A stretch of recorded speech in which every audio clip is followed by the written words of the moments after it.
up, Fortnite fam? Welcome back to week 1 of the FNCS Invitational. I'm your host, Zeke, and we are back with day number 2. Yesterday, we watched 10 games of incredible action across EU and NA East, and now we're back to do it all again. To kick off the broadcast, we've got Monster D-Face and Shio Wager. Do you guys want to say hello?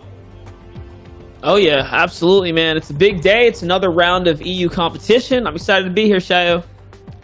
I am too. 20 games, kind of the first time we've seen this type of format breakdown. I'm excited to get to it. Well, guys, we got to talk about the broadcast first before we hop into games. So let's start with that beautiful tournament format. That is what these players are playing across the next few weeks. Last week, we watched an open qualifier round, and now we kick off officially with week 1. Now, the top 300 players in every region will qualify and move on to week number 2. That is after 20 games. 10 games were played yesterday, 10 games today for every single region. In week 2 of the 300, only 80 will qualify for grand finals after 20 games. Again, 10 games over 2 days.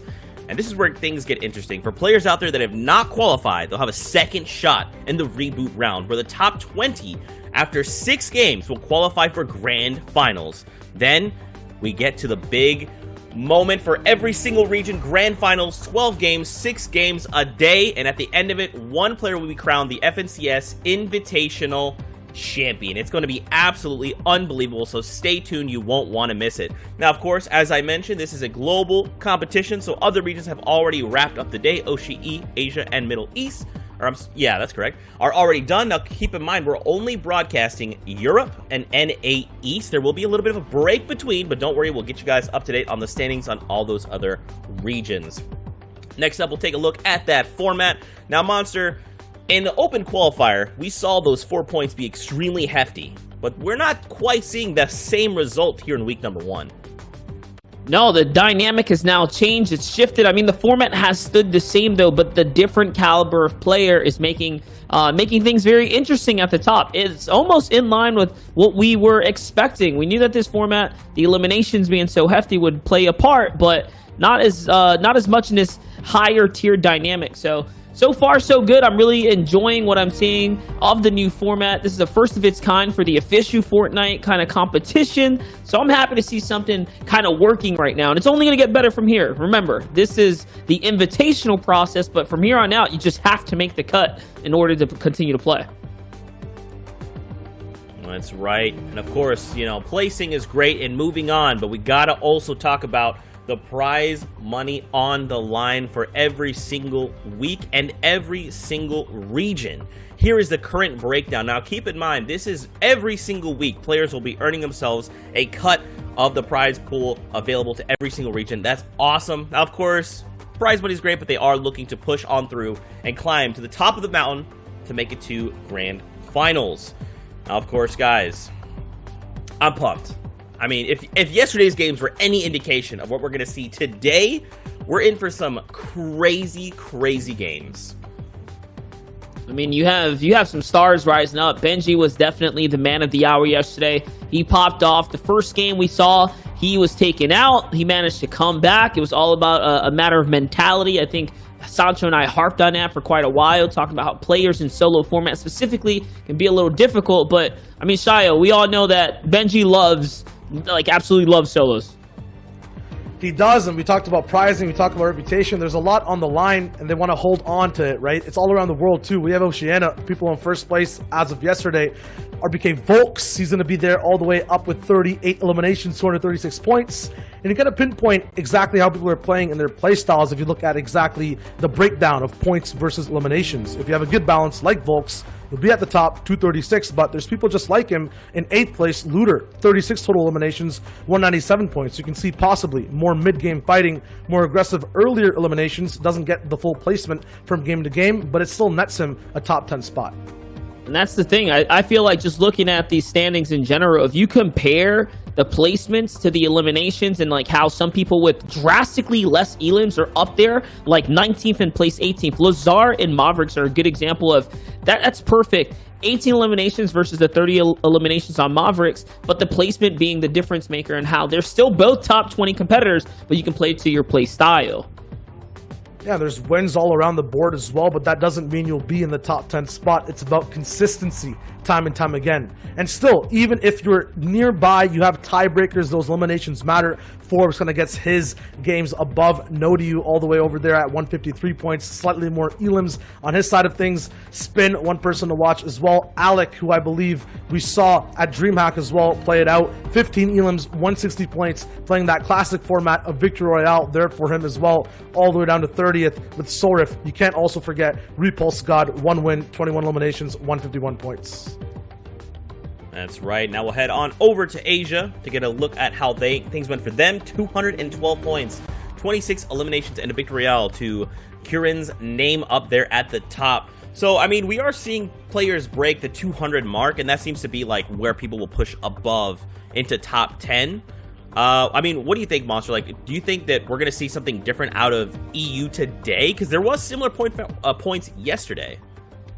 I mean, there's definitely a correlation between the regions and how their playstyles kind of like map out. You would think Asia, coming from like the World Cup qualifier days, would have this exceptionally high elim threshold, but it's only true for OCE right now, at least according to these stats, right? You see the OCE region, a lot of players in that 30 elim threshold, really high up at the top, but things are kind of settling out in the Asian region just based off of the points in general. You can see it's a lot more about placement and, of course, being your consistent self. I think this makes it, to me, you know, from the outside looking in, feel like this region in general is becoming more and more competitive because it's a lot more even across the scoreboard. Like the points are very close, Shia. Yeah, for me, it's kind of like you can see that this region is now just basing themselves and their gameplay off of momentum. Multiple 2-win finishes out of these 10 games. We saw, at least yesterday, day before as well, and the opens as well, how hard it is to win out these games against other players playing the same way. All the way down to 30th place, still people with Victory Royale, so they're kind of cementing the way they're playing. Delta Tato right here with a win as well, 20 total eliminations, 150 points. Once again, this region very similar to OCE as to what the point layout is. 26th and 27th on OCE was 153, on Asia 151 each, another tiebreaker. So it's cool to see how these regions rack up against each other and how they're developing. Middle East though, Phantom, we saw a little bit of a replay from him when we were waiting for the day to start. First place overall, might only just have 1 win, but 39 eliminations and 228 points, Zeke.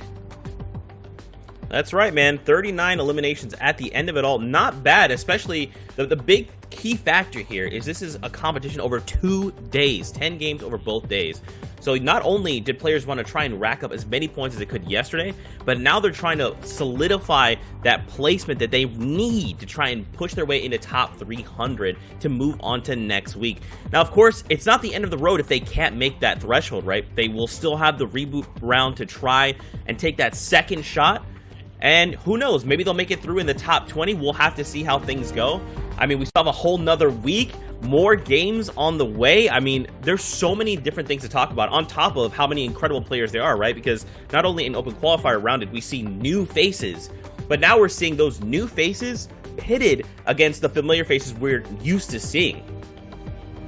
Yeah, and I mean, just going in general, Middle East was there was only one player in Middle East to get back-to-back wins, and that was Bark.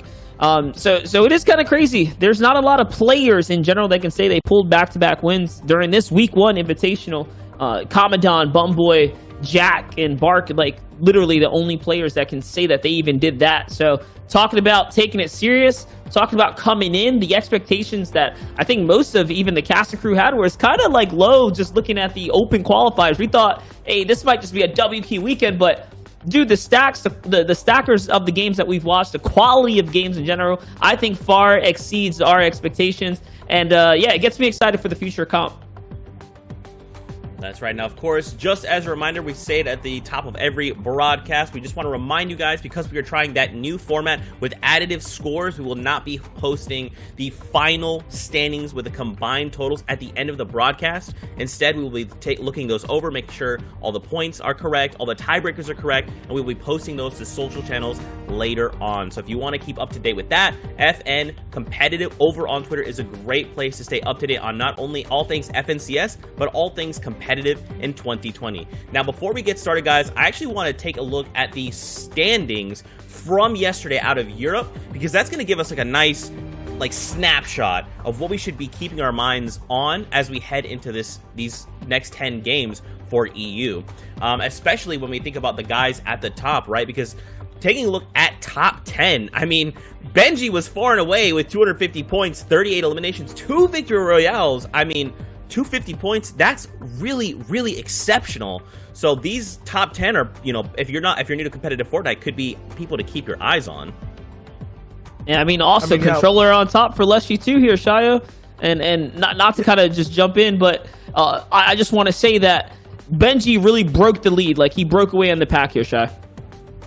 Yeah, 250 points in total, almost record setting as well. 38 eliminations, something that we've seen be the top spot for multiple regions. But that's not to say, looking at, you know, the other people in the pack, Freemock, 3 total victory royales, showing that for the first time, I think, in the top 10 that we don't get to see too much or comment on, is the early games that you play out of your 10 games in total matter a lot for you. We saw him get those 2 wins earlier on in his run in day 1 of week 1. Now it's day 2. He's coming to clap back again, waiting to get that cumulative score all the way up there, hopefully another 200 points, but 3 total wins, that's huge. Cammy's there as well, very defensive player in a sense, but at the same time, no wins in total, although surviving all the way till the end consistently. Vidil also a player to note. Not much is actually known about him. I think just had his debut in the duos FNCS, so we'll see if he has more to say about his story in solos. There's so many different things happening, so many playstyles, so many journeys. I mean, this is where it all starts to ramp up. And I was going to say, like, just look at Andilix, right? Like, let's not forget, he just came off the high of the FNCS duos, being the champion over there with Nate. So, like, he's performing in solo region right now. This is the consistency. Players who haven't, you know, quit the grind, and now it's paying off. They're pulling all the way through to the top, you know, amongst the best, like Benji and stuff. So, I mean, personally, I'm excited for these games. This is just a little snapshot, like Zeke said, of the EU region. That's right. Well, gentlemen, we don't have to wait that much longer because the battle bus is launching. We are getting ready to hop on now, so let's take a look at the first game in EU with Shia Wager and Monster D-Face. Oh, baby, we're jumping in hot right here. Looks like we are under the pressure of the fighting already. It's Pepe who we're looking at first here. It's day 2. There's a lot on the line right now, and I like the play from the opponent that Pepe's going against. He actually broke the bush. He was trying to hide out here, Shia. This is going to be our first engagement of many, as Kermay is going to fall. I think it's a repeat start from yesterday as well. We saw a shotgun versus a burst AR happen to just start off the day. In day 2, it's the same. Just a little bit of action starting things off. That's always going to be random. You know what I mean? You never really know what to expect from these fights. It'll always be a clutch factor coming through from one of these players, especially in the early game. But this is the other side of things where things are a little bit more peaceful. You kind of go hunt for your eliminations. Phineas going out. Remember though, everyone here has an agenda in day 2. It's all about adjusting the mistakes you made yesterday, capitalizing on the good things that you did, and accruing the points that you're missing or the points that you need to qualify for week number 2. That is true, and just remember, guys, there are players that came out of the opens in here as well. I just saw Majel in the feed there. These are guys that we want to keep a close eye on that I believe are on track to power on through to next week. So this is going to be a staple moment for many, many players right now.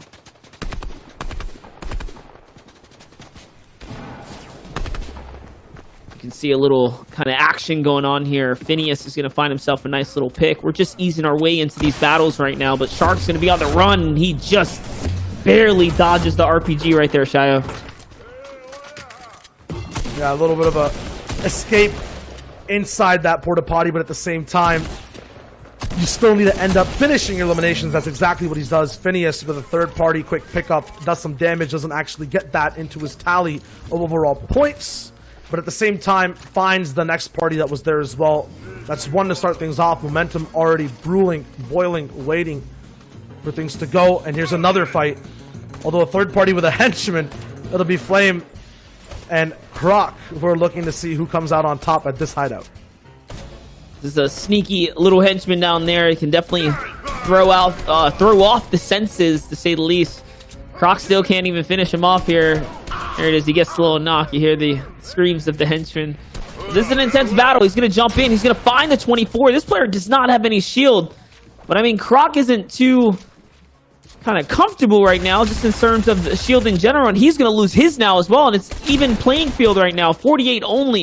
He's thinking about that minigun. It's not going to be enough. He chokes the shot, chokes the move right there, and Flame comes out on top of the battle. I mean, a little bit shaky, a little bit rusty for a few people. Game 1's always where maybe if you didn't warm up, just woke up for the competition, you're waiting to get those cobwebs off and look to land shots. A little bit of mistakes there from Croc, but nothing he can, end up fixing for Game 2. We'll see Flame going on as the music gets a little bit more intense.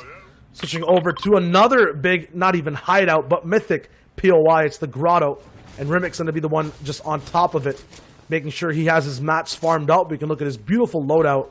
Looks like he might have got the entire POI slightly uncontested, or undisturbed at least. No eliminations, but if you stay still, you can find easy ones. Another nice heavy sniper theme we've seen in Europe especially, as well as NA East for a little bit. People just hiding out in the best places, waiting for players to play around them, and then capitalizing off those planned movements with big sniper shots straight to the dome. That's what I would call like a counter to the Storm Surge play. I'm sure that player was up there just looking for tags. Most players will kind of prep up right here because of how likely it is for someone to use the glider, just like Rimmick just did, to get out. So unlucky for him to actually be caught in the crossfire right here, as he's just trying to play his route. He's going to have to get back to the drawing board here, and Rimmick is going to kick things off with a good 4 points. As he's off to a good start right now. Now he's got a big decision to make. Does he want to go into the grotto and continue to see what he can capitalize on as far as loot goes? Or is he going to take this as a small victory and move on? There's still a lot of loot here. Notice he's looking around right here. And I mean, just according to the map, if you bring your attention down to the bottom right, there is still a player in the grotto. Now, I'm curious to see exactly how and why he even got to get all this loot without even having anyone contesting him, but at the same time having so many people around him on all these mountains. Another third-party fight, a push, planned, patiently waited out as well for the right time to strike. It'll be Julian Calm, who we saw a lot of in the duels up in CS, just attempting to get things done, especially in mid-game box fights. The speed of him working around his partner as well. This time, though, he's going to be on the back foot. Just a little bit on defense, but surprisingly finding a way to get straight into the box. Attack shotgun operating at maximum capacity. A nice early game pickup. The brick there as well. And a little bit of celebration. It's good to start things off with a nice little laugh. It's just feeling like deja vu. I mean, yesterday we watched Julian do something similar here. He pushed a fight on the shores of the beach. We were talking about kind of how, there's action on the side. It was on another part of the edge of the map, but I mean, Julian's going to find himself finding another one on the edge map. So it seems like that's just his play style. He comes in, he third parties, catches takes advantage of the positioning here. But we're off to the next scene now. We have Tokar, who's in a low ground here. He's popping that big pot. It seems like he has lost momentum of the fight, and now he's trying to bounce back in. Desperate here now in the low with 18 HP. He's going to connect a few times, and the AR is going to find its mark every single time right there. It's going to be enough to get him back. Nice little flopper to reward himself with. I mean, right now in Game 1, it's one of the games that you have the most information with. There'll be stackers. We saw the way Rims just, started off the game with a big heavy sniper playing to that counter, as Monster mentioned, with that Storm Surge. At the same time, these are also the games where you can test things like Julian Calm, go for fights earlier on. Flame as well was doing the same thing all the way at that henchman hideout. Get into these one-off skirmishes time and time again. This is the biggest time you basically have for these kind of tests, all this room when no one's sure of, should we be playing aggro? Should it be more so for placement? You can kind of define that, and if you're the operating person to start these fights, control them, you'll have a lot more success. So if Flame actually gets on the front foot of this and pushes first, I think he'll come out on top. Right now, the opponent he's fighting runs away. He might have a chance for a beam back. No, it's a bait by scroll wheel reset. A wall block as well as he gets shot up hard inside a big box where all the builds are not his. Monster, this looks drastic. Yeah, and he's got that pressure of the storm right now as well. It's basically ticking down as the sands are starting to run out here. What is he going to do? He's going to pop the big pot here and really try to gain as much advantage as possible. That means he's deciding to go all in for it. Remember, the defensive player right now has 2 floppers, so scroll wheel reset has to make a big move right now. It's time. He's going to pull that trigger here. Notice the mind games trying to weaken some walls, really deciding which one he's going to go for. The edit bait right there. And Flame has already drank or ate one of the 2 floppers that he had. So this is Scrowwheel's last opportunity now, as Flame still has a lot of time on his side here. And there it is. He's going to counter fire back. You know Scrowwheel's very weak. Can Flame find one more shot? It's looking really close. Time is ticking. He only has 1 flopper. No, he's not going to find it. Scrowwheel gets the siphon and gets the reward of the flopper, which is going to cap him off and be just enough for him to potentially make it out the zone right now. We don't know how far he has to cut across. That was a close battle. I mean, I guess people are already sticking to getting as many points as possible, no matter where the game is going. A long, drawn-out storm fight that we don't actually usually get to see this earlier on in the competition. Over here, a big surprise at an upgrade station getting baited out. Nekin looking for a way to accelerate his competition, and he's trying to get in that box. Does land with 1 tack, gets some shots through the stairs, and now he has all these extra mats to strengthen up his loot. It's looking good. And don't forget, guys, if you're just tuning in from home, you are here for the start of Day 2, the European region. We're just getting things going here as we're approaching the second storm wave. Day 2, Game 1. The tensions are high. I mean, I feel like yesterday was literally the tester day, because this game right here in general is... There's a lot of action going down. Players are very, very much confident and are looking to make a big performance today. This could just be because they need to.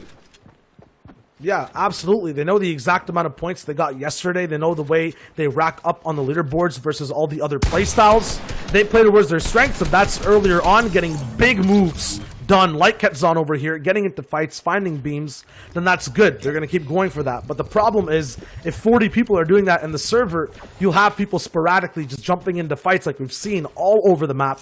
You'll have storm fights break out for a long time. You'll have things that you don't usually see, and an abundance of it might just make the game so chaotic. Definitely looks like the best of the best are cleaning up the debris here at the start of the rounds right now. Just really kind of wiping it all away. Don't forget, as the games go on, as the points begin to stack up, lobbies will become tougher and tougher. So I think most of the competitors, if any, right now are understanding that they can do this right now. They can take advantage. Even Benji himself yesterday was taken out early on, but once things got going, he really continued to stick to his game plan and really pick him up. I mean, he had 38 eliminations come to end of the competition, so we'll see. There's Sebi trying to see if he can get this player up here, trying to get this attention of the opponent right now. He doesn't have a lot of the walls right now, so he's kind of in a tough situation. Not to mention, he's in the water, quite literally. It's a clear indicator to the opponent up above that, you know, this is the layer he's on. There's no hiding from that. Such a distinguishing sound when you're underneath someone's build, especially when you're in the water now. And Sebi's been one of these players who actually has, I think, the most experience compared to anyone else, multi-region wise at least, playing in the NA East, the Brazil region, and now finally residing in Europe. Just has had a fun life of moving time and time again, but always playing Fortnite no matter what. In the same box, though, he's going to be moving straight out of Victed and out of the first game of the competition. Lazeri is going to be the one to have 2 eliminations to boot up. A nice place to actually reside just for now. As the zone moves in, he'll have to relocate people already in the zone looking for a way to do exactly what he just did. Nice little engagement right there. Unfortunate for Sebi. Here's Joey Jenner now, who's on the run. You heard the heavy sniper shot come at him. Let's see if he is going to risk it all by not building right now. He does have to be very, very careful, as there's someone coming in from the back of the storm line. He finds his way here first, though. This is going to be a free opportunity to kind of pressure the player. No, he gives up. So he sacks all that material to take height and then decides that he wants to jump into the fight confidently. Catches Alice. Doesn't even want to give him a moment to catch his breath, regain any stamina, get his health up or anything. He jumps right in. Now he gets to get all the benefit of the loot.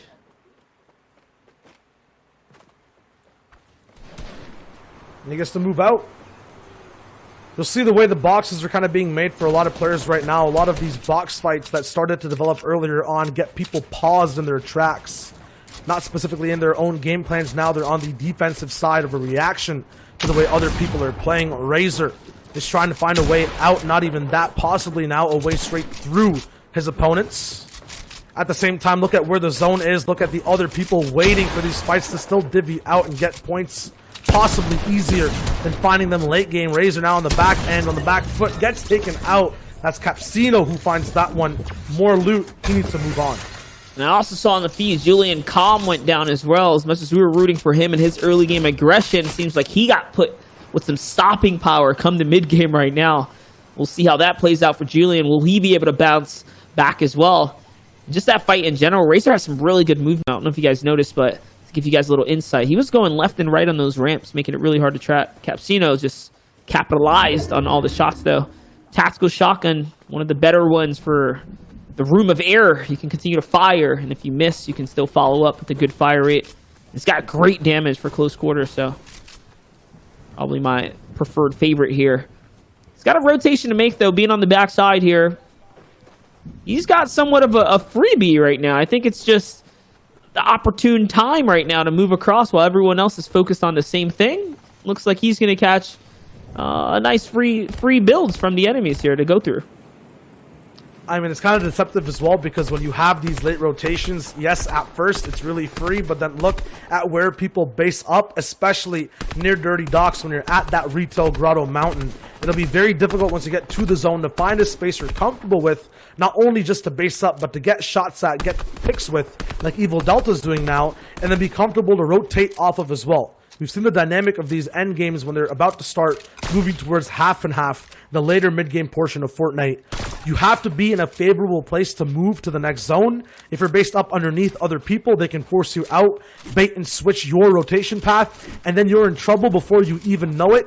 The mistake you basically made in positioning 4 zones ago will just mess you up in that one that you actually have to move in. Right now, Delta is on the aggressive foot to find another elimination and go for some more loot. That's right, and talk about mistakes and things of that nature. You got to be careful. Delta's give up his good positioning here to get into the thick of it right now, so really putting the cards on the table. Can he find another one? He is, and now all the rewards are going to be his. It's all his loot. He's fully capped off. Look at how much decision-making he has to make right now. Does he want to take the boom bow or keep the sniper?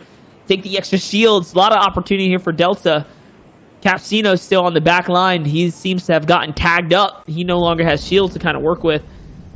Shio alluded to this before, but being on the back now is going to be a pain in the butt to make the rotation here. So he doesn't have any heals either. It's going to be kind of a rough one. Here's a look at Tabs. He's going with the early rotate. It's over a grumpy old mountain, though.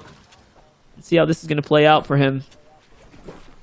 And he's moving early, which is really good because you can see the indecisiveness of literally more than half the lobby on the left side. People still jumbled up. If one person moves, someone desperate might go for a tag. 50 people left means that Storm Surge, as of right now, you won't have to worry about. Woo! But at the same time, these little movements, moving slightly late, if you're on the path of actually getting speed like Taz is before everyone else, you'll have an opportunity to have a say in these other fights that are going on way far away from you. You'll notice that when people start to get into fights, go for tags, they'll have a little bit of a checklist earlier on. They'll kind of see and survey where people are around them.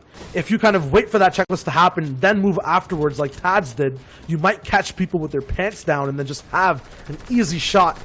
And now LK, moving even later than Tads, although he doesn't have speed, he'll have more position. Because if he doesn't have a say in all those fights, he'll watch them break down, then pinpoint the positions that are very good for him to base up in. That being said, even more people can move later than him. Crystal, another layer above him. LZR with him again in another box fight. He's going with the same pattern. Doesn't care about position. He wants more points and more points. That tactical shotgun, as Monster mentioned, is still racking up so many points. He's not even missing. He's landing 2 shots back to back to back. Take a look. That was Delta. So we know Delta was loaded up on shields and material as well, being that he just came off of a slew of eliminations himself. So it's going to be a great delivery, a great elim for him. And this is such a weird interaction with the zone. If you just look at it, it's the circumference of the ring of Dirty Docks. That's where all the players are. No one's really set up inside the POI itself. This next zone, 2 seconds left before it reveals itself, is going to determine a lot for the lobby. And oh boy, it's going to land on a good chunk of players right now. There's a lot of decision making to be had here. These players are now going to have to cut out and go what I believe is up the terrain right now. Yeah, Dirty Docks. It can go literally any way. And right now, it is going to be a mountainous terrain. Could fall off at any moment. We could get an aquatic zone. At the same time, we could double all the way back to the grotto, possibly, when it comes to that 9th one, depending on where all these moving zones go. But here it is. All the early rotators have the high ground for the whole server, and they all still need a move-in monster. This is going to be a really rough rotation. It's going to get tough right here. The plot thickens. It is the mountain. I thought it was. Play this game long enough, you just start to learn. You don't even need the map all zoomed in. You just know, like, ooh, that's mountain territory right there. So things are going to get interesting. I hear the launch pads going out. Players are cutting across to see what LK can do here with the backside of the zone. I mean, he's going to have the superior vision over most players. That's a good 60 shot right there as well. I mean, he's connecting with all sorts of individuals right now. And he's going to find a freebie right there. Vagram falls down. Can he find some more, though? This is 2 elims already for LK. Pretty good start to the round today. And look, you can see players like Capsino still managed to find his way, even from the worst of the worst of the rotates. But he still hasn't found shields. He hasn't capitalized on any big elims. See, Patek falls down right there. Another favorite from yesterday. There's still some very familiar names in this lobby. One being Kaiser here, Shayo. Kaiser's looking for his own way to kind of survive in this mid ground. Won't have a say, like we saw Alpha have all the way up at high ground, not actually getting the top spot, but just working out of his box. That's exactly what he's going to try to do as well.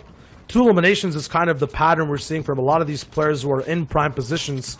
That being said, this is where all the points will have to be accrued. At the same time, survival will have to happen. 15 seconds till the zone moves, and right now everyone is just so ever set on stopping free rotations, getting those placement thresholds after the fact. This launchpad breaking means rotations for that entire side. The whole community of a block there will be hindered and stopped. That'll make it so much easier for Kaiser to stay in this prime position to land shots. More launchpads will have to be put down to use. And there it is, the first one coming through.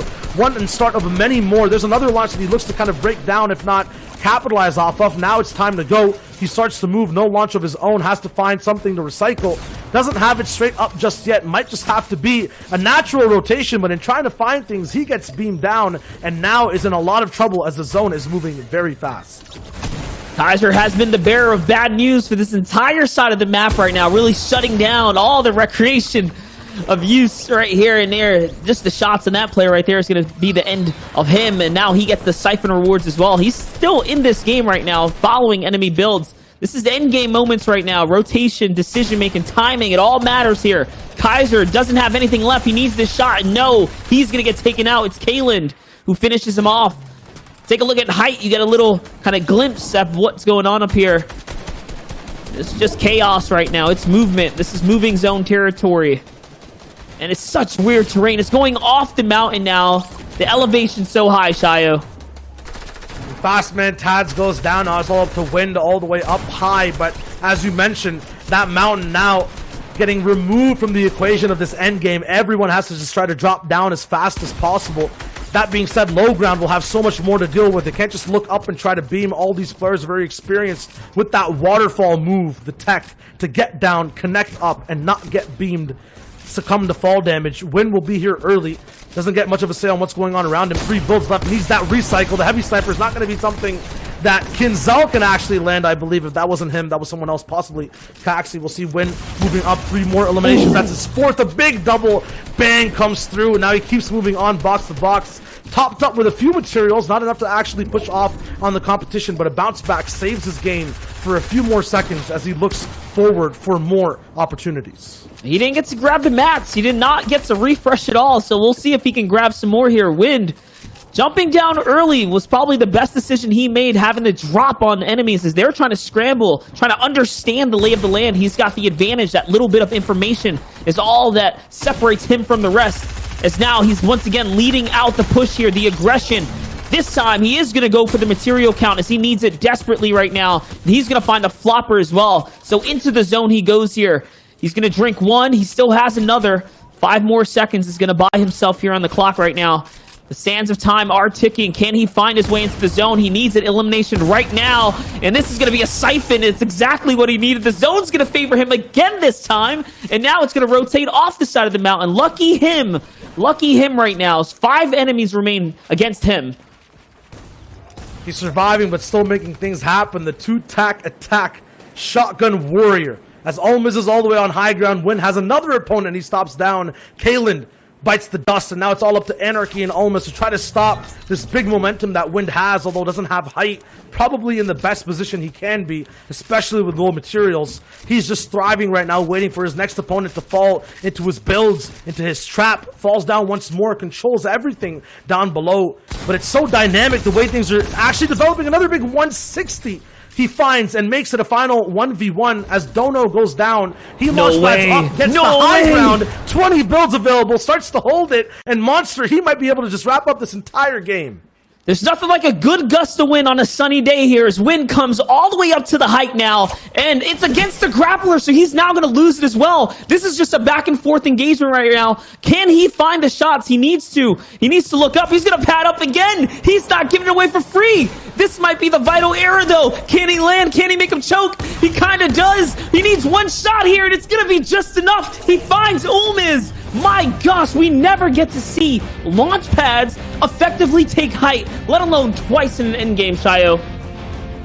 I mean, hey, bounce, bounce, bounce. Time and time again, you bounce up grappler players there too. It doesn't matter. Whoever's looking higher and landing more shots will be able to win that game. This time it was Wind.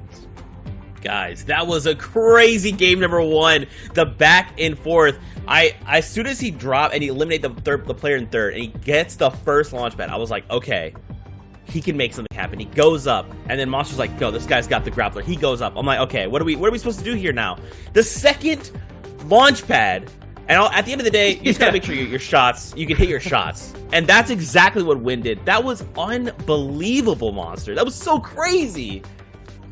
I mean, it's one thing to, like, you know, just watch it. It's another thing to cast in real time. Looking back at it now, he really put everything on the table. He wasn't taking second place for at all. Like, he wanted first or bust. And, I mean, he made that play happen right there. Yeah, I mean, on low ground, he was basically utilizing Earth, not letting anyone stop him down, just two strong legs in the ground, tack, time and time again, fluid like water when he's moving around all these builds, trying to find a way up, strikes like fire with every single shotgun shot, and then his natural element, he's in Wind. That's his name too, launch padding time and time again. Such a clean game. I didn't expect him to win, especially in a situation. He had like no mats in a pyramid. That's like, you know, drastic. That was just amazing. And this is kind of highlighting the beauty of the two-day format, right? Because yesterday, Wind was in 415th place with only 51 points. And now, in day number 2, he starts his day with an incredible game like that. Not only is it someone that I'm not super familiar with, and, you know, granted he didn't have a great performance yesterday, but now he can say, all right, look, world, what's up? The name's Wind. You watched my play. You saw the plays. You saw what I just did. That's pretty sick, right? Wind? It was. It was very sick. Talk me through this game, Monster. What did you think? It's like, obviously, this is the first game of the day. It felt a little bit slow. And I think this is the classic, like, just first game jitters. Would you agree? I think in the beginning, like, things kind of ramped up. Players were just getting dropped. He wasn't sure what the lobby was feeling. Come mid-game, it's good old-fashioned what you expect. People slow down. People realize, all right, I've made it this far. Let's not throw it away anymore. All of a sudden, they get into serious Fortnite mode. And the end game, I mean, it was stacked, even against the terrain there, going up a mountain and stuff. Some difficult terrain to navigate. Players made it happen. Capison was like one of the ones that we can highlight. I mean, he didn't have any shield and stuff, but he was still masterfully rotating, still found himself in the end game. So you got to respect some people like that, Capsino, that can still rotate really well with no shield. So tough game for some, but I mean, we saw some new stars rise out of that one. That was really cool. I mean, in a game like that, I think in a fighting game, the term is footsies. In game one, it's all about just throwing things out and testing the way people are reacting to, you know, every single situation. We saw that in the beginning with a lot of box fights. Julian specifically, Monster alluded to it. Yes, he's always looking for third parties, but he's testing things first. Dropping down, going for attack, going for a wall, seeing, do I have the better ping, coming back up, playing defensive. And we saw that literally everywhere on the map, right? Decision making, testing. That's all about game one, Zeke. That's right, guys. Well, it is time to get into game number 2 of the FNCS Invitational in week number 1. We're hopping out of the battle bus. Let's send it back over to Monster Face and Shy Wager. Thank you, Zeke. That was an exciting game 1 right there, Shayo. I got to take my hats off to you. One heck of an end game. to cast right there. That was a lot of fun. For everyone tuning in, guys, it's day 2 of the EU region here. We're only just now highlighting our second game of the many that are all existing right now. It's a 2-day format. Players like Win, who didn't start off at a great foot yesterday, today's their day to come back, make a big name for them, see if they have the consistency that it takes. That's what I love about the new take on the competitive kind of structure that we're looking at right now. So stay with us. Follow the stories that's going down here. Milan's finding some shots here. He's already ripped the shield off. It's actually a little phase floor foot shot right there. Shio talked about footsies. I mean, Milan just found some action right there from the foot. Yeah, he's getting tags all the way around. You have to try to get as much as you can, flick on angles that you might not even know exist, react to all these fights. When it comes to Misty Meadows, it's all about holding down your house and then, you know, making sure people don't invade it by any means and find fights of your own as well. Right here, another trap set up. This is going to be DX Nilo looking for any type of way to catch this player unsuspected, unaware of what's going on. But I have a feeling he is kind of tagging on to where he might be. Not sure who can come on top on this one, Monster, but it'll be explosive once it starts. That's right. There's Zypher Danilo. He's looking to find a little cheeky shot right now. He's definitely looking for the ambush play. He's going to find some shield, but now the trade back means that he doesn't have any shield either, and the enemy knows that. The confidence, but he can't connect just yet, and now they're on even playing grounds. And Danilo's going to find the shot first. He's going to connect more. And even with the shield advantage, I mean, the better player is just going to win. There's no excuses right there. So well played to him. That'll be all the action at these early game POIs. This is the other side of the coin. Still near Misty Meadows, Milan will look for his type of more scavenger loot path antics. All the way up top, more so looking for beams and damage. And trying to translate that pressure into points later on. And points are like kind of the overall name of the game here, right? In a game, always you're looking out, you know, building to building, rotation to rotation, but overall on the leaderboard, that's where you really cement yourself as to what's going on. There's people at the top spot hindering. I believe Benji is trying to hold out his lead against Lecce right now. Milan himself will look to up his kind of works all the way through. You want to make sure you hit the top 300 today. Right now, Milan is hitting that damage number, almost to 300 with headshots back-to-back. And it was the easy indicator, the campfire showing that there was a player here. Remember, they only last for 30 seconds, so he knew he had to be close by. And because of that, the cabin was the clear giveaway. Now Milan's jumping in, looking for the box fight here. He already hit for 124, and it only needs one more shot now as SR4 falls down. Milan with a nice, clean, quick fight. He's going to take the Mythic AR, too, from that. That will be a huge damage boost, especially that we've seen so far. He lands those shots so clean. Right now, Castry versus Boyer up into another big fight. No footsies here. It's just all in. Quick action. Every single build ability from these players used. A door edit slowing things down, but at the same time using that slowed momentum. Castry has a surprise edit onto Boyer at the same time. Doesn't find it. Boyle will have to land a big shot here on the back end. Not as many builds available as Castry. A surprise edit. It's going to be that triangle that sends Castry all the way to the edge. This is a big fight here.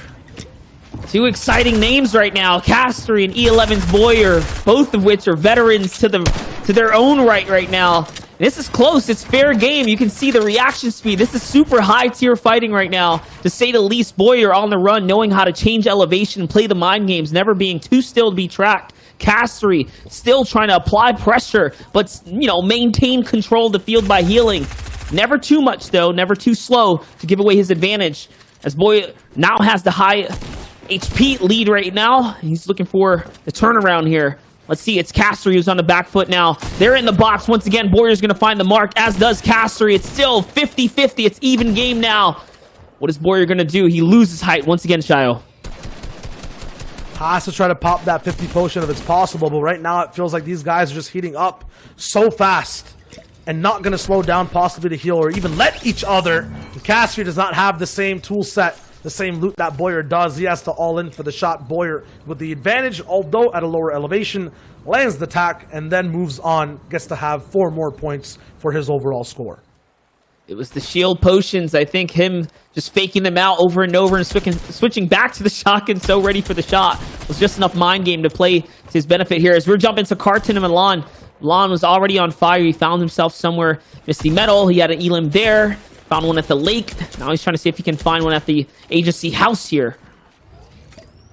Yeah, Milan right now, to put it into perspective, every single elimination and fight he's in, currently in 322nd overall, I believe. So he's looking for a way, at least from yesterday, that's where he finished off on day 1, 63 total points, to push over into that top 300 after today, adding everything up. So this fight on Cartoon will be huge for him, but he's going to be taking big trades right here, Monster. He needs to now find a way to end this fast. Is right. This is a big swing that Milan needs right now. He needs the elimination, so he wants to get back into the swing of things right here. As Carton is putting the pressure, he has that heavy sniper, and he is going to find the shot too. Now Milan is on his heels, and both players are going to hit pretty much a little reset right here. He's going to have to heal back up. I don't think Carton has anything extra though, so this little moment that Carton probably had an opportunity to really swing it around, he gave it away. Milan's already back in the running here. Let's see now. He knows where he's at. He hears the wood kind of stomping around there. Sees the fresh builds connecting. What is Milan going to do? He's off to a really good start. Remember, the longer these fights go on, the more likely they are to fall behind in resource gathering and zone positioning. Carton goes for it, and it's not going to be enough. Milan's going to find the shotgun shot right there. And now, 17 points here for what might be his first game. Yeah, he is already rolling straight out of that gate. 64 players left alive means placement has already been kind of divvied out and actively being handed out in all these different thresholds. You'll see it flash over the map on the right time and time again as we commentate through these games. It's changed up a bit. It's no longer the top 25. It's all about now actually accurately handing out placement past the top 75 for all these players. Top 10 is where you get a lot of those points, a majority of them being handed out all the way from 10th to first place individually per placement. Milan, though, has that heavy AR, as Monster mentioned. Put it to good work, but at the same time, his back is always going to be with the tactical shotgun in these close-range fights. He connected a lot of shots there, and we saw him take that pit stop, use a little bit of his shields. He'll have to find a little bit more here, at least in the mini department, to be able to have a safe endgame. It's true. Don't forget, your overall performance will still lead to some prizing. There's a lot to be made these weekends, so outside of the pressure of just performing and trying to make it through to finals day, there's some money out for grabs right now. There's some bounties in the air here. Every interaction means that much more here, this late into the competition. Milan really feeling himself right now, though, being hyper-aggressive here. He's going for it. Yeah, this is the perspective of a player that wants to claw and climb right back into the top of the competition, onto the top pages of the leaderboard, and he's still on that hunt, trying to push people down as he rises, and that heavy sniper is answering his beck and call as well, landing shots for him. This is not going to be the right decision, I think, for someone who just got sniped running to jump on a launch pad, especially against someone that he didn't know, obviously, who had a heavy AR, landing one shot in the air. Milan will be off the hot press looking for more shots, and nothing landed by this individual. That was his only chance to kind of balance out the power. It's going to be Eric of damage in this fight, and Milan's on his wall, Monster. He's looking to finish things off. Love how he did that too. Milan was protecting his kill here by putting the walls behind him, really boxing in the prey. As he jumps into the water because of the enemy who was on the lake right now. Whoever this person was tried to be really, really cheeky here. And Milan was ahead of the curve there, already anticipating what was going to happen. He's 2 steps ahead. It's Blakey who's trying to come in right now. Milan doesn't have any shield, though. What's he going to do? He jumps into the box. Will this be the end of Milan's terror right now? He launch pads away. This is a risky move. There's multiple shots coming in now. He's not safe. Not even close to being safe just yet. It's Ghost Camo who's pushing in, Shayo. Yeah, the gamble for that wood almost paid off, but it was only 10, and now he has no mats available or left. One individual with a burst AR, Camo on the top, and Milan, although will kind of get a few more points on the board overall, stopped by one of the behemoths of the region, as now 59 players are left alive, and there's more fights to be seen all the way around. What an interaction right there. For a second, it looked like he was going to be able to really ramp things up. But now Camo finds Milan. He puts a stop to it. Milan will have to jump back into the queue. Camo already on 3 eliminations, so still a strong beginning for him as well. He takes a pop shot at Blackie, and he takes him out. It's down range. That was the player that was just breaking down the build, so he can't escape the eyesight of Camo either. Let's talk about eyesight. You have Left Eye up on the hill here on the right side of the mountain now, who's firing down in. Let's see, Camo wants the loot, though. He's thinking about it. No, Left Eye's not going to make that easy, so this engagement's not going to be one Camo can take right now. And he's got good loot available for him. A lot of people would say, and would used to still say also for endgame, but this entire combination of what Milan had before and all of Milan's enemies will allow Camo to base up, go for box fights as well, not only play for the final moments of this game. It'll be Caxi, who's going to be based up right beside him. Mongrel, someone we haven't seen too much of on the broadcast in the past 2 days, will be updated for us in our eyes, based up by himself on one of the left sides of the map. We saw how players on the edge side of zone, especially at this instance, start to move out, pave their way for a top spot in not only the end game, but the competition overall. It was wind last game. This will be day 2 for Mongrel. We'll check in and see if he needs to claw back or hold his throne all the way up on the leaderboard. Mongrel is such an exciting name. Always one with the crazy antics, to say the least, on stream, and just a fun, bubbly kind of person. Day 1, he wasn't up towards the top of the leaderboards, though, so he is off to quite a depressing start. I mean, players like Milan, too, who are way down in, like, the 400 range, you know, overall for day 1, means that they have to step it up. Mongrel will need to do the same if he wants to catch up. We're going to need to see big elimination games. We're going to need to see big swings, maybe some victories as well, if he wants to qualify through to today. He's playing smart right now, though. Really tempered on his draw right now. Notice he's not firing away just yet.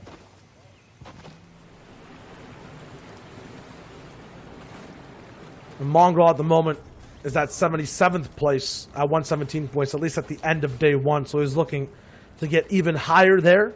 So far already qualified, but remember, 2-day process, 20 total games. If you only have 10 good ones, I don't think that'll be enough unless you're breaking big records with 400 points or something in one day, which we haven't seen happen so far. So we'll see what's up right now. Danilo once again on the boxes of many players. It'll be Specky on defense, though. It'll land a big pump shotgun. No tax needed if you're this methodical. The Zypher player goes down. There it is, little dance on it right there. Okay, Specky kind of jazzing it up a little bit here, getting his vibes going. Gotta appreciate it. Once again, you can see Stompies in this game, Mongrels in this game. I see Lanouf. A lot of very, very good competitors, very strong competitors in this lobby right now. Here's Lukey, who's rotated right behind Specky now, and oh boy, they're all just stacking on top of one another here. Lukey's got the RPG. He's looking over at Mongrel's box right now. He's deciding what does he want to do with it. He now turns back to the storm line. Someone else gets close. Beautiful shot. Good tracking right there. He lands a shot on Lowless here. Take a look at the stacked players right now. It's Stompy, Mongrel, Specky, Lowless, Lukey, all just sitting on top of one another. This is a scary position to be in right now. And Lukey's one of the most decisive players when it comes to utilizing every single thing that he has in his loadout. If an RPG is out, it is going to get shot. He will find damage afterwards, as we just saw. At the same time, there are edits. There will be shots taken after the fact as well, trying to battle for control for both these pieces. We'll still control both, but now Lukey will slow down, not look for more shots.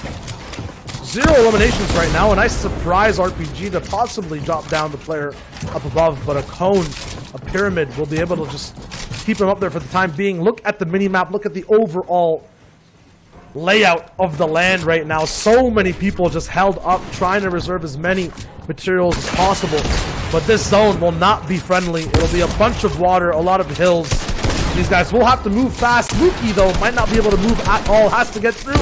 this instance first, and oh my god, on the top of his head, a player dances. Lowless will now be left lifeless as Lukey finds him not landing shots. Him himself, though, responds with 2 attacks straight to the head. And now, Mongrel hears all of this happen above him. Lukey chooses what he needs to get to move on. Stompy spectates as well as he reloads his RPG. This instance is not over yet, Monster.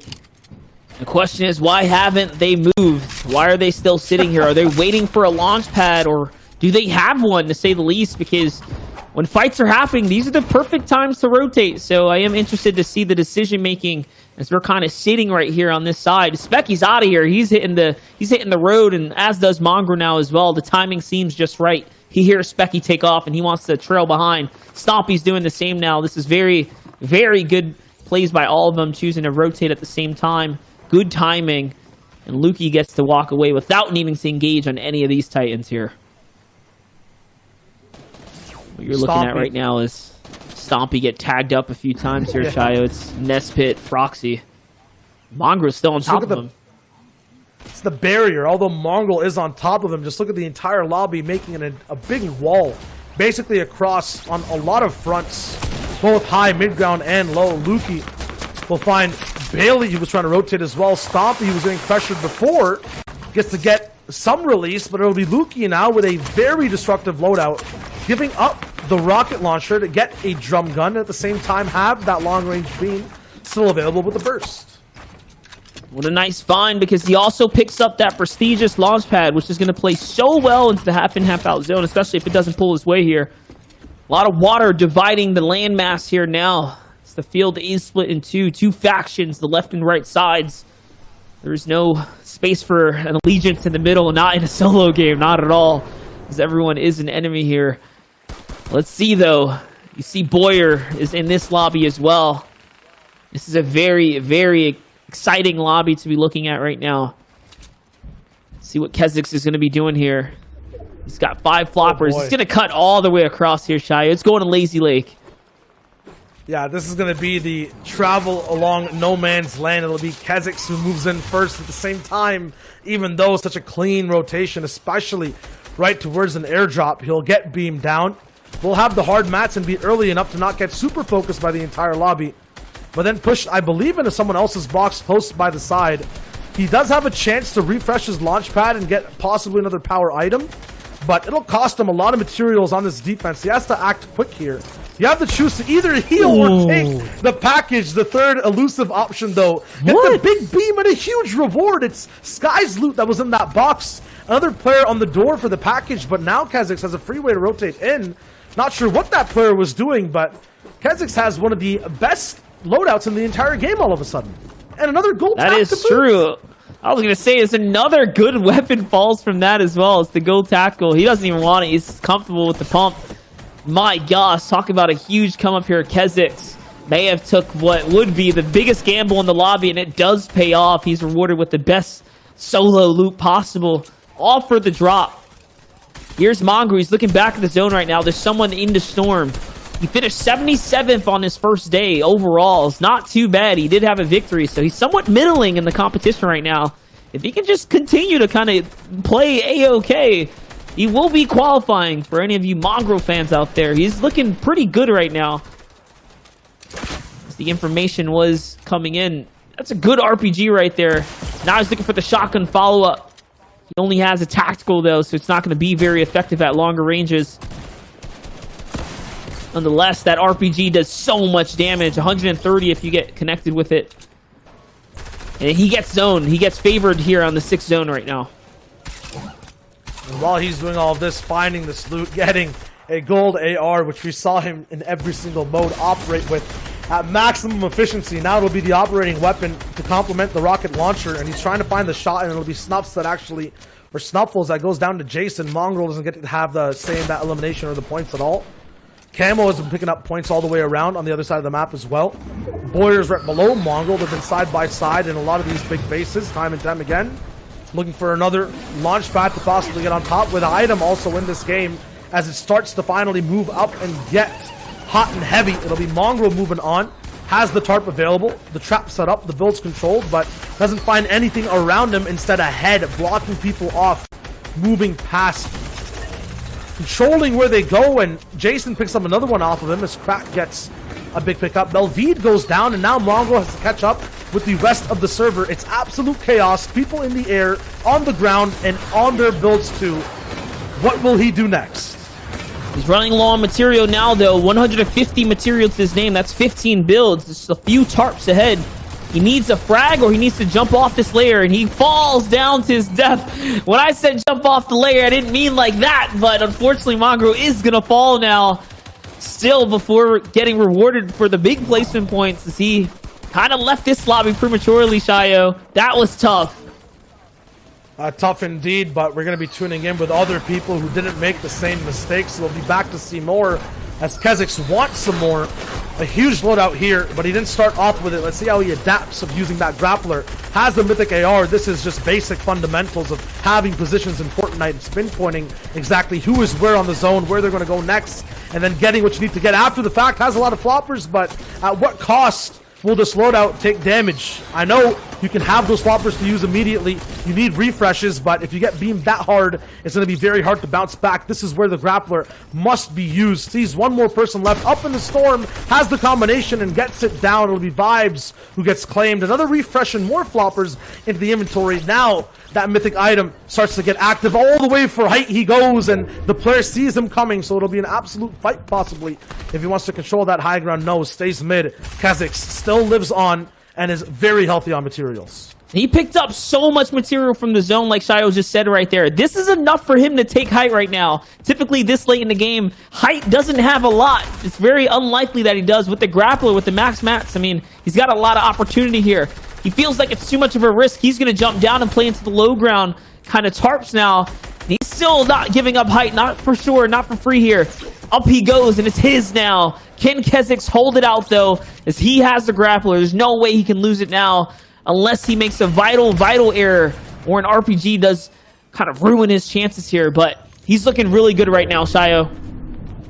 Yeah, he has the bait and switch mentality of baiting people out, knowing how they play, getting height over them. But does he have the power? Obviously in the loadout to end the game, but the play style needs to land every single shot, make the right decision on who he targets here from height. It'll be mid that he focuses first, pushing them down into fights low ground, but every single elimination he misses, yes, is a placement point, but 4 elimination points he doesn't see. There's one quick beam though, all the way to low now, box to box with item.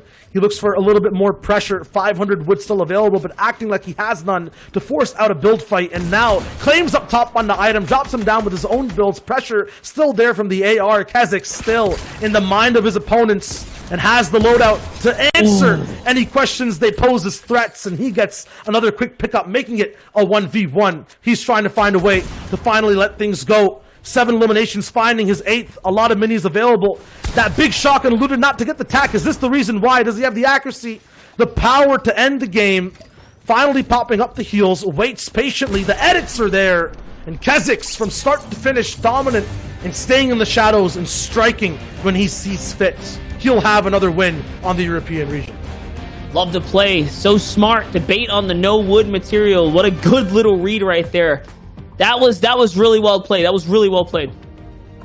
And there we go, guys. We see the mythic weapons back in play, being the cause of another victory royale. I mean, what do you think? What for you guys was that defining factor, and what made Kezix get, like, what was the turning point for Kezix, right, to win the victory royale there, Monster? He gambled. He played the biggest risk ever, was going for the launch pad, the actual drop, to trade a launch pad for a launch pad and loot, knowing that the server would focus in, and what he gained from that was multiple eliminations and a grappler. I mean, when I look at the standings too, the one thing I see from all these players, Wind, Nyrox, who actually, although he's at 50 points now, was in trouble yesterday in trying to qualify 464th place overall afterwards. It's the basketball reference court vision. They see things as they develop and know what to pinpoint. We saw it last game from Kezix, going for both a airdrop and after that getting the loot he needs, knowing what it can do, where to go after that, playing in the storm with floppers. Right now though, it'll be the balance of elims and placement that's letting players off of their first games stay and have a say at the top spots of the leaderboard. As we go for the second page, a lot of these players who were in trouble, Marcus C as well, who was, you know, also not in the range to be in top 300, is 12th right now, 41 points, 6 eliminations. Jason, we saw last game, have a very good strategy of letting people pressure first and then finish off eliminations, a lot of them from Mongrel's pressure with that gold AR. So a lot of these top names are finally rising up, fixing the mistakes from yesterday, Zeke, and performing right now. That's right. We'll flip on over to the third page there. Letwick, familiar player there in the comp scene. I mean, you know, Monster, it's not... We're still, like, pretty relatively low point thresholds, right? Like, it's still anyone's game. Any one player can have an incredible pop-off performance. Sundown talked about it yesterday. We could look at a 50-point game just from a Victory Royale and a handful of eliminations to kind of jumpstart your game there. So, we're still pretty relatively calm, I would say, but for a lot of these players, they are picking themselves up, ready to go. Any final thoughts before we go ahead and head to our break? Quick thoughts, Monster? Yeah, I mean, we're still in infancy of the competition. Anything can happen. There's still some big names to come up, and remember, the lobby's going to get tougher and tougher as it goes on. There is moments of celebration too, because there's some players, as you mentioned, it's one of the first games, right, who've already doubled their points from yesterday. I mentioned Nyrox, he had 43, now he's at that 50 range. These players are looking good, but it's all about finishing out and playing the rest of the 9, having a good run. That's right. Well, Fortnite fam, that wraps up the first 2 games in EU. Now, don't forget, we have another handful of games to play for the rest of the day. For now, though, we are going to go to break. So what you need to do is get up, go get yourself a snack, bring back some water, sit back down, and let's keep this ball rolling as we hop back into EU after this break. We'll see you then.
Welcome back to the FNCS Invitational. I'm your host, Zeke, and joining us for the next set of games, we've got Sancha and Bala TW.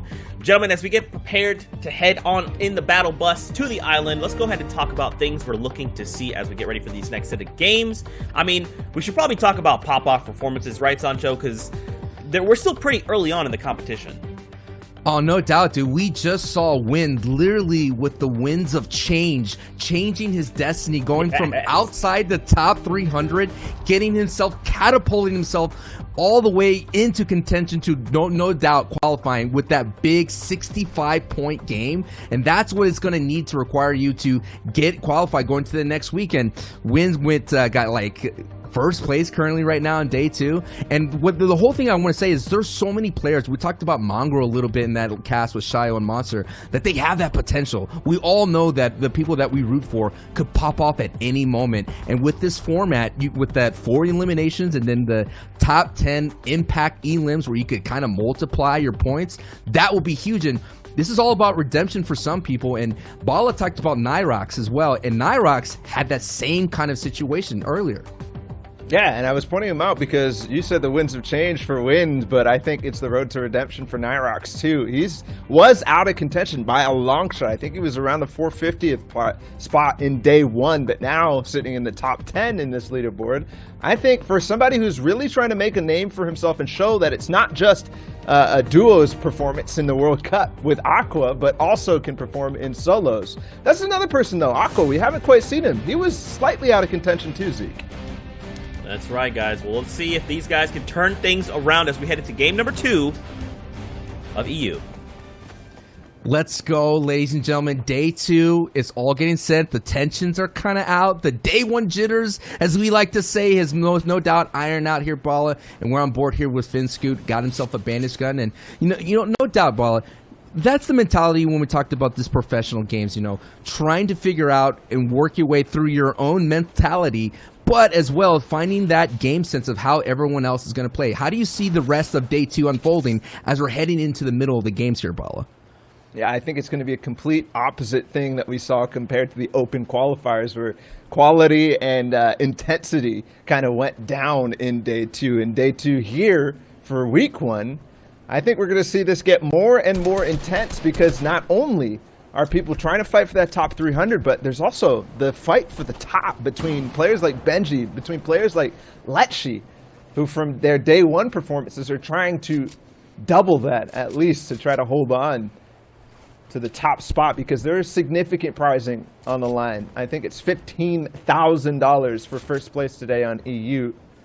We're watching another early game fight here at the weather station. Finscoot does find one, but there's still another one, and that was NLE. A player that we saw a little bit of yesterday. NLO, sorry.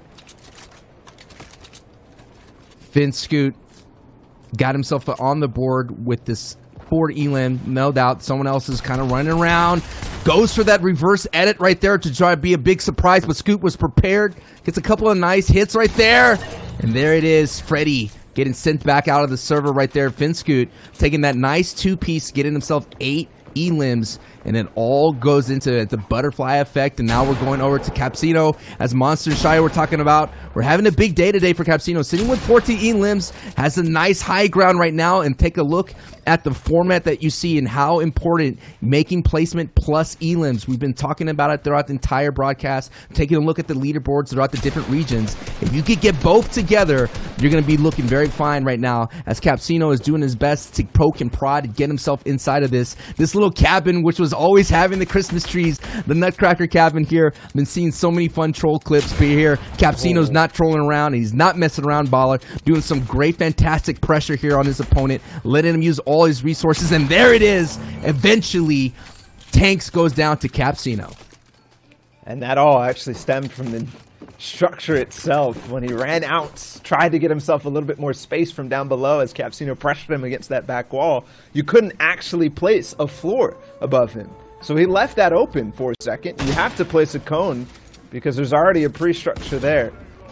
We are moving back to the agency, and we're seeing many fights where they're basically pressured into a spot where they have to move out. And you see the players reacting to this, kind of expecting when you have somebody back against the wall, their only move is to dive on you. Their only move is to push in. So if you expect that, you can pretty easily get the pre-fire shots out and the advantage in the fights. And we've seen the agency a little bit throughout this week 1.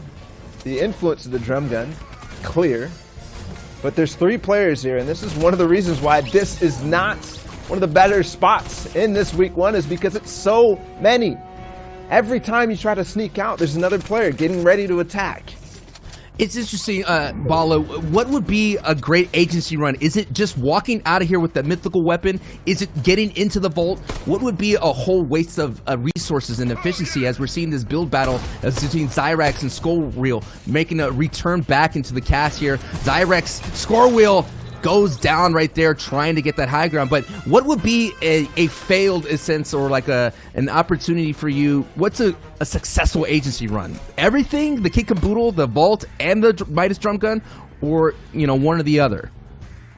I think it depends a little bit on the situation, how many players are there, but it's the same as anywhere else, right? Have a good base of heals, have a good base of materials, and hopefully have good position. The great thing about the agency is even if you fight for a long time, there's plenty of positioning benefits from being there, as it's in the center of the map. Verse starts things off with a double dink. The Verse AR doing good work and following it up with a tack shot. He did get some heals off, so this isn't all the way all in yet for Verse, although he might be.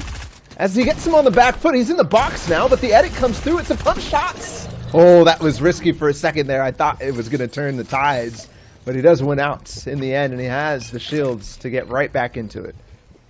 Verse pretty much sending Mitch on Instagram. Hey, that's the branding we're talking about, baby. Hey, you want to use the name changes, put your Instagrams and whatnot. But Sezo TV here with 7 points in day 2 has another. I think that's Scully attacking him right now. Now Sezo's on the defense, loses piece control right in front of him. So now he's doing all his best.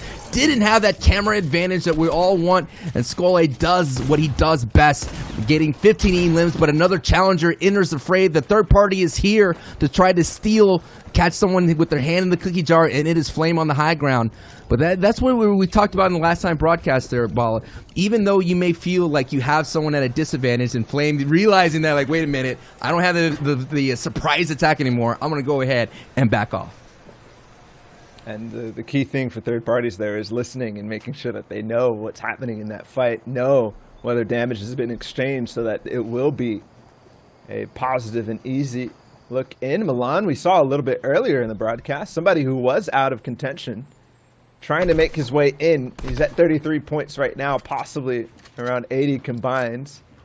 But he played so aggressively, and yes, he got the eliminations, which is probably why he's at 33 points, but fell because of how many strong players were right next to him. I think he ran into Blackie, he ran into Camo, and because of that, he's still stuck down a little bit, so needs to have a strong performance today to get through. So far, though, I think it's pretty good with the 33 points after probably 2 or 3 games by Milan so far. No doubt Milan trying to do a better performance as day 1. He catches them right there and is rewarded with floppers. You talk about the day 1 performance of Milan. He had 63 points, so already he is outpacing himself. He's going to be doing very well today in day 2, and we're seeing that in these with all these top level players, that the day 2, they're figuring out what they wanted to do. They no doubt went into the VOD reviews. That's always important. Bala, yourself doing those VOD reviews out there on your YouTube. I got to pump you up, gas you up too as well. You know, it's so important as any pro at any video game to look and judge yourself and critique yourself to see where are the holes in your game, as Otav is doing his best looking for the holes in his opponent's game, trying to get in that piece control, trying to use that tack as a way to break down the builds as hard mats is going out and we have a battle for high ground. Otav might go for the chop here, looking his best to try to get this opponent down to his layer. Almost catches him. There, he pops him right there, and that it looks like that was almost one of those situations, but Otav gets surprised again, Bala, and now we have that third party, as you mentioned, the other opponent listening right on cue, noticing that Otav did take some damage, and now we have that opportunity. As I like this box fighting here, Bala. I like it, trying to get the little piece of that corner. Yeah, just that one edit piece. trying to break it from the range where Kaizen can't shoot back. And we have seen Kaizen's partner fighting around Misty Meadows against Milan earlier in the day. That's Blackie from Squads. And he is in this fight. 2 French players, I believe, or French-speaking players, I think, from Otav and Kaizen. Kaizen, you remember him from the duos, had so many strong performances and was one of the more consistent players with Clement. Now in solos. See what he can do. Right now, he's definitely putting the heat onto Otav. Otav trying to do his best to survive this third party. It's interesting. We've talked about it earlier. Blackie actually has a tendency to third party. He did that in the previous game. He kind of sniffs around and listens with his ears, of course, to find that opportunity. He is an opportunist, and he's going to have this opportunity to get the 4 points, and he does. Actually, that was Kaizen. I'm sorry. Kaizen, the opportunist in this fight. Blackie was around, sniffing around, so it's very important to see how many of these engagements, and actually that was a very high engagement. Last time that was a detriment to the previous match that we saw here on the broadcast, as 4K is looking for an opportunity to get some damage on Kaizen. And the way that happened for Kaizen, you were mentioning how he started to approach that. It was from height, but that fight went so high, as you pointed out, that it was kind of awkward. He was trying to surprise them from that high elevation, but in that case, it overtook him, and he had to come from down below, so the surprise factor was no longer there. Here's his tactic, Sancho. You played in NA West yesterday. We were talking about getting easy rides to placement points. I'm going to put you on blast. You might hype me up, but no. Monkey Man 613 is in the shack, and this is what I'm going to call the Sancho Cheese Classic. Listen here, brother, when you have bushes available, when you have little corners to chill in, this is free placement points and a heavy change of the tournament, man. That's what you got to do. Hey, do not look at my stats, because I was just trying to get a vibe of it. I mean, I am in the NA West Invitational invitee, but I try not to be a free 4-pointer. But yeah, man, this is smart. This is what Shiloh likes to call positioning, and this is very prime positioning here for Monkey Man. He finished the day 1 with 21 points, already doing really well in day 2. Poof, pow, surprise! Monkey Man jumps out and grabs that banana that he's been looking for. 24 points, but hey, you see what I'm saying? It works. It works, Bala. It works. Absolutely it does. That was great for Monkey Man. Knowing that the zone was going to come in this direction, knowing that somebody would peek their head into a shack or a small house that has the door closed, that the loot is still available on the floor. And one thing that he did that was really nice in that fight, not super complex, but he uses SMG to start. And when the stair came up, he actually switched so that there was a full clip available to continue spraying through once he got through the stairs, and there's nothing you could do. You see the tail end of another SMG spray in what looks like a very similar situation optically. It's the player there. And both of those guys around the 20-point mark. And I'm wondering if that is their day 2 score. So possibly, if we're thinking of day 2, if they performed in the same fashion in day 1, they might be on pace to qualify in the top 300 right now. And that's all is the name of the game today. Just get to the top 300 so you have another week to get into the top 80. And of course, if your day ends today, you still have an opportunity in the rebound. Monkey Man now out of the cabin, ready to attack with the confidence, going full aggro right here, trying to get himself into the box with brute force here. There it is. He got right in there, and there it is. You mentioned right there, Bala, having that SMG fully loaded and gets us Saiyans right and out of the server. And he has Mice's drum gun. So I'm expecting Monkey Man to go full King Kong on the rest of this lobby. George of the Jungle, we're in Weeping Woods now, and maybe we'll see a little bit more of Monkey Man in the future, because with Midas's drum gun, he can move on and do exactly what he just did. Get in the boxes, surprise people with the aggressiveness that you normally will not see in a 60-man lobby in third zone. No, it's not Storm Surge, but still, risk is there when you engage in these fights on the edge. There's so many people boxed up in good positions, ready to shoot at you. If you get into a fight like this from Capsino, good thing, though, is that they're up on the hill, so that everybody in that woods is not going to have the line of sight to actually third party. But he's still careful, still making sure that there's nobody playing edge. kind of coming out to the zone ready to engage in this before he goes forward. Capsino looking for a clean fight right now. It's a very rare clean 1v1 this early kind of third circle game here.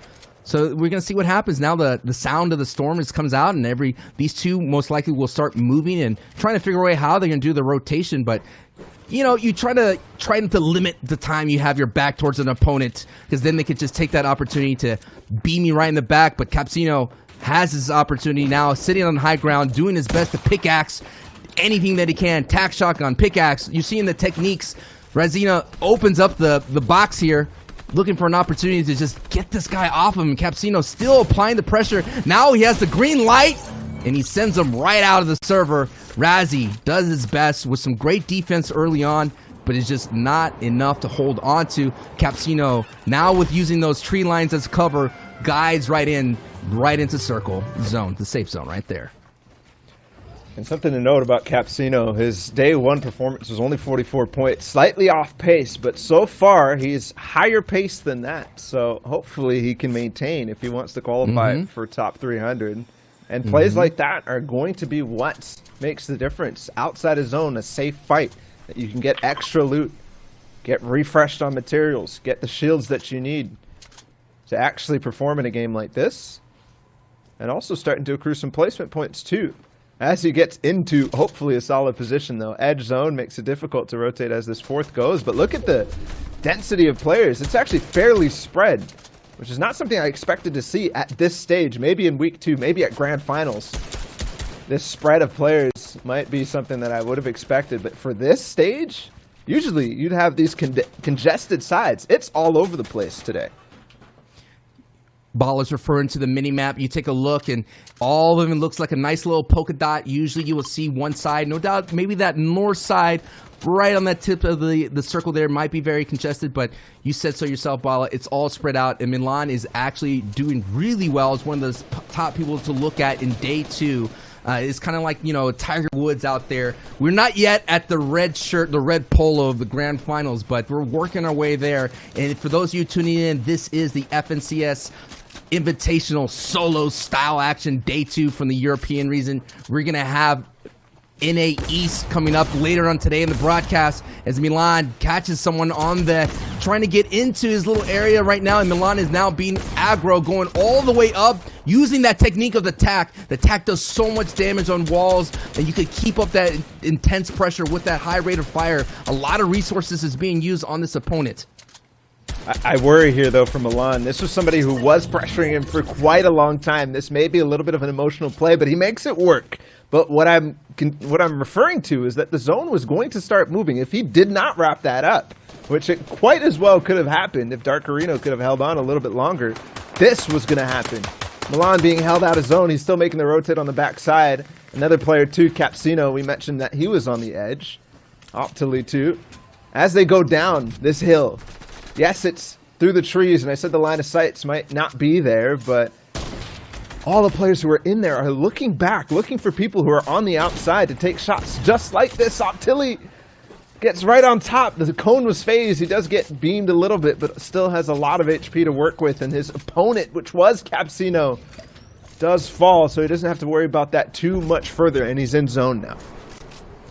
Looking good right now, heading into the 5th circle, which would be the half in, half out. And you're going to see the circle pick a side here. So Optili looking for an opportunity to hopefully get that side going in, but he has to be careful of the opponent down below and all the gunshots happening. A third person is now picking at him from below, and he's still trying to hold it. The harpoon is trying to take the floor away from him. Luckily, Bala, the 5th circle, is so close by, so he can take some time in this fight and not have to worry about making that big-time rotation.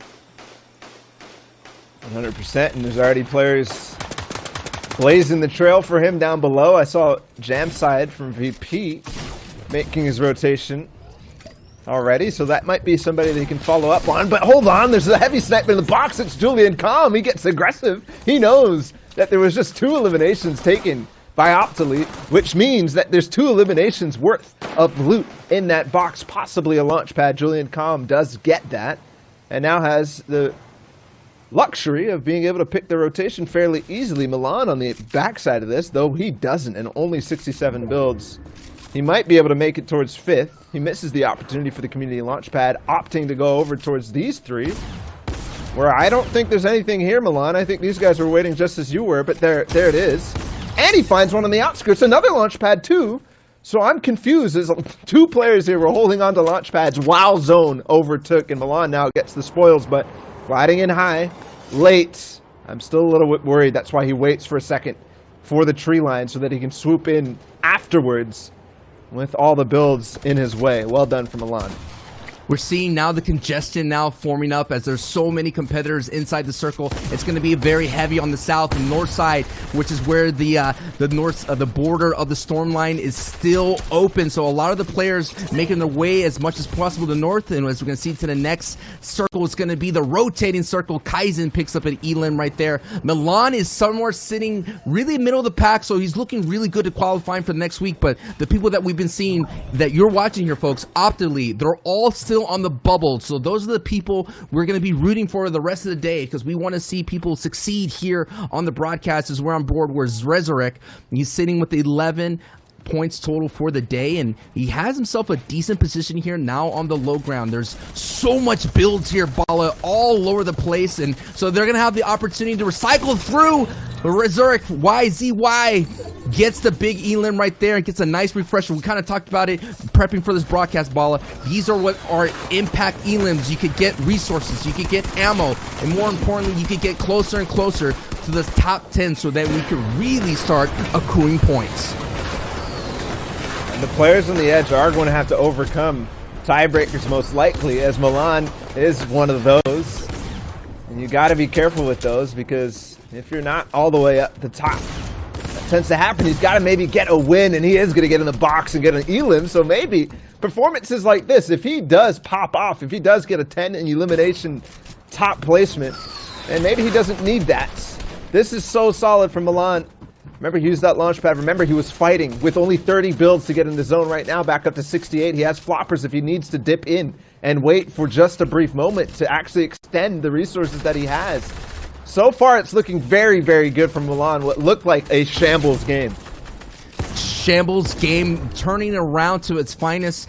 Bala, Milan doing his best just to keep going, to keep surviving, using those floppers. Right now, it is a 10-tick storm. For those of you that never made it this far in a crazy game in Arena, 10-tick is very, very dangerous. Of course, it's almost max damage, and Milan does max damage with Meowso's Pew Pew, getting the job done now, sitting with 61 points for day 2. Some big-time performances from Milan, using a nice stair tunnel, and we're taking a look at the overview. We have Scala on the top, Monkey Man still alive, doing his best, going from branch to branch, and Flame we saw earlier in the cast, and actually Scala does take him down, but now we're on back with Fast Roki. So now we have different situations kind of happening all over the place, Bala. Low ground, mid ground, and high. Right now, you want to try to do your best to get the high ground, because as always, high ground is king, but you can still be that low ground warrior and get so much resources on the low.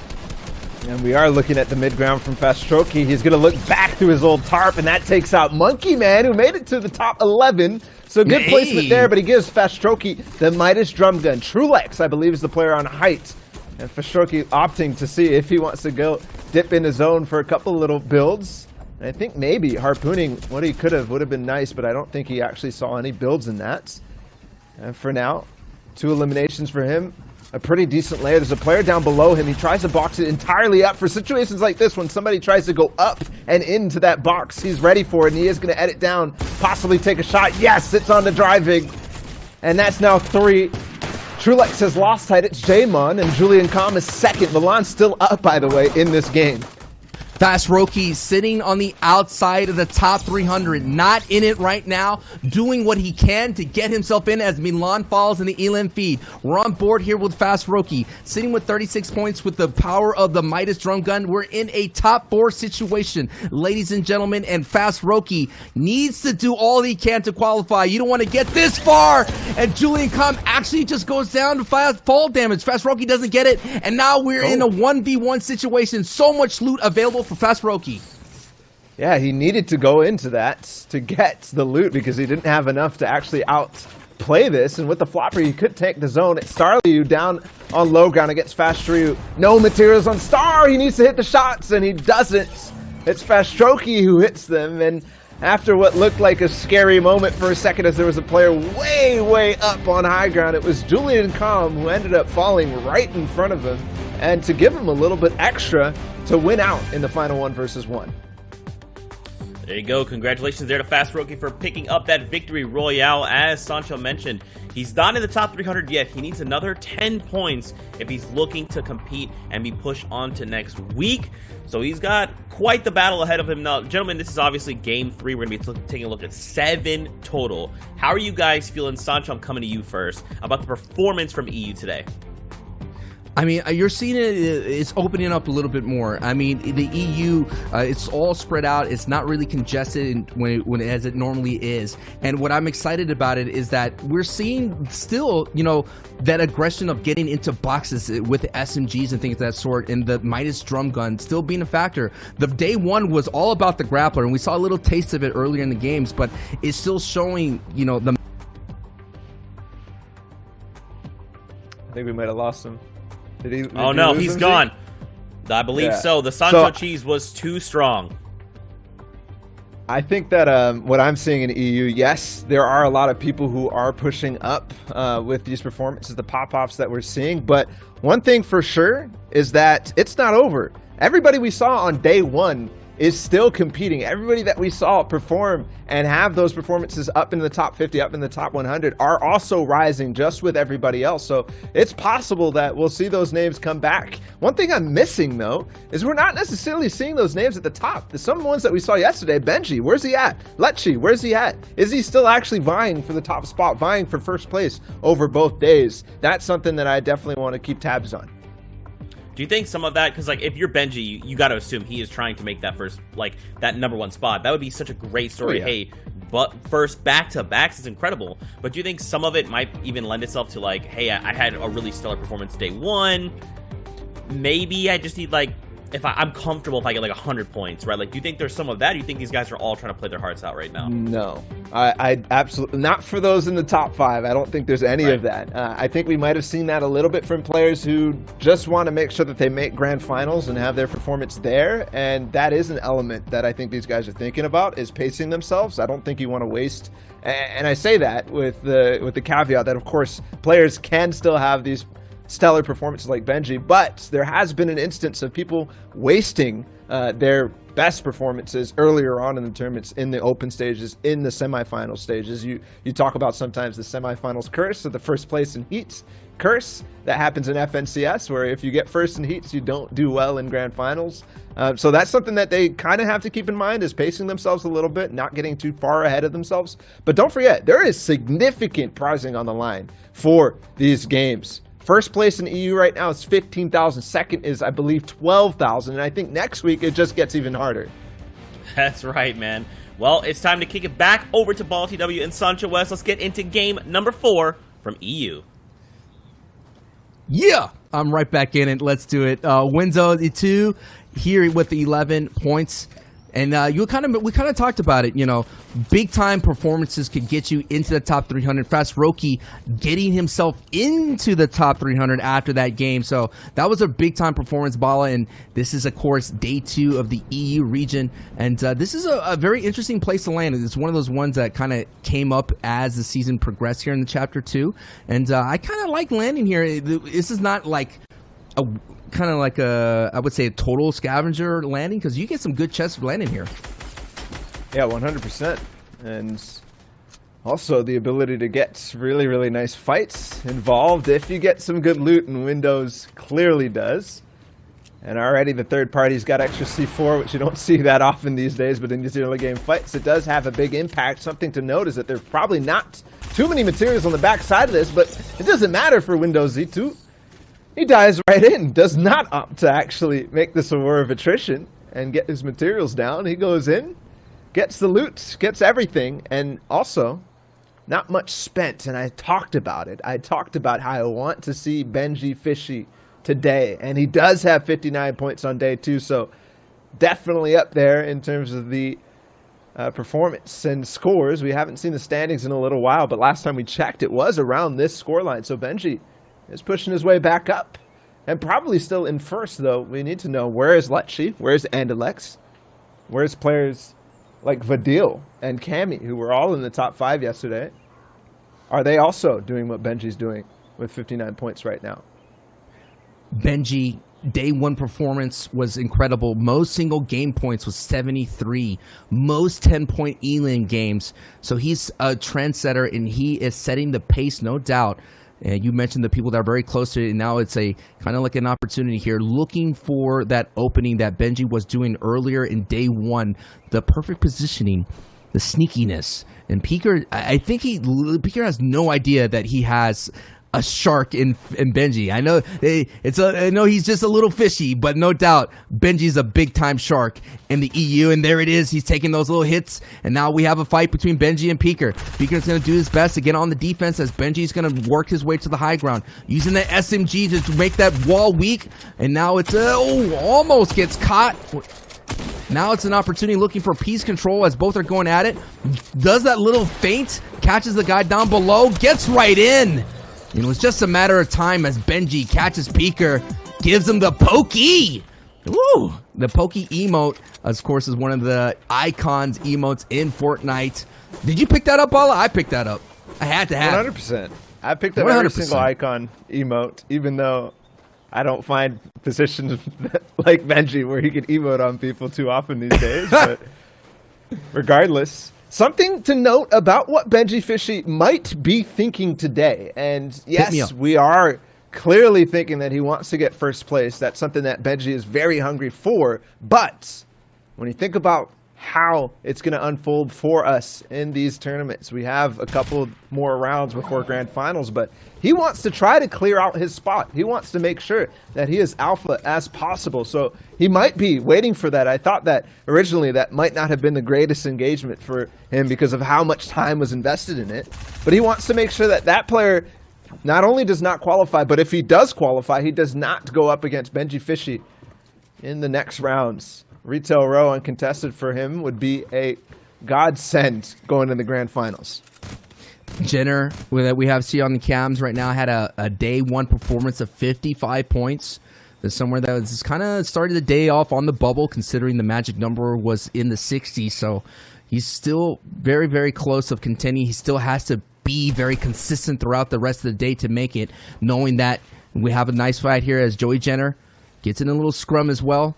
He still has that kind of I kind of feel like even though he has high ground, that never is the alpha position anymore. It used to be in earlier days, but things could turn so quickly as Jenner gets 130 and the green light is on and the pressure is on, and Kryzak gets eliminated with that great pressure from Jenner. But you know what I mean? Like, we kind of saw that with Mr. Savage. Yeah, even though I'm on the back foot, that doesn't mean you're going to win this engagement, Bala. 100%. I think more than anything right now, it's about who has the HP lead. Mm-hmm. I know that's obvious, but the position about high ground versus low ground or anything like that in these box fights really don't mean much. Mm-hmm. I think the biggest battle is it is a war of attrition. It is getting these trades, favorable trades in a sense, mm-hmm. where you can make sure that once it does come down to the all-in, once it does come down into each other's boxes, it's much more of a risk for somebody than the other player, right? That's what you want it to come down to. So just getting these little tit-for-tat trades when it's really, really good player against other really, really good player is important. But the other thing to think about, too, is the material imbalance as you move through the fight. Who is being forced to use more? Who is being used to spend more resources, not just in material, but also in HP? The small shields, the big pots, the fish, all of that will indicate a turn in the tides. But again, if you have used those, that doesn't mean that you're out of the fight. It just means that maybe that's the indication that one side is winning. And oftentimes when you're playing for placements, if you're taking the scavenger routes, you end up not necessarily, you have to rely so much on what you grab and not take those kind of fights that you mentioned that use up all your resources, because it kind of affects the rest of your playstyle the rest of the way. I mean, if you start off the game passive and then all of a sudden you expect to ramp up to be aggressive, that's kind of a big leap to switch gears between the two. No doubt there are players out there that can do that, but it is certainly difficult to set up the entire placement. As we see Lizen right above Mex. Mex had the day one performance of 50 points, but switching gears, Bala, it's very difficult to do, because essentially if you set yourself up one way to all of a sudden to change midway and make sure you get some, you're gonna have to rely on elims more than anything than like farming or refarming, things of that sort, as Mex is now in deep trouble as Lyson getting down without the shield. So that means we're gonna have a good old-fashioned box fight between the two. Lyson getting that opportunity here to try to put more points on the board, a 4-pointer right in front of him. But this is what Bala was talking about earlier. A lot of his investment in that, and now that you're in the storm, some HP is being invested. He does have the medkits to kind of get that back from him after this fight, and he does have the big pots, and no one's around here, so this is going to be a clean fight between the two. Lyzen, Mex, again, with low health as well, because he couldn't have an opportunity to kind of heal up. So Mex is now on the ropes, but he turns the fight of the tide right there and gets the big bop. The floppers being a big key factor, and he didn't have to use a lot of resources in that fight that we mentioned, Bala. And thankfully, Mexi does have the tide in his favor. He can just drop down and get into that. And we're looking at CRR against Crystal with Benji Fishy also beaming at the same time, a third party. I do want to add some context to that fight. Mexi is a veteran in this Battle Royale mode in the competitive scene. He is a veteran. He usually plays with a lot of different top-tier players, and he was in the FNCS duos performing well. And then the player he was fighting against, that was Lyzen, was the console EU FNCS winner. Now Benji Fishy gets involved with CRR, I believe, and he is going to take it out. Ooh. Maybe a little bit of ego there for Benji Fishy, knowing that CRR maybe just got that elimination, and Benji says, no. If that is CRR, I want to make sure I fight. So not only can I talk about it in Twitter a little bit later, but also I put the fear of Benji Fishy in CRR's soul as he picks up the one and moves on. No doubt, man. I mean, there's a thing about the names, you know, you see a lot of people with respect putting Fishy, putting RR, a lot of fans out there, so maybe Fishy got himself a couple here, some nice little diagonal tunnels to get away, to give himself some distance, using a lot of hard mats here just to give him this opportunity to breathe a little bit and assess what is happening. Now, you get to see this kind of like Benji is what I like in the fighting community. He's downloading his opponent to see, all right, what can I get away with, and what do I need to do to make sure that I win this fight against Jinnah, sitting on the high ground. No doubt knows, we mentioned that kill, the elim fee, knowing that he's going up against Benji, so might be going for that sweet, ever so flightful cloud, but again, you go toe-to-toe with the big dog in the fish, gulps him up. Nah, not today. Out of the server you go, Bala. That's what happens. You chase a little bit of notoriety, and if you can't actually hang with the sharks, you'll get mopped up right into the sea. But you gotta go for it, man. I respect that. He has a free path into the rest of the zone, kind of after winning 2 back-to-back fights. And I wonder, we have a lot of stats guys in the community. I know this is a tall ask, but I would love to see the RR clan versus the Fishy clan. Who's actually leading in the war, at least in the solo FNCS Invitational? Clearly, the leaders, though, going up against each other, that's one that I think people are going to talk about. Mo doing his thing, using the heavy. We've seen it a little bit in the broadcast. It's a great utility item. It's not just for the hot, long-distance snipes, but you could use it in your box fighting out there.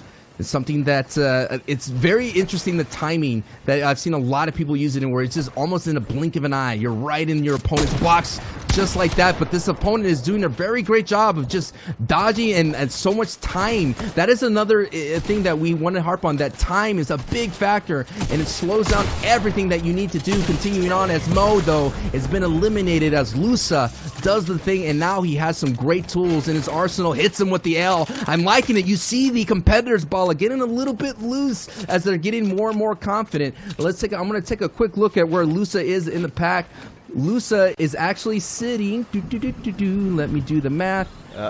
Very well for himself today. I mean, I almost had it. There it is, 200 in the 200s. So pretty solid. Yeah, actually, he had a 106-point day one there, Bala. So this is one of these guys that kind of a slow start today, but I'm expecting a big-time finish for him, especially in the big time here. We got Benji doing his thing. I think Zeke alluded to or asked the question, basically, if people are going to be kind of chilling a little bit in terms of how many points that they want to get today, just so that they make sure they get in. Lusa might be on that path, because right now he doesn't have too many on day 2, but clearly put himself way above pace for qualifying in day 1. I think to be comfortable, he wants himself another 50 to 70 points just to make sure. And here we go, another. This is something that we talked about yesterday when we were watching Benji, is that he tracks these opportunities. He looks for it. If there's a opening, he will take it. And he does find himself a launch pad and forces a base to be built. And I think he actually wants to get in on this fight. And I'm not sure why. He got a little bit of damage done. But he wants to go all the way in. And oh my goodness, he takes the back wall and the cone. That is piece control at its finest. He has no room for escape, or he leaves no room for his opponent to escape at all from his box, and that's what Benji Fishy does best in these mid-game engagements. What are those, the classic quote? He's like, I'm not trapped here. You're trapped in here with me, and that's what Benji's is basically saying. Yeah. So that was a big time play right there, and it's very fascinating to see the high level play of Benji, and it's interesting to see that he's kind of opening it up. I think he's trying to make a statement game. No matter what, that he's on top of the board. This is going to be a statement game, as we're here with Patek. Patek getting hit right there with 9 points on the day, and now with only 31 HP. So all this is going to collapse here on Salty Springs. We saw it a little bit earlier in day 1. It's being a factor for it. A little old school POI action. It's always great to see. But Patek right now doing his thing. This is a very high battle. And catches his mechs that we saw a little bit earlier today here, Bala. And that was such a meaningful fight. Both Patek and Mexi were off pace on day 1. Patek even more so, I believe, than Mexi in this case. And only 13 points for Patek. Mexi did get a couple of elims in this game, but he certainly wasn't all the way up. He only had 50 points on day 1. With the 20 or so that he had in this, he's only at 70. And I think that's still off pace for qualifying. And these are two legends and veterans. I talked about it earlier with Mexi in the competitive scene, at least in EU. And it looks like Patek getting a little bit way too aggressive, actually. Drawing the ire of the entire server, and he will get knocked out as Luca has enough of what Patek is doing and also decides, maybe I'm not going to make it out alive. I might as well just go for the free point, or not the free points, but the opportunity for this forward pointer off of Patek. We'll kick on another bubble player looking to bust other bubbles along the way, and that's what's so dangerous, being on the edge of that top 300. And you know, a lot of people are just pulling each other down, as we saw Thomas out, HD in the distance, no doubt having that heavy. Jason here with a heavy as well, with 50 points on the day. So this is going to be a great start for him, and seeing how he's going to do. And I like the heavy sniper. I mean, the heavy sniper is still one of those things that you reward those sweet headshots that you're looking for. And Jason now using the cone technique to peek around. This is going to be all out in the open. We had a lot of circles a couple of times around mountains, around bridges, around the lake. This is going to be a good old-fashioned, old-school POI ending here, Bala. 100%. And looking at Jason, he ended the day, the first day, with 100 points, or close to that, so definitely way above pace, and he's looking to set that as well on day 2. Already 50 points, very close to what we saw Benji Fishy actually on earlier in the game. Benji had obviously gotten himself a couple of elims, so he's extended that a little bit, at least the difference here. Jason looking for his shots. Player nearby, looks like he actually wants to invade on the box, and yes he does, right on top. Jason almost goes for it. He does have the heavy snipe if he wants to get in. But now he's just waiting, looking to see, is this guy going to turn his head? Is he going to open an edit? Is he going to focus his attention a little bit too long for me to get in? Yes, it is! Boom, bang, in the box, and he's out. Hiden. No hiding in this case. 3 eliminations for Jason and a massive impact, Sancho. Oh, Bala, are you from the future? You totally predicted that. He saw his opponent with his back to him, using that heavy sniper to get right and send the ultimate key for any box. It's the skeleton key for any box there. So it was a big-time play from Jason here. And now we see Benji. We see a Cinch. Lusa still around, getting this nice overview fly-in to take a look at it. It's so cool to see Benji being very comfortable at any kind of layer. The versatility in that. We talked about him being a box fighter and being a master rotator inside these fights here, sitting at 77 points. But today, Benji being the ultimate aggressor, getting his face in it. I think he's just kind of poking, because these are the same competitors that most likely he'll see in next week. So he's gonna try to figure out, like, what is he gonna have to deal with going on into future games to the rest of the FNCS Invitational, Bala. I think that's definitely going to be a major factor. He does have a great position. I'm wondering where fifth zone is. As we're on the wide shot, we can't see the map right now. Benji, there's an opportunity here. He's actually moving forward to it. Yes! On to Sam. And instantly gets him down to 1 HP. He finishes it off as there's a impact again for Benji. The perfect timing. And like you said, conditioning his opponents. Putting the fear in them. Right now, Benji's unstoppable. He's a force of his own. But still, the end game is another force entirely, and there's a lot of players who can have a say on that. We saw Jason 76 earlier on high ground, and I believe on this side of zone that Salty Springs has it. We're now looking at Coolest Carrot, who was one of those open qualifier players that we focused on a little bit and showcased because of his performances with the drum gun. And now they're all looking at each other, waiting to see, is there going to be any launch pad places? Mitro is actually in a little bit of a fight up close to high ground. Nate as well in this game, the reigning duos champion from FNCS.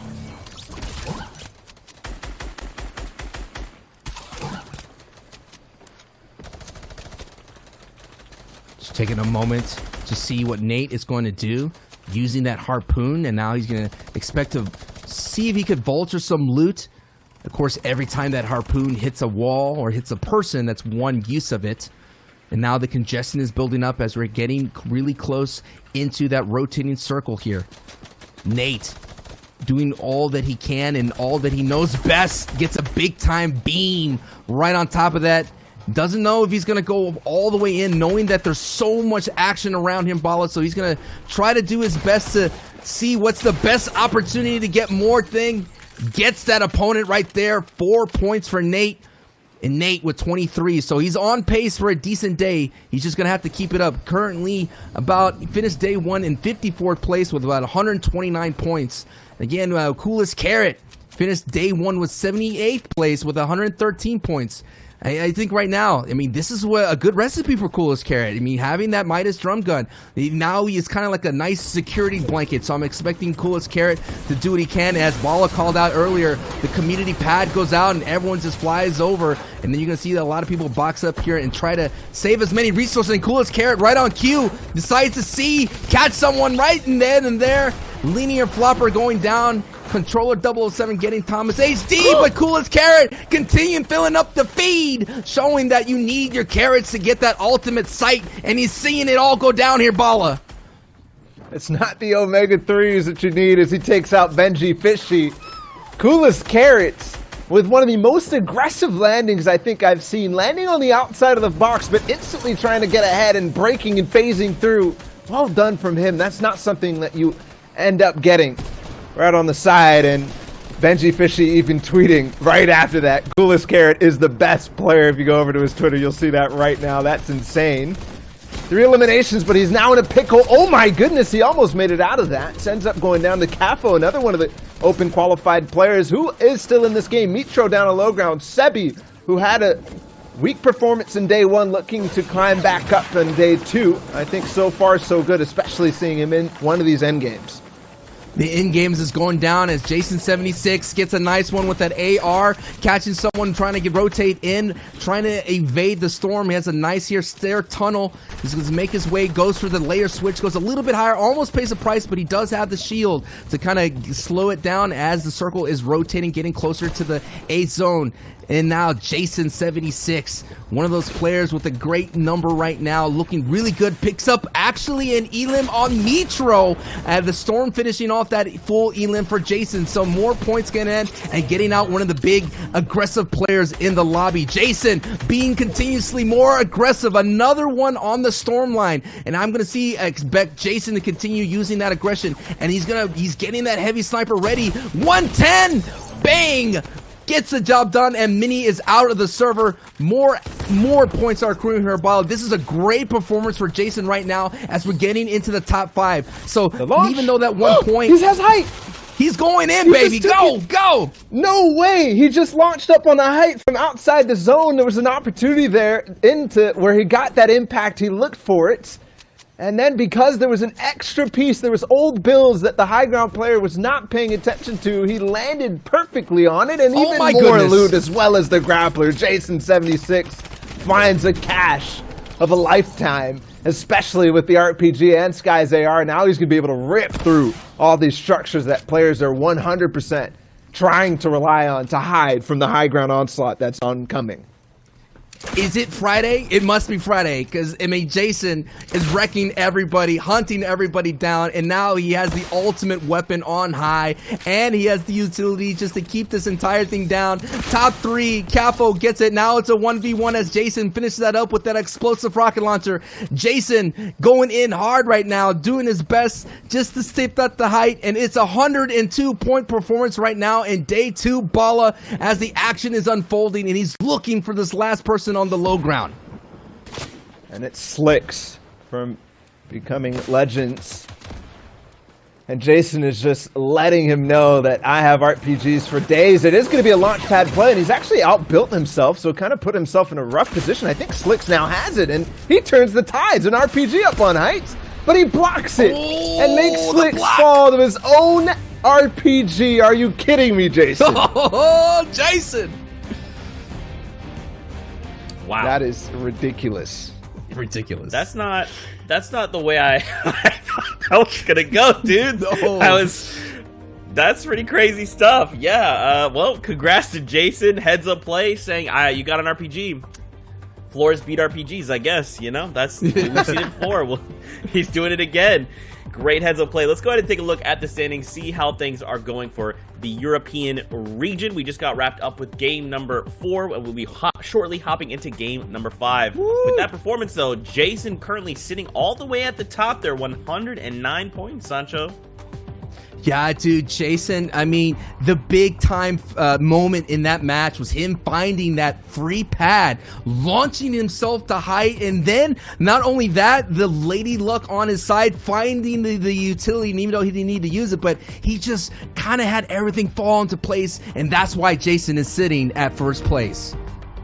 And I have to point out of the top 5 right now, there was 4 of those players in that one game. So take stock in that. That's the matchmaking system in action, showing us all the high level play. And something to note too is Benji Fishy up on the top of the leaderboards, and nobody else in that top 10, I think, is up there with him. So probably in cumulatively first place. But on the second page, we see Castery starting to make a push up, who was off pace. 72 points now for him. Milan as well, 72 points. Looking like there's a lot of people who didn't have a good showing on day 1 starting to show up here in day 2. And this is the questions on everyone's mind. What and when and who will have that pop-off performance? Because I know it's coming, Bala. I know it's on the way. Someone is going to show up in a massive way, just the same way that Wind did. So my question to Sancho would be, who do you think? If you had to pick one player that you want to see have that game right now and suddenly just show up in top 30 and be like, hey, what's up? You forgot about me. It's time to go. Who would that be? I want to go with Mongrel, man. I think Mongrel is one of those ones that we saw earlier in the cast. We know all about him. I mean, he's a champion. I've always wanted to see, you know, we talked about with the open qualifiers, you know, changing of the guard, new faces coming in, but there's always something special about people reminding people like, hey man, I still am the best at what I do. And Mongrel will be one of those people that he hasn't had a full pop-off game. He has consistent games, high strong games, but not like that banger of a playing.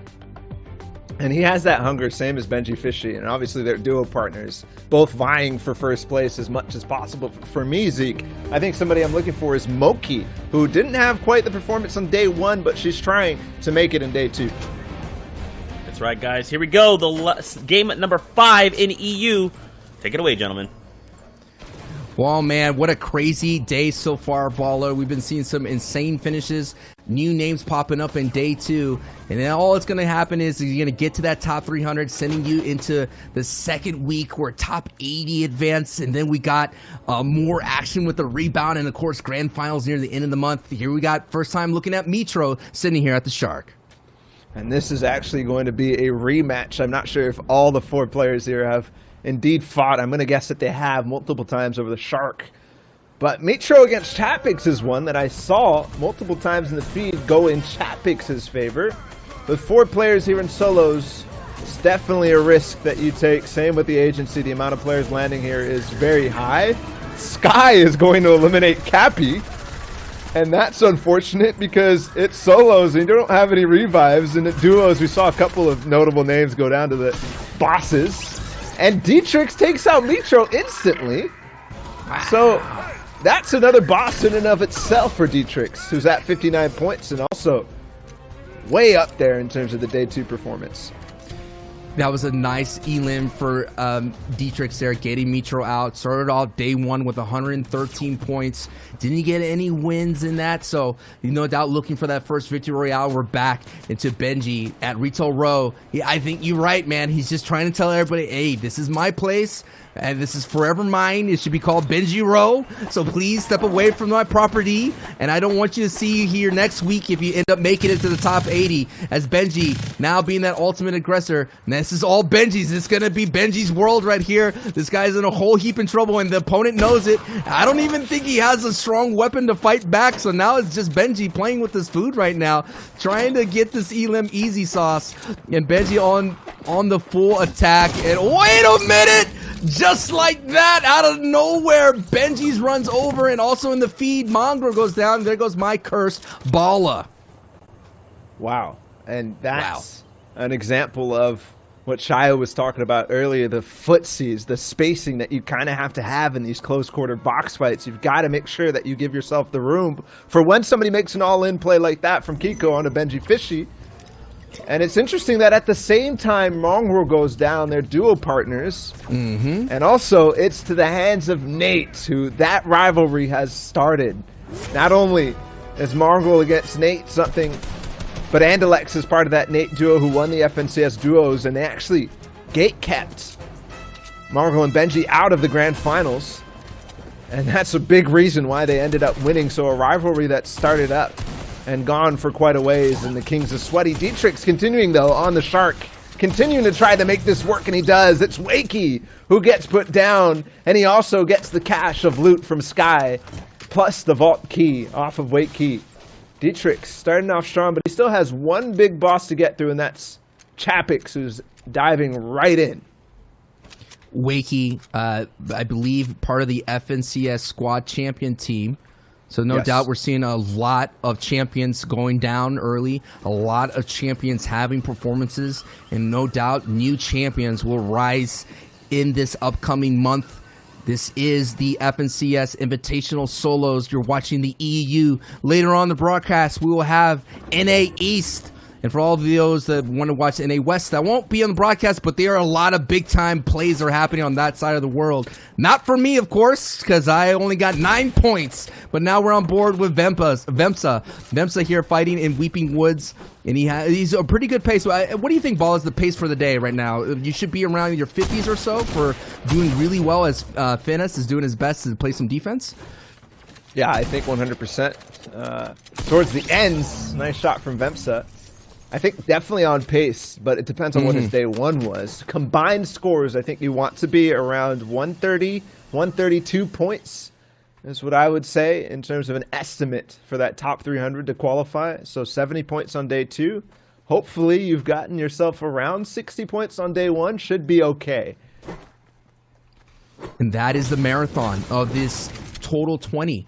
And you know, I think that one of the things we didn't talk about is that you know, sleeping and waking up that next day. Like, how can you sleep knowing that you have so much running through your mind, man? I mean, it must be that intense pressure of knowing that you're on the outside looking in. What you did the day one maybe wasn't working. What can you do? What is your backup plan? As Rorik has to find a backup plan right now. A surprise from behind. Now he has a couple of minis, but he doesn't have the strong weapons to kind of put down that big pressure as his opponent gets in. 46, 120, does what he can to defend himself as Faye gets the elim, and Faye is having a big-time day with 82 points, Bala. That he is, and aggressive onto the player who's rotating outside of his cabin. Make sure that works.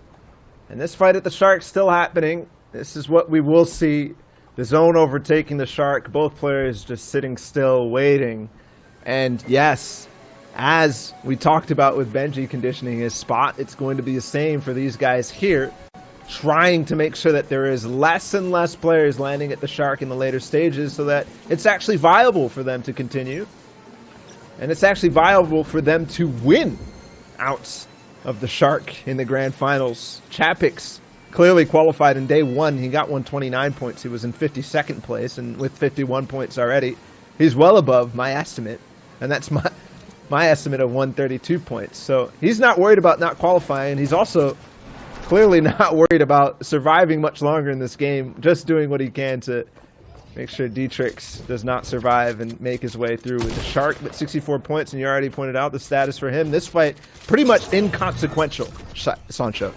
And always following up with the L, and I think that's what it is, just posturing, you know, letting them know, hey man, next time you want to meet me at the Shark, I'm ready to get you here. And Dietrich has 68 points and Sky's loot, and Sky herself did pick up an elim for her. I don't know what her point count is today in the FNCS Invitational, but Sky was one of those henchmen is always sought after, considering that you have that high rate of fire in her AR as well as the grappler. Not a lot of grappler plays today. We saw it a little bit earlier in the cast ball, but I think as you mentioned, as the lobbies continue getting more stacked, you're going to see that grappler come into much more of the end game as we were on board back with Faye, and this is going to be the third party opportunity. He actually isn't there with Asjay.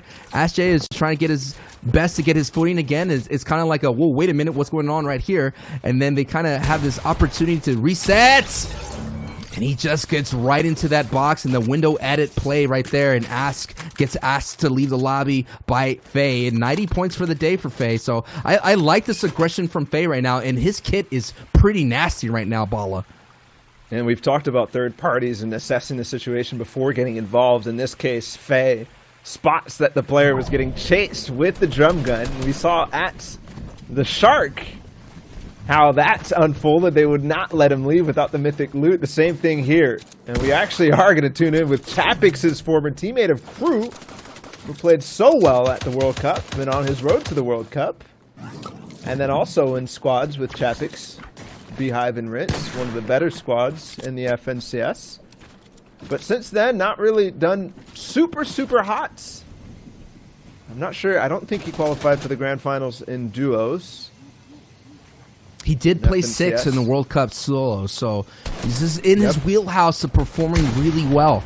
And Crew does have the epic pump shotgun, and he's going to definitely use that to his advantage as he now has this is an interesting place to be. That was a nice reflex right there from Crew, because, you know, when you're sitting on the ramp, that little baby change of elevation from going from the top of the box to the bottom could be mess you up a little bit, but that quick flick of this wrist right there, and Crew is now in day 1 with 34th place with 145 points, now looking really nice as we're seeing that top leaderboard with Lecce here, Bala, as he's making his way across the map. And Lecce on 108 points. He's definitely keeping pace with Benji, but probably just that's not going to be able to overtake, because there was a 17-point gap between the two at the beginning of the day.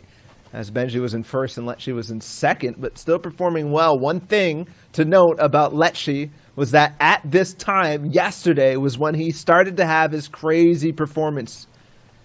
He had back-to-back ridiculous wins, or a win and then a second place with a lot of eliminations. And if you go over to Fortnite competitive Reddit right now, you'll see that endgame as he sets up for the double tap burst AR. It's only one dink, 64 damage, but that is still a great advantage to start this off, especially as he clearly is getting close to the box. And yes, he finishes that off very easily, surprisingly easily, even for Lecce, I'd say.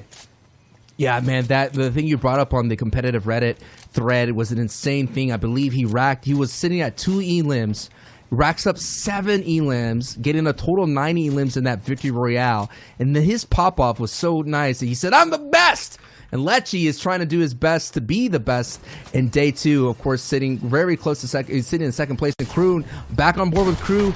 And they're using that harpoon. We saw that. And that player did not all of a sudden get this major jump advantage. He got pulled harpoon like Scorpion right closer to him. And Crew is going to go right in. And this is going to be a tough position to play here. And when you're on the low and you're getting pressured with the harpoon, and Crew is this is his place. This is his wheelhouse. With 59 points for the day, I am expecting Crew to, kind of remind the world, like, there's a reason why I was in the World Cup. There was a lot of big names not in the World Cup, and Crew was in it, and I believe he got the last victory royale of the day when he in the World Cup.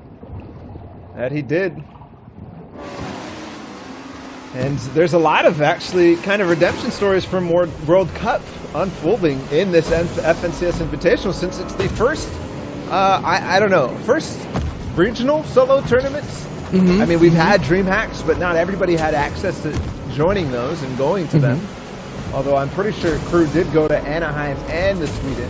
At Anaheim, he placed 16th, and at DreamHack Winter, he placed 84th. But with the official tournaments here, I think he definitely wants to make a resurgence after his 6th place at World Cup. Same thing in NA East, and a reminder that we are watching NA East later on. Same thing with Booger, right? After his first place. All the team modes, he hasn't had that much success in. Crew, Chapix, Beehive, and Ritz did have success in squad, so it's slightly different, but I think solos mode makes everybody so hungry. At least those who performed so well by themselves at the World Cup. Yeah, Booga coming into 121 points, is sitting at 66th place right now. So no doubt he's still in the running for the top 300, and a lot of his fans are rooting for him to succeed. Crew rooting his way through these boxes, trying to look for that opportunity to know if it's A-okay to go in. I'm going to take a look at the mini map right here. There's a little bit of people. This might be a little bit of clean fight. He does have to go through a couple of people, and there is someone rolling down the river. Gonna kind of like scroll on by here, but Crew gets a little bit tagged himself, but then the use was that a harpoon sneaking his way right in, going right in and getting that full elim. And that's the second time that we watch on broadcast today CRR 2 games in a row go down to very confident players in Benji Fishy in the previous game and now Crew in the second game. So CRR, who is known as one of the most aggressive mid-game fighters, but also one of the most patient and, I guess, cerebral controller players, as we swap and actually see 2 in the past 30 seconds. Right now, he's kind of looks like he's not able to actually maintain against players of the caliber of Benji Fishy and Crew.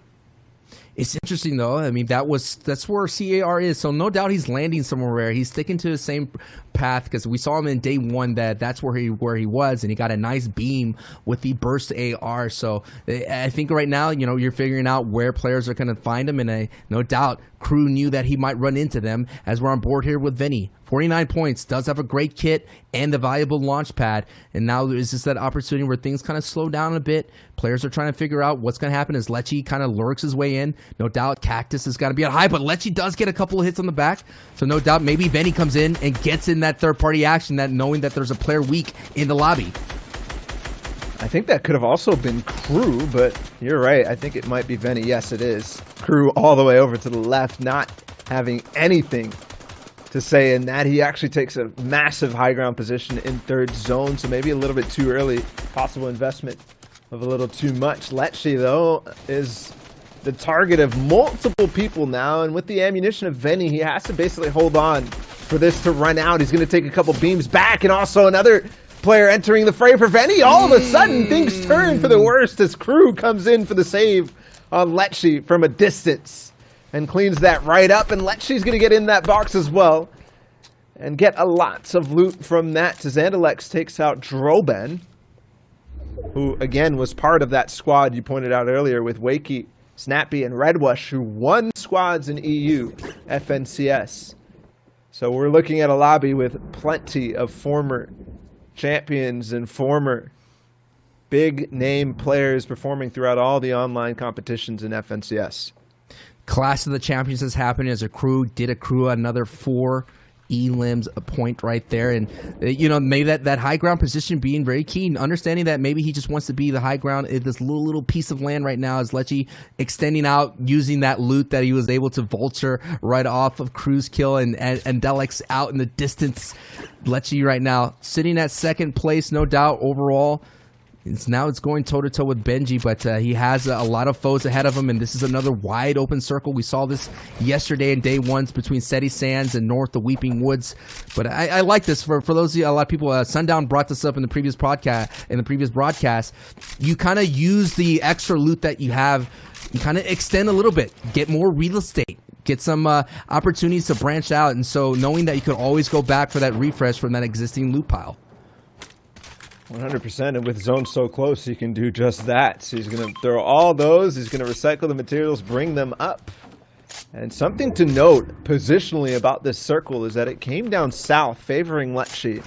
He has that launch pad, and he's back up to full HP with a lot of loot to deal with because of what happened with Crew. And the position that Crew kind of gambled for, pushing up for that high ground, is now edge zone of 4th, which could have gone completely the other way, but now he's possibly going to get even 5th zone, and with such a high position, he can hold on to that and hang on for quite a long time, and I think he might be able to do just that, though. Of course, that 5th zone can go anywhere. For now, he's just going to use that to perch and try to find any opportunities to find some elims.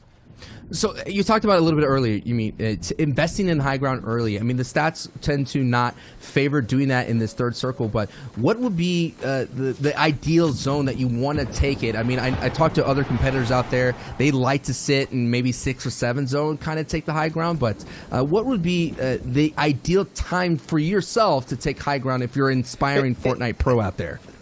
I think it depends a lot on your playstyle. It depends on what your goals are in every single game. I think we've seen a variety of different pros take a huge approach a different approach on a lot of fronts. I think Jamside, somebody who is playing the Invitational today, showed that, hey, taking 5th zone, yes, I might not win the games, but I will get a free ride to placement and also a potential for a lot of elims.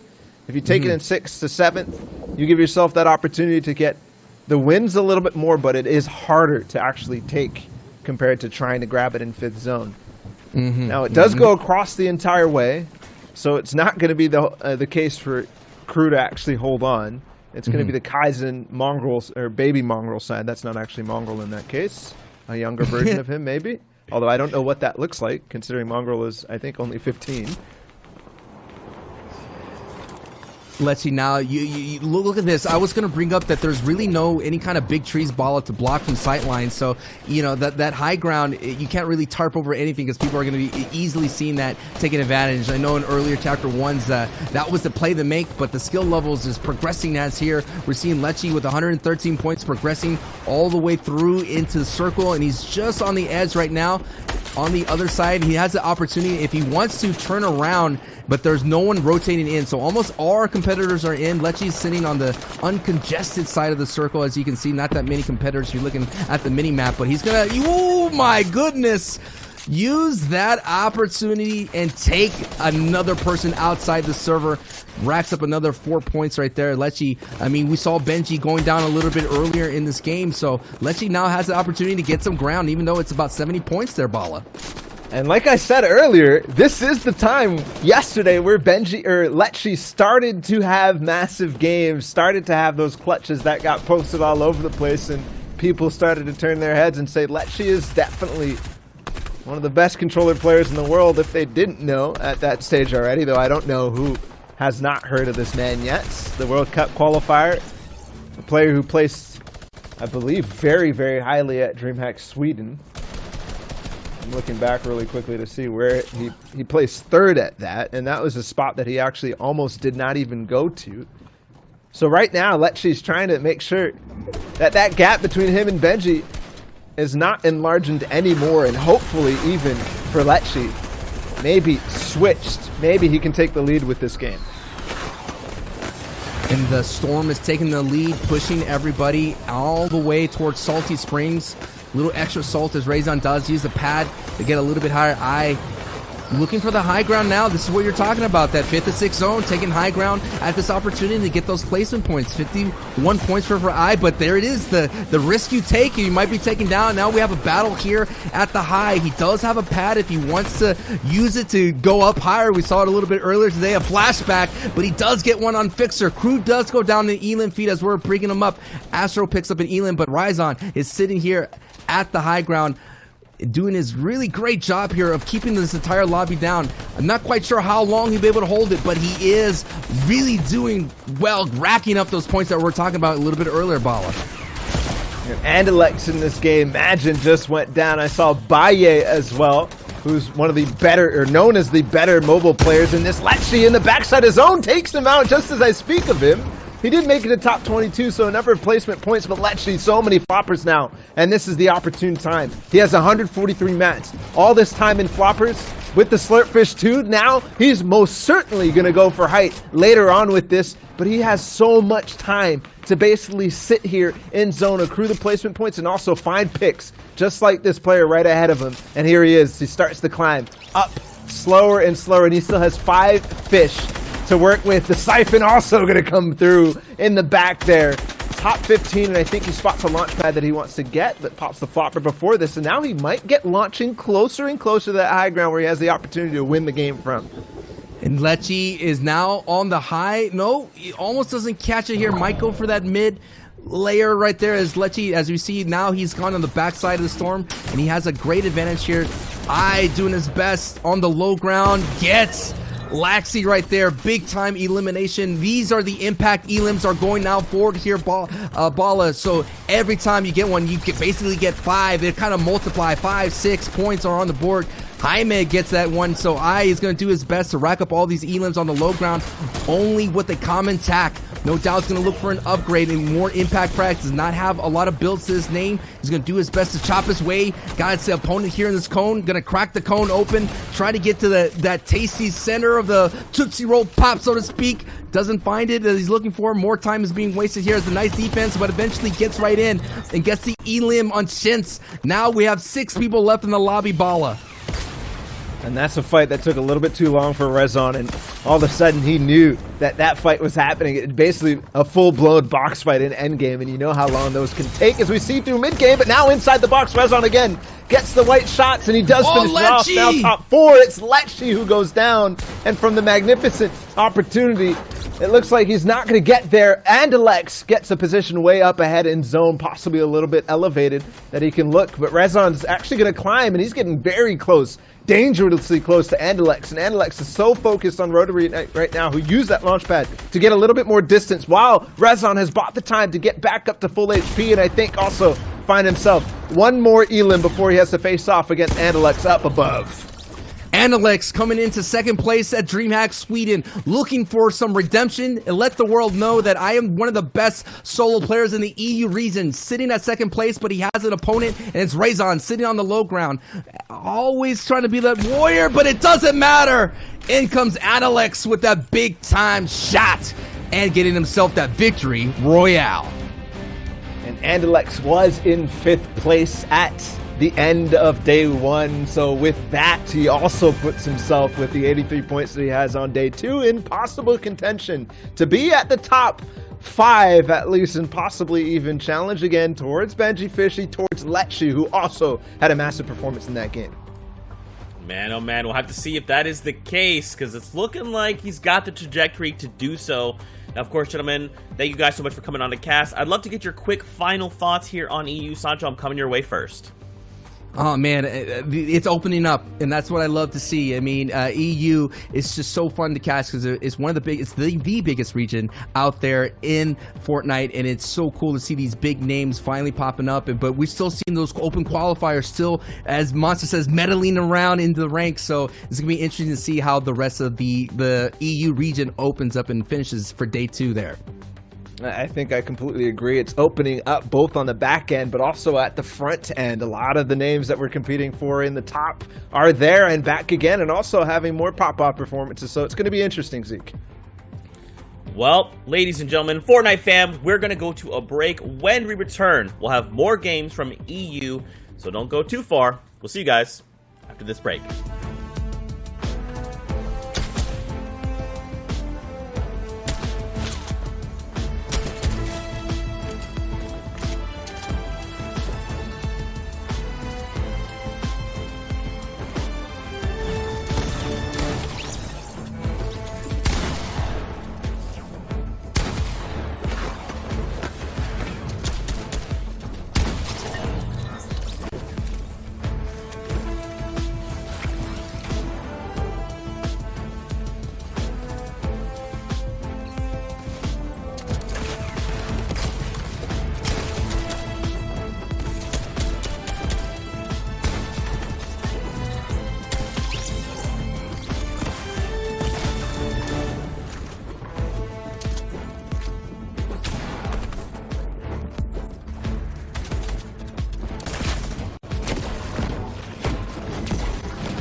Welcome back, ladies and gentlemen, to the FNCS Invitational. To help round out EU, we've got ShiaWager and we've got Sundown. We'll be bringing that heat. Now, of course, gentlemen, we've seen some incredible games, so what I'd love to do is very quickly get your quick thoughts on what you're hoping to see in this next one. Shy, let's start with you.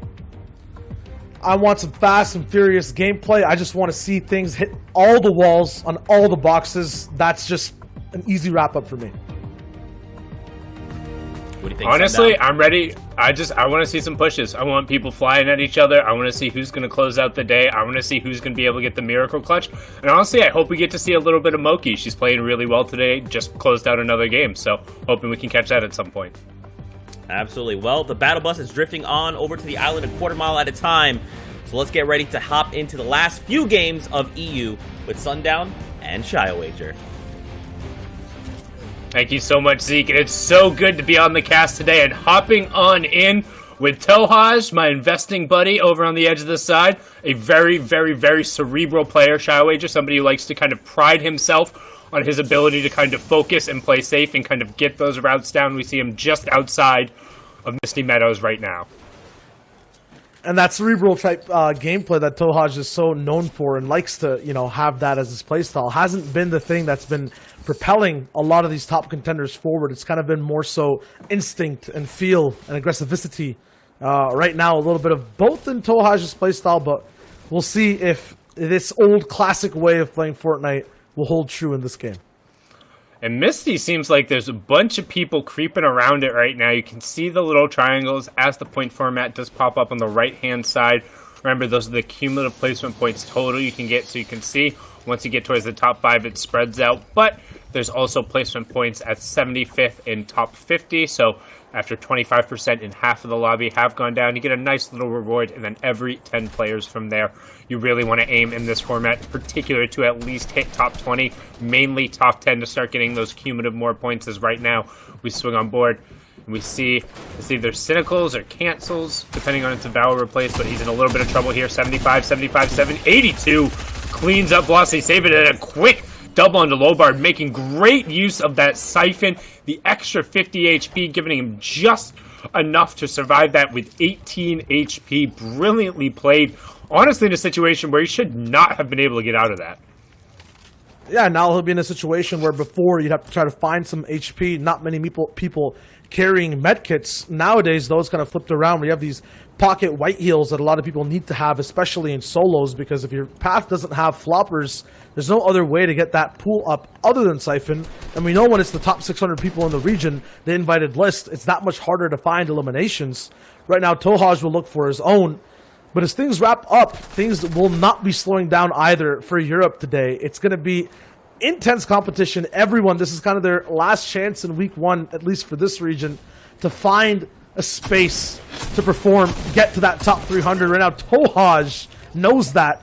And we say he's a cerebral player. His mind right now is just thinking about finding as many third-party opportunities as possible and wrapping up fights. Does he know that Gripey is here, though? A medkit popped once again, the same pattern as we see before. Tohaj now on the back foot of this fight. Needs to find a way to get into an angle for better shots.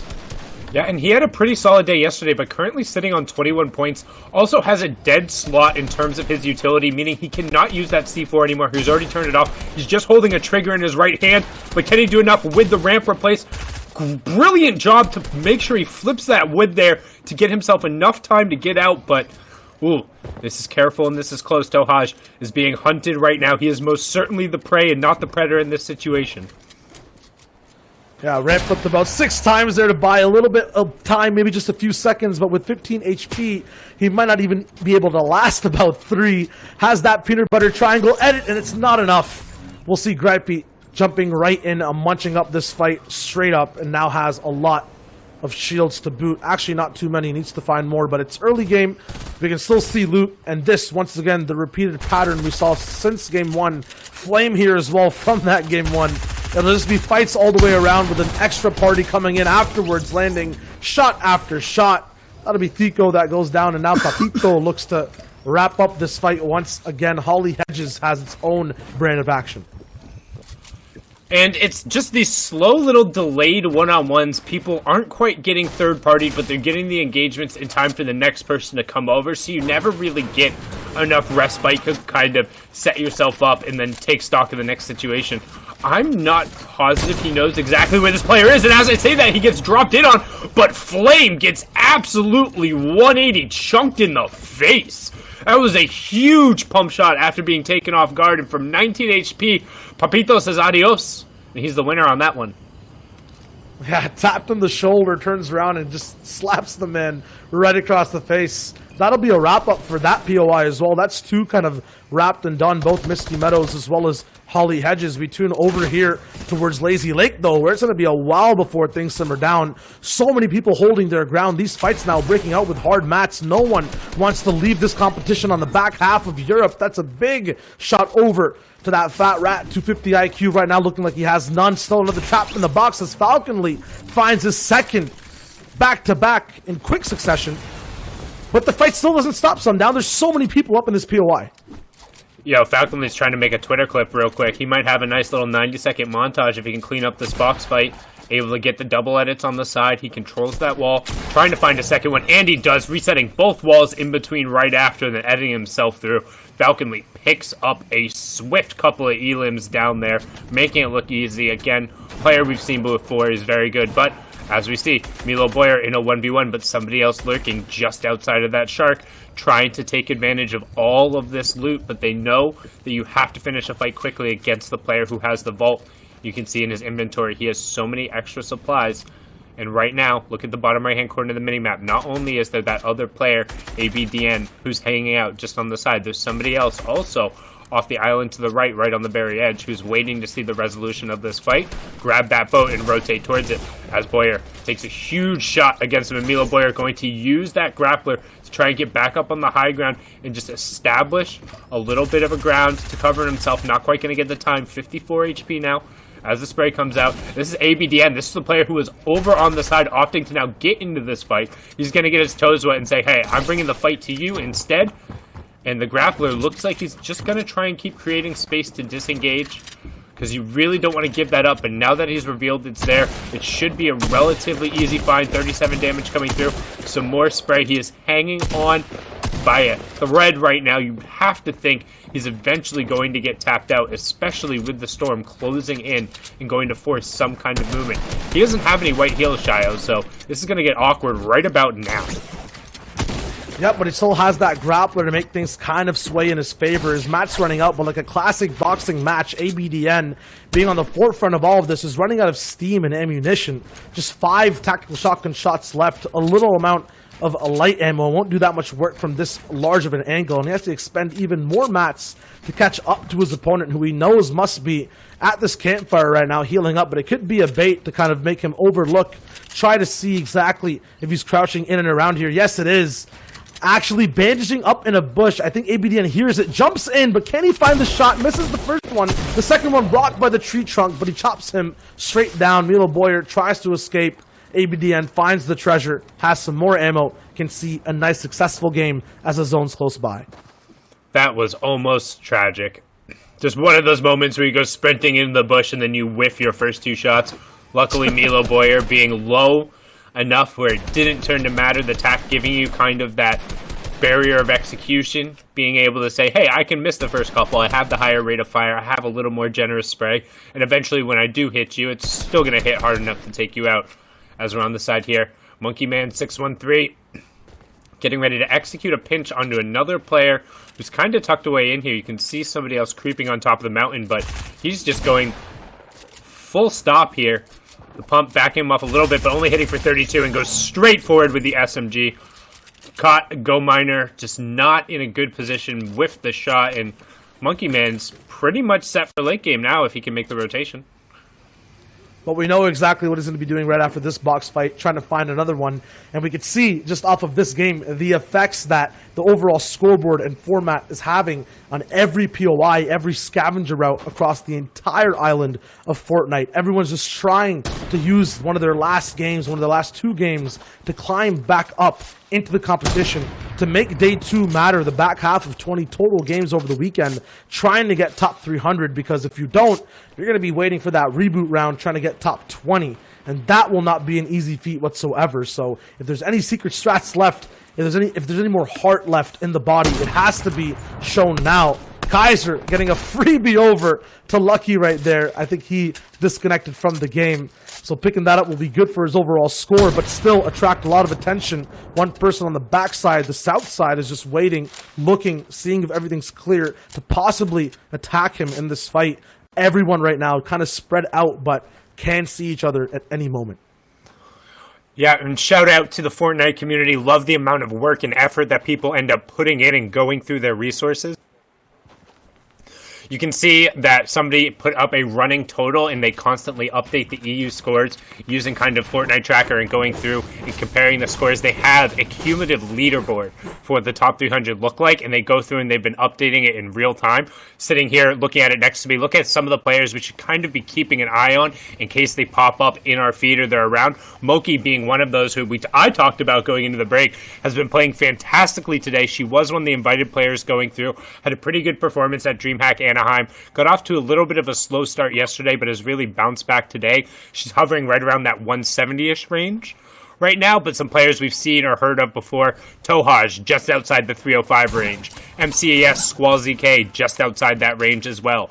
Valhalla Viking Shadow is also outside the range, as Sebi and Serenity's Patty. So some players we've seen before who are right on that barrier, and it's looking like 130 is the top 300 right now, and with a couple more games to go, we can expect that to push upwards.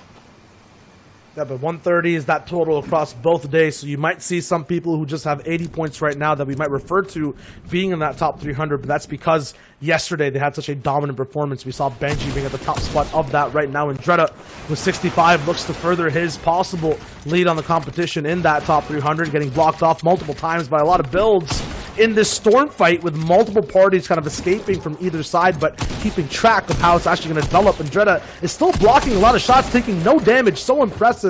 The movement, just dodging shots over his right shoulder. Starts to move out, has so much control, actually doubles back on the fight and finds one more shot. Oh my god, and Dreda making Novar look like an absolute fool. That's one slick elimination to start off his game. He's just always moving in the right direction. Novar, unfortunately, unable to put any amount of distance between him, despite getting the drop on Andretta. And you know, sometimes you ambush somebody who's ready for it, and Andretta generally is ready for it as he goes sprinting into another bush! And we cut away. That's rather unfortunate, as Vin RR, Gripey 4K hanging out over there on the box. Keeping an eye on the nice little lake house cabin. He's the little warden. He's just making sure people are rotating properly. There's not too many Andretta-esque storm fights going on around, because you want to make sure everyone survives the competition. Yep, hanging out at the main cabin in Weeping Woods was honestly, I think, is kind of a trap drop spot. There's very few real chests in an area that you can effectively loot and then gain good sightlines on, but it's just my little opinion on that, as he gets a nice little rotation in, and you can see already a difference in yesterday in terms of the number of people who are, one, in the lobbies, because there's a little bit more aggression and desperation, but two, also the number of people who are posting up on the outside of the lobbies and accepting that. Almost everyone who's rotating and rotating in early is going way inside the zone, so they don't end up in this situation right here, where Vin is able to push onto him and the rest of the lobby has been spraying down, pushes straight into the box, and Wave Tacky says, adios, he's out, gonna have to queue back up.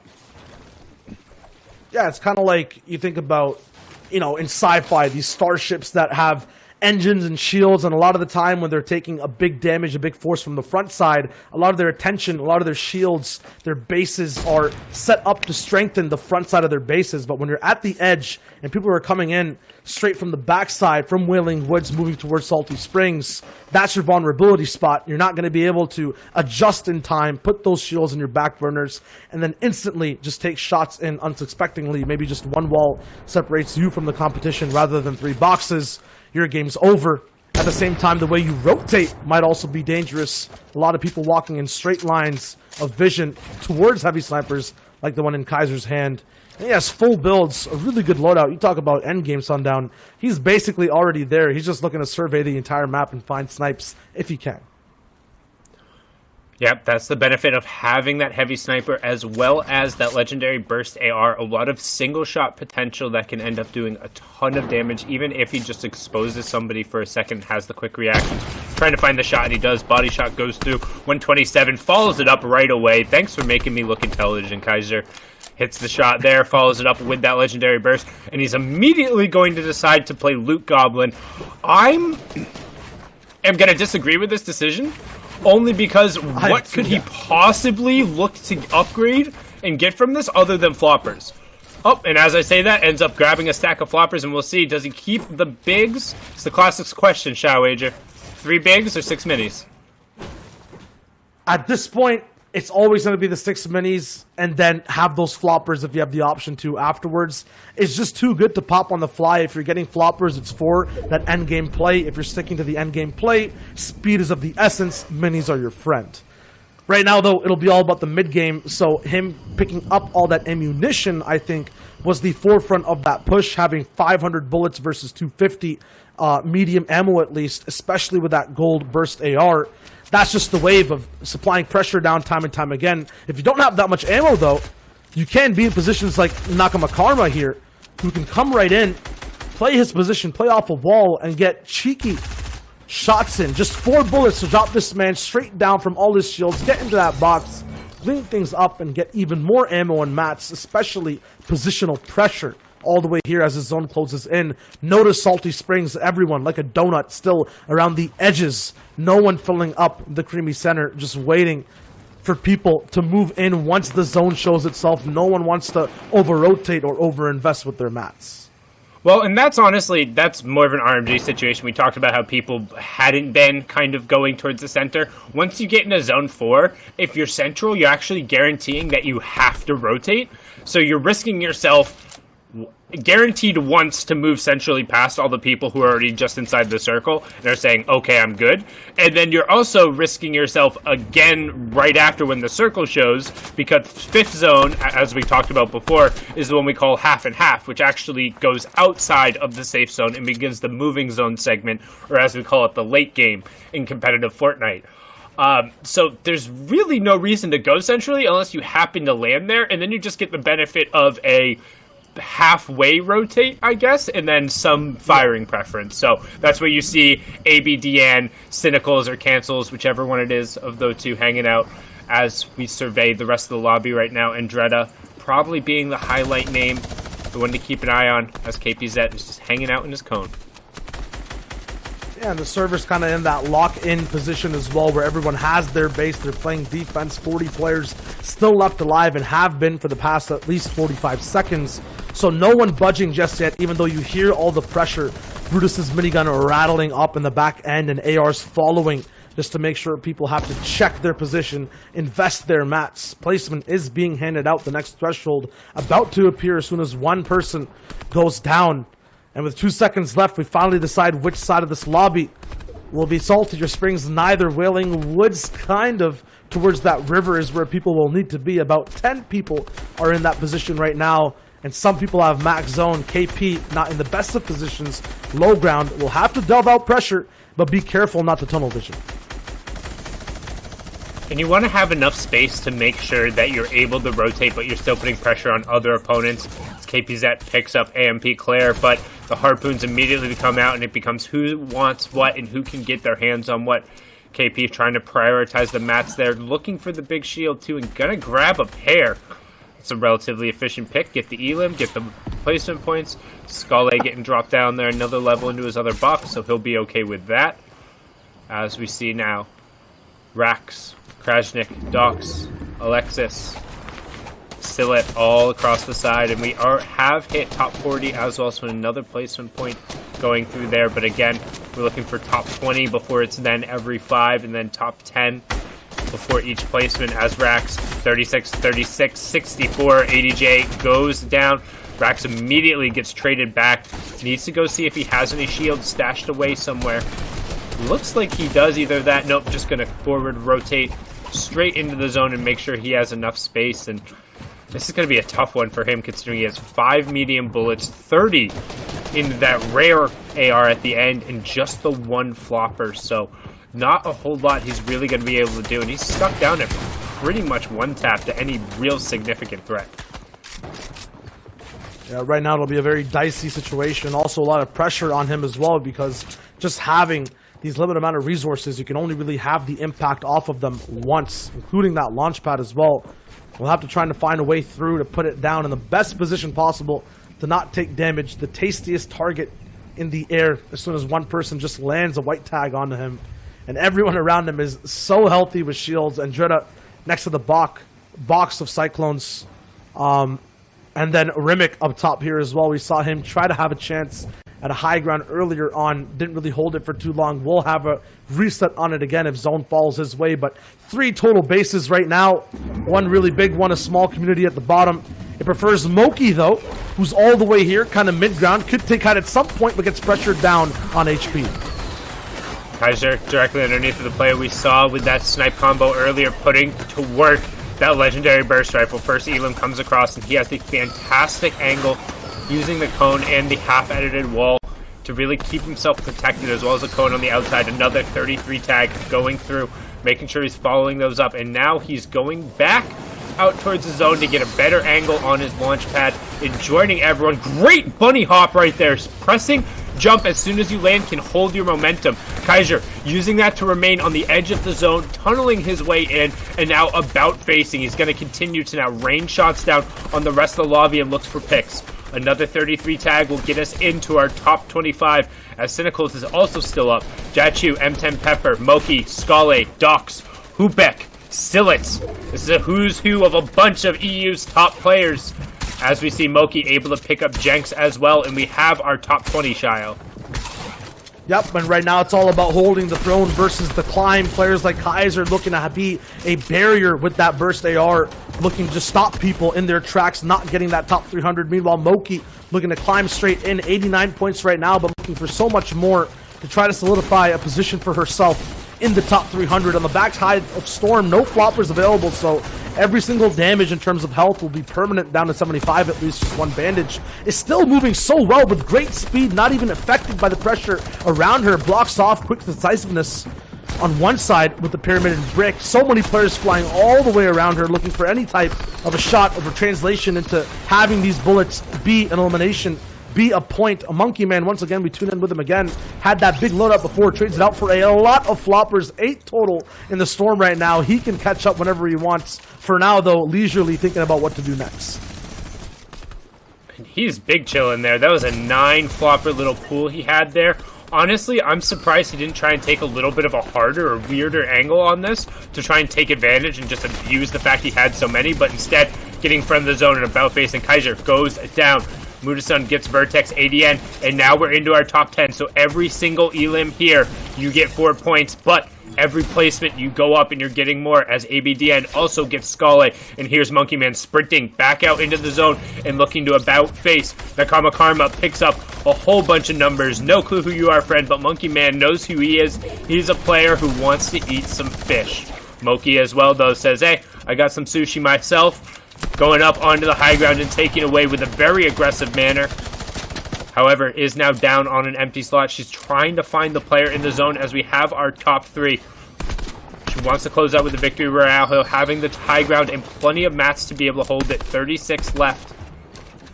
Player going up, trying to challenge, but a fantastic cone to block him off. Trades the pump shot right away, and Moki is just absolutely better. That was our flopper player, Mr. Monkey Man, going down, and Moki says, now let's bring it. Begins waterfalling down. The player goes to drop it, but she has plenty of room to catch herself. The 14-year-old player from Gen G trying to show that she is one of the best in EU and has come to play. Can she close it out? 112 points already. Epic pump shotgun has all the positioning. 143 knows it's nothing but a tag through, and Moki closing it out against Jachu. 123 there, 3 elims in the victory royale. Well done from her. And honestly, big fan of that skin. Big fan of Moki. Just brilliantly played. Such an awesome victory royale moment there for her. Like you said, the 14-year-old player killing it right now. Of course, we got to think, you know, what happens if she makes it all the way through that top 300? We want to see her go the distance and make it all the way to grand finals. And at very worst, she could try again in the reboot round. Shout outs to you, Moki. You're a legend. Gentlemen, what do you guys think? That was a pretty exciting game, all things considered. I mean, is there something you might have wanted to see done differently? Maybe someone else you would have liked to have seen have that pop-off performance that we're still kind of waiting to see? What do you think, Shia? I mean, I think that game was colorful, if anything. We saw a lot of different types of styles be played by multiple people. Kaiser at first was kind of the bodyguard, but after that had to catch up, reposition. Moki played mid, took damage, knew how to play defense, but at the end, clean pump plays. Usually it takes people 6 to 7 tries of shots, especially with the pump as well, to land damage. But Monkey Man, 1-2, done. Out for the competition. Down below as well, decisive strike with a pump AR combination. She made it look too easy compared to everyone else that we saw today, and everyone else just looked really good as well in that endgame. What do you think, Sundown? I mean, you brought up one Monkey Man. No way to know who that person is, but their play looked pretty clean. I'm not going to say upset, but when you have 9 floppers, we've seen the ridiculous, like, you can do the math. Man, that is a lot of heals. That is a lot of time. That is 45 seconds you can effectively spend in the zone before you have to go back in. We've seen the most success in those circumstances come from players then taking weird angles and going out almost like perpendicular to where the zone's going to come because nobody looks there. His decision to play the zone, I think, actually ended up costing him a little bit and being slightly more traditional and thinking, oh, I have 9 floppers, I have to take high ground, because Moki was still established up there. In his push, he used so much to get up there that at that point he was still fighting a fight from 1 grid below on the high ground against somebody who, honestly, I think is one of the top 100, 150 players in EU right now, considering how well she's been playing recently. So that's a really tough proposition when you have so many players in EU who are so freaking good at Fortnite. EU, always showing us the beauty that is Fortnite. So what do you think, Shao? We've got another game left. Who are you waiting for? There's got to be one person that you're like, listen, this is it. This is their opportunity. They've got to put the points on the table. Who is it, Shai? I haven't had an update supremely about him, and he started off the day, I believe, at 31st, and I haven't seen too much of him myself while casting, but Mr. Savage, I want to see him not only qualify, because I'm pretty sure he's on the route to, but do it in good fashion like he always does, breaking records, breaking hearts as well from all the other opponents in the lobby. I just want to know where he is, and I hope to see him in the next game. But from what we've seen so far, with all the players in the EU, like, anything can happen. There's so many, once again, different play styles. It'll be the defenders versus the people trying to claw back and qualify. We saw a hint of it in that last game. I want to see more bodyguards like Kaiser. I want to see more climbers like Moki. I want to see some switch-ups in this next game. Same question to you, Sundown. There's got to be someone in there. Who is it? You always do this. You've got a person in there. Who is it?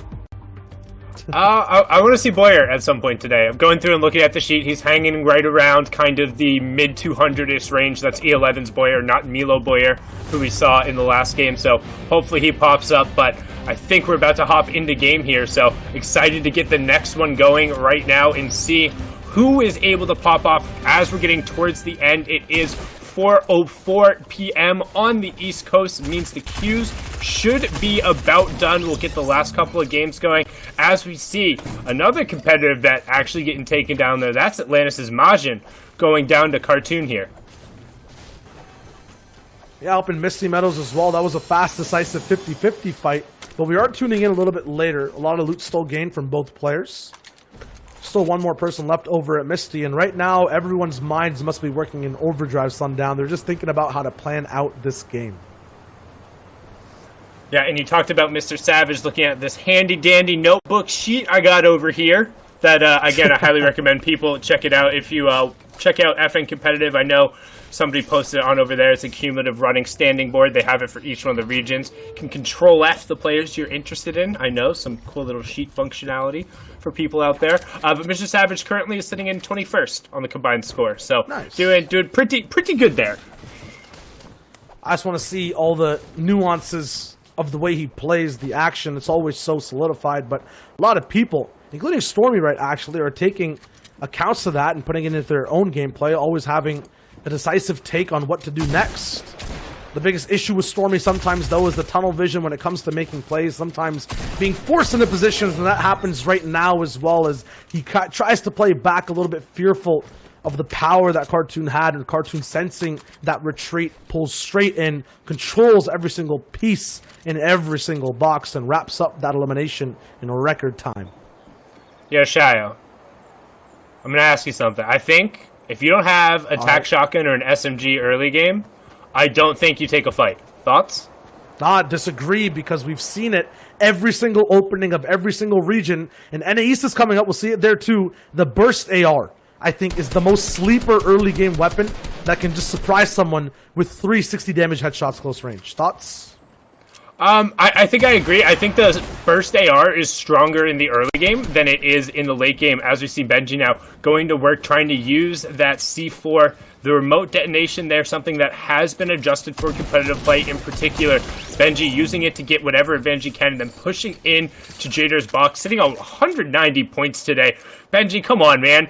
Like, let somebody else run through. He's just been playing solos so well. Like, you talked about it yesterday, man. He just loves solos. It's something where he feels he can be himself. He's not dependent on somebody else. And I think it really gives him a good opportunity to express himself. But Apocalyptico on the backside getting some good pressure. And then that's the second C4. That's more than we've seen, I think, the entire weekend, going out and being pressured onto him. But Benji will have plenty of room, because he does have what looks like the vault loot over from the box factory, since he's sitting on Piao Piao's rifle and just tons of shield.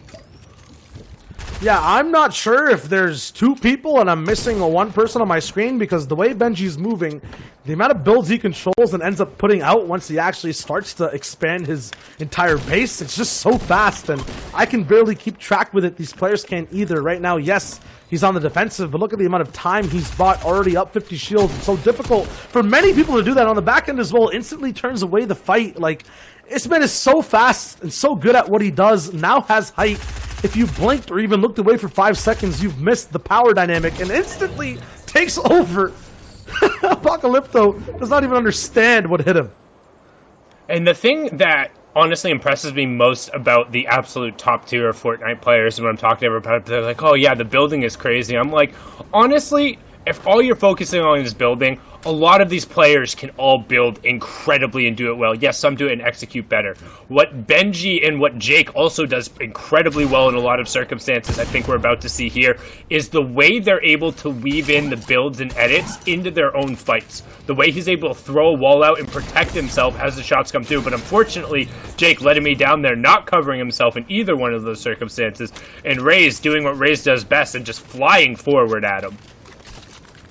Yeah, I mean, I think the only issue with Jake there is he had no materials to implement his sound strategies, so no matter what happens, you still have to start off the game and ramp up. You're not handed builds automatically unless you find a llama somewhere, but he didn't obviously have an option for that at all. Rays will be in control of the entire islands, have possibly that 9-flopper gameplay that we saw in Endgame a little bit earlier, but Snuffle's another player that we see time and time again in these games on this broadcast, is going to be having a different POV, not in an endgame box this time. Going to be walking around as we tune into different fights all around the map. It seems a little bit more quiet, a little bit more on pace what we saw with Benji, some longer range medium engagements that get followed up with, but we saw what happened last time. The aggressor got turned on basically and didn't have a chance to finish up the fight. Will the fate be the same for Ice here? Yeah, and you saw he had instantly been able to pop on at least some shields. Not sure if those were fish or minis, but they get taken right back off as Ice hits him with 2 back-to-back 35 tags, pressing forward, trying to steal whatever walls he can. You can see Teak desperately trying to disengage and get away from the situation.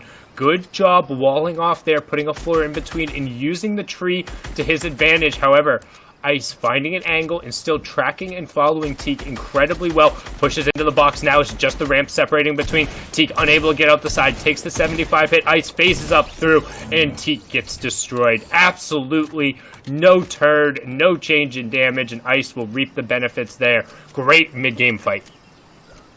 Yeah, I mean, Teak right there looked like he was really fast and doing everything that he wanted to do, but he kind of just ran out of room ultimately on the back end. Now we'll see Tokar once again also on that height near Pleasant Park, looking for a shot of his own. No materials, I think, left on his opponent. No, he has a few just trapped in his own builds. A lot of early game fights though, Sundown, and 60 players left alive. People might be trying to accelerate their games here, find eliminations they couldn't before.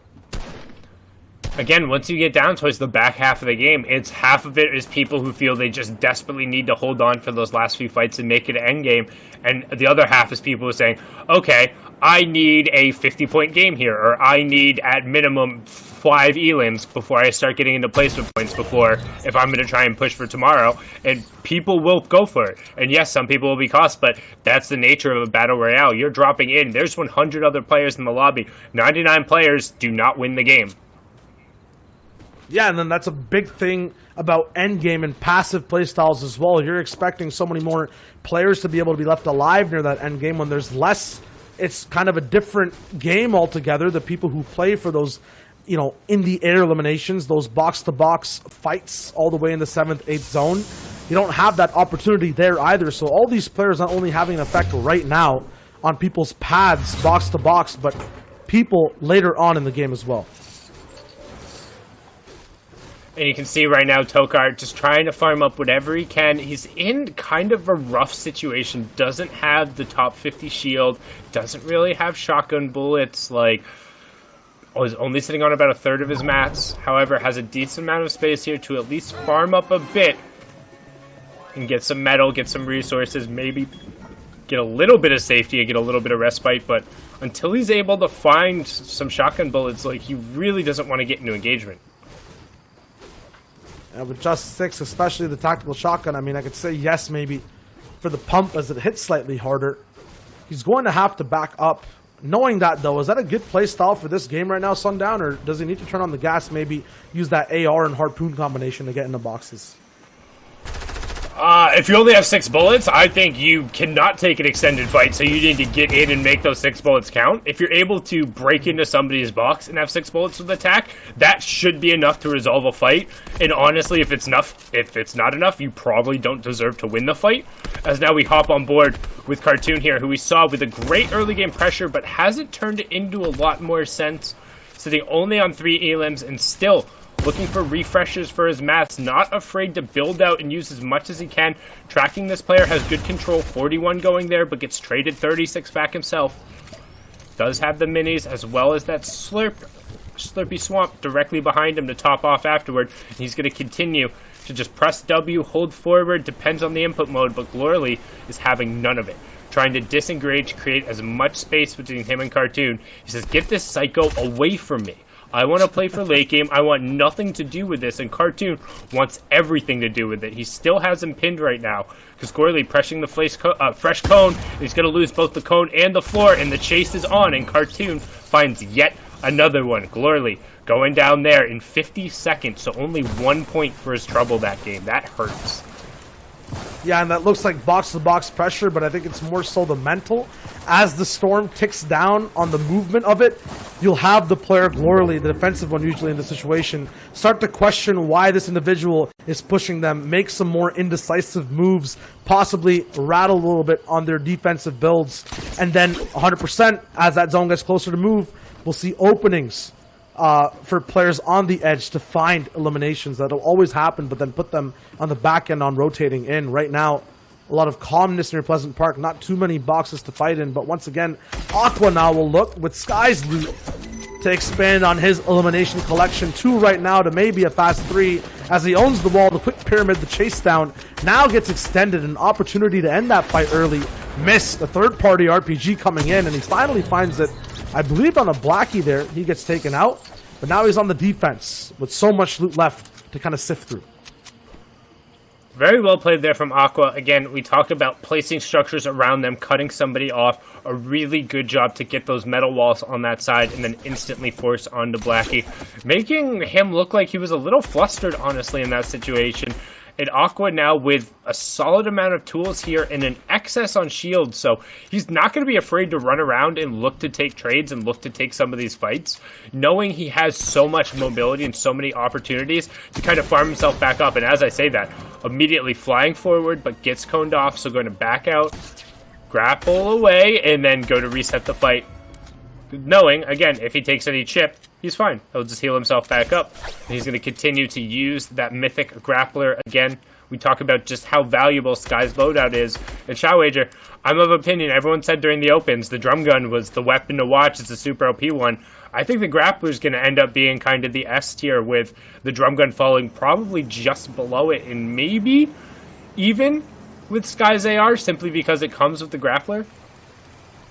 Yeah, I feel like just the opportunity to relocate yourself or find a different fight fast, the grappler mid-game usually survives with the same player over time, and because of that, you'll see it in every single endgame actually being utilized in the best positions possible. The people who start with it will have a game plan to implement and will be able to, because it's just so free basically with that weapon. The thing is, once you're finally on height, holding things after the plan gets difficult. The grapplers, seen it so many times, end up in different hands, and that means Sky's AR will follow suit as well. That power will stay there all the way possibly and usually till the last elimination every single game.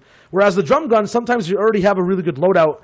Yes, you can see it from time to time, maybe at the edge of storm. It'll never be in a power position. It'll never be claimed, sometimes just left behind. So 100% the agency taking a knockdown in these higher levels of competition from the week-to-week qualifiers. In opens, though, I feel like that drum gun always ends up staying alive for a long time. In situations like this, with Pink, he gets straight in there. If he had a drum, an even faster elimination. This is more so an open engagement, but we don't see it too often. Yo, can we talk about this dude's fit right now, though? Like, Agent Peely with the demon wings and just going flying into people's boxes. Like, if I ever had a sleep paralysis demon, it would be that. It would be Agent Peely with demon wings just hopping into my room in the middle of the night. Because that is terrifying, as now you look on the rest of the lobby. That is almost as equally terrifying. Thomas HD, Benji Fishy, just so many top-tier players over off in the side, like... You don't want to come anywhere near these guys, and yet so many players still have to rotate into the zone. I don't want to close my eyes even for a second, because not only is it so good to watch, but yeah, kind of afraid of going to sleep or figuring out what's near the dark. And Thomas HD has Brutus's minigun, something that we haven't really talked about so far, but I think is on the same level in these games as the drum gun, and can operate from range as well. I think infinitely too, right? You never have to reload it. You can always be online. This person can be also a big nightmare. Yeah, the one thing that is a slight difference is that kind of the rev up speed and then how quickly it cools down. There were some slight adjustments earlier on in Chapter 2 to that, but still minigun. Big, strong. Big, strong makes bullets go burr, makes walls disappear. Particular people get caught out in the open. However, I mean, we talked about it a lot last week. I think slightly weaker only because of the change to solos, as is that heavy sniper, but it still hits like a truck. As Cryptice goes down there, and Thomas saying, hey, you know what? That Deadpool supply drop looks awful free right now. It's his turn to try and be a loot goblin, and as he does that, another player also going. Brutus's minigun going to begin its ripping and tearing process as the bullets do go burr. However, the pump going to immediately shred back, and Thomas on the negative side of that trade, and we've talked about it before. The pump versus minigun combo, if you're not able to get there, oh boy, this will be fun. Cartoon versus Thomas, who wins, Shio? Right now, I'm going to call it, it's going to be Thomas 100%, but I don't even think there's going to be a fight, honestly. Actually, completely lied. Big shots being traded. My money's on Thomas. Not sure about you, though, Sundown. Dude, Cartoon's been playing better in this game. Like, Cartoon has been flying at people. You can tell he's not afraid. He heard that minigun. He's going for it. Thomas is looking for the bait. Thomas actually took the heavy sniper out there for a second. Looks like he's going to try and force through the wall. Instantly goes to try and no-scope going through, but this is also super awkward because editing went down on this grid. It's really hard to get precise edits going down, and Cartoon trades out two huge shots onto Thomas, forcing him back. Has control over that wall, but again, both taking a second to be like, nah, chug. Some slurp time, 82, and Cartoon blasts him right back. The better shots on the day, Shio. You know, sometimes you're right, and then sometimes you have to eat a jar of mayonnaise. I mean, you know who the real winner is, though, and doesn't have to eat any mayo at all? Nakama Karma, because every time he's in this position against someone with a mythic weapon boxed below, that person ends up never focusing him. Yes, Thomas goes down. He was next to his box, now gets to walk free and be somewhere else in the game. That man is a curse to any player next to him, I feel like. They always end up getting eliminated moments when they just touch his box. And we have that top 40 now, and sometimes that's what we talk about, just the patience. You're there, you've already set yourself up, you've established defensively. Not moving is sometimes the one thing you want to do to guarantee yourself some points. You don't have to take every fight. I know it's astounding to hear some people say that, because you'd think that people just fly at each other and they want to get the elims based off of the points and what a lot of people react to, but more often than not, the players who are consistently able to go through are disengaging and not taking fights in certain areas. Right as we say that, a quick little exchange is going on the outside of the safe zone here, right in the corner. Gyansa's getting pressured, but he has tons of supplies and Slurfish. He knows if he can get out of this fight, he'll be in an okay situation. Benji picking up Clement on the side as Gyansa picks up Snuffles, and that felt kind of desperate there from Snuffles. Yeah, that was definitely not a cuddly fight whatsoever. Snuffles actually probably really sad right now about that one. Had such good loot as well with Slurpfish. Not sure what he actually needed. Storm Surge isn't here either. I feel like this might be, even though queues were closed, an earlier game where some people might just be getting their W key on to slide in their last. Skale available here as well.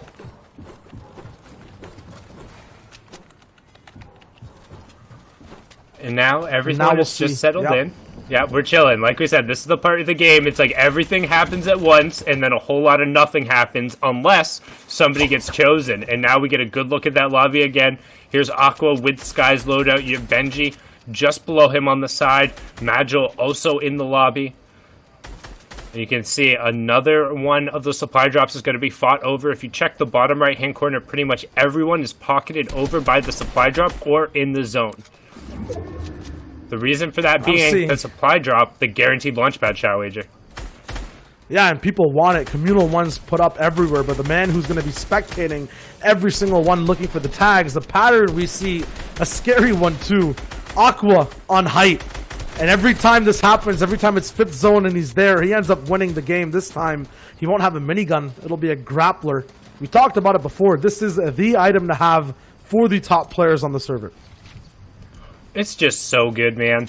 Unlimited uses, you're able to get actual vertical and horizontal speed. You can save yourself from fall damage when there really isn't any remotely good ways to save yourself other than catching yourself or the random landing on somebody with a glider. And then the fact that it also comes with a higher rate of fire mythic AR that is able to just absolutely laser people in the hands of somebody who aims as well as Aqua. Like we've seen how well they were with an infantry rifle. This basically has the first shot accuracy timer of it. And right now Aqua was at 240th yesterday, so a good little bounce back so far today, sitting on 114 points. Should put himself well in that top 300 when all is said and done. But now another high-level player as we close into the top 30, pulling Mr. Savage special. We saw him being the first one to really start doing this in the late games and sitting inside fully built cones, and he does it, and he takes out Flick. A nice little pick there, but playing Luke Goblin costs him a solid amount of HP. He's not going to be able to get the white HP back, but does have plenty of shields he can pop safely. I mean, there's a reason he tells people to use code 200IQ. It's because he has that brain power with every single combination in his loadout. At the same time, smart moves from Aqua to actually put down metal fours beforehand. Now, basically, the foundation of his big tarp is un-RPGable. At least it'll take two of those explosives to come through and stop him up. This gives him time to take people out like Tokar from range and free reign. 360 degrees of total carnage, but doesn't actually stop to bask in it. A launch pad immediately put down. He knows the power points he needs to get to. He knows where he needs to be to get more action, more sight lines down, and he needs to move to get there first. And he can just wait because he has the grappler, and when he decides to go and he wants to go up, there is nothing stopping him other than revealing that info. But however, the player who flanks him timely and knows he has the grappler out, makes him eat 3 tack shots there, forced him down to 52 HP. And again, he's in a tough situation now because he needs to find time to not only pop 2 minis, but also a big shield, which generally you're not going to get. Rocket Launcher coming out right now, keeping pressure onto him. They know he has the grappler as well, so they're not going to give him that time. He has to drop down and create a little bit more space, and as he does that, he actually moves into a really good rotational spot, getting towards the edge of that zone. Going to take a little more white damage on the trade here, but has the grappler to begin his horizontal movement and straight into the box. 69 into 78. Can he follow it up using the rate of fire? from that AR to get through. A great window edit on the other side brings him down to 32, and he says, not today, Cooler Aqua, not today. High ground, the mythic loadout going over to Gyanza as the Karma sitting here on the mid ground, Chayo. Yep, it's always this individual that ends up being right above or below absolute carnage. A hole-in-one almost from Aqua, but he becomes right below par at the end of the day, trying to get into that box. Now Karma finds a way with 2 eliminations to survive all the way at low ground as Pepe finds a chance to miss a launch pad, possibly no materials on the side jump. Gyanza still controls height as Karma is still finding ways to survive. A mere 8 HP breaks into the box, becomes the third party to his own fight, and picks up huge dividends on loot, but he has to be able to survive to use these materials. A chance here, needs to pop the minis, absolute low ground, as the entire server drops down to 8 people here, Sundown. And that slight little lip on the hill is actually causing a lot of people trouble, forcing them around the right-hand side because of all the builds that are already there, and into just this funnel of destruction that was Skite and Alex on the backside. You can see Alex forced into the site as well. Skite, however, has high ground on the rest of the lobby. Slimy, Paler, Nakama Karma, all pinned down as Skite, the French player, who is qualified for almost every major event, is going to do his best to close it out, but now forced to drop down as Paler has stolen the grappler away from Gyanza, who had it. We see it changing hands, and will it turn into another victory? It looks like it might, as the Karma also going down, and Aloft Slimy playing from the low ground. He's doing incredibly well right now, and it looks like this should... Honestly, I'm not sure here. I want to see the loadout of the other player before we call it, but Grappler OP, question mark? Possibly, but every time it's always a wrap-up in a 1v1, and the grappler won't matter if you need to get close and personal to the person on low ground. Right now, Paylor has that pump shotgun. We've seen it do big damage, but if he misses that shot and this player has attack, it could be deadly, but it's 2 pumps back-to-back in mid-air. Paylor finds the 1-2 left-right hook combination. Zeke, what a game to watch. Big developments on the EU scene. Guys so much. Guess what? We're hanging out in House Party. We're hanging out with our boy E-Mad, who has just recently... Dog, you been jumping in any pools now or what? You know, every day it's my morning routine. You know, hop in the pool Listen, every morning. I was always wondering, man, how did you even come up with the whole idea? I'm gonna go jump in my pool today for the hype. That's crazy. Well, one time, Poach hosted me a while back for like 10,000 viewers. I was so hyped. I was like, I got to do something crazy. I didn't have a pool cam yet. I was like, I have to do something. I got the stream on my iPhone. I got my mom to film it, hopped in the pool, and everybody loved it. And I was like, yo, I'm going to get a 50-foot USB to USB cable, ran it outside, glued the tripod to the wall, and put a webcam out there. Dude, that's like so bugged out, because like I was always wondering too, like, where is his setup that he could even capture this thing? Because that's crazy, man. It's so you should see the tripod. It's literally Gorilla Glued to the wall. What? And then the camera's on it. Yeah. Hey, man, but you've been doing so well. I mean, you're going into day 2. Oh, man. And what's crazy about it, I saw on Twitter, you put out a Twitter poll to see if you're going to play or not in this invitational, and you're popping off. Yeah, everyone was like, we want you to play. You should play. And I was like, all right, I'm listening to the people.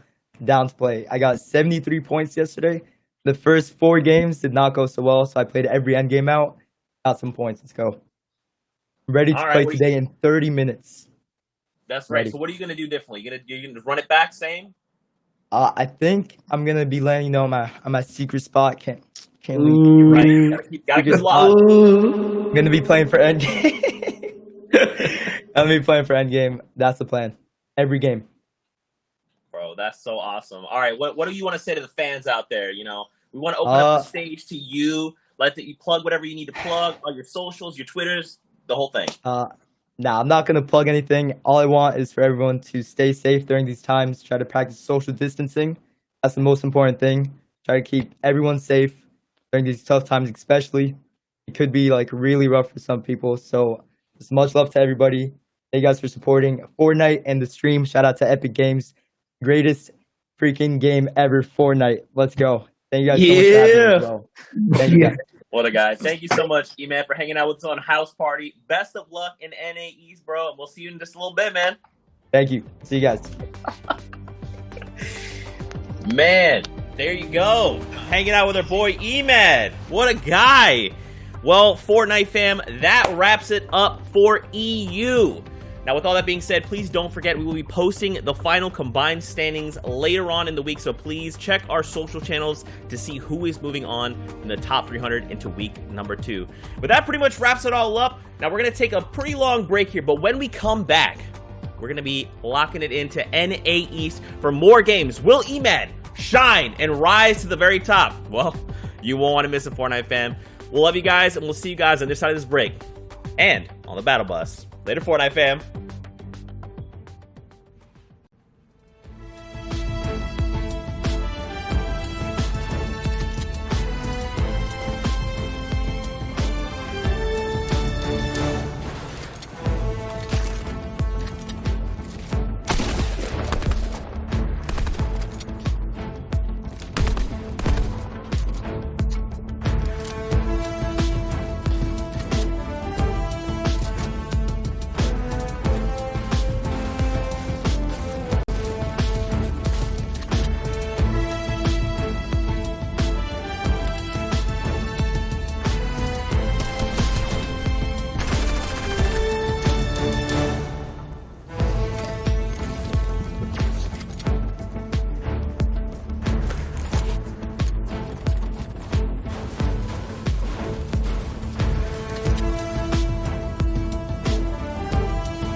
What's up, Fortnite fam? We are back to catch some games in NA East.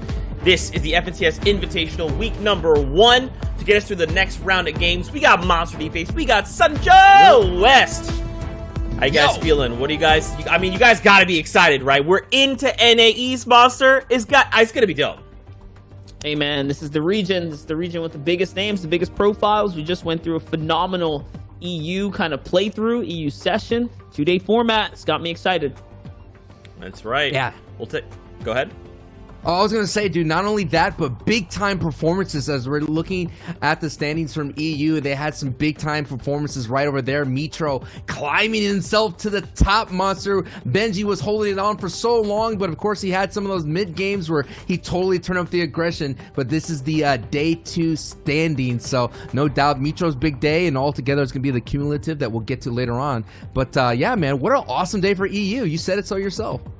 I mean, what an awesome day for Benji in general. First yesterday, second place today. I mean, he's basically undisputed at the top of the solo food chain. And I think his positive vibes kind of carries it over all the way through. I mean, look at the other legends there. Snappy, Letwike, and everyone else who finished top 10. Guys, these are phenomenal performances. We got to see Moki, a female competitor here who finished 19th. She was playing out of her mind. 2 victory royales today, several eliminations. Leshi, who was really holding up at the top there.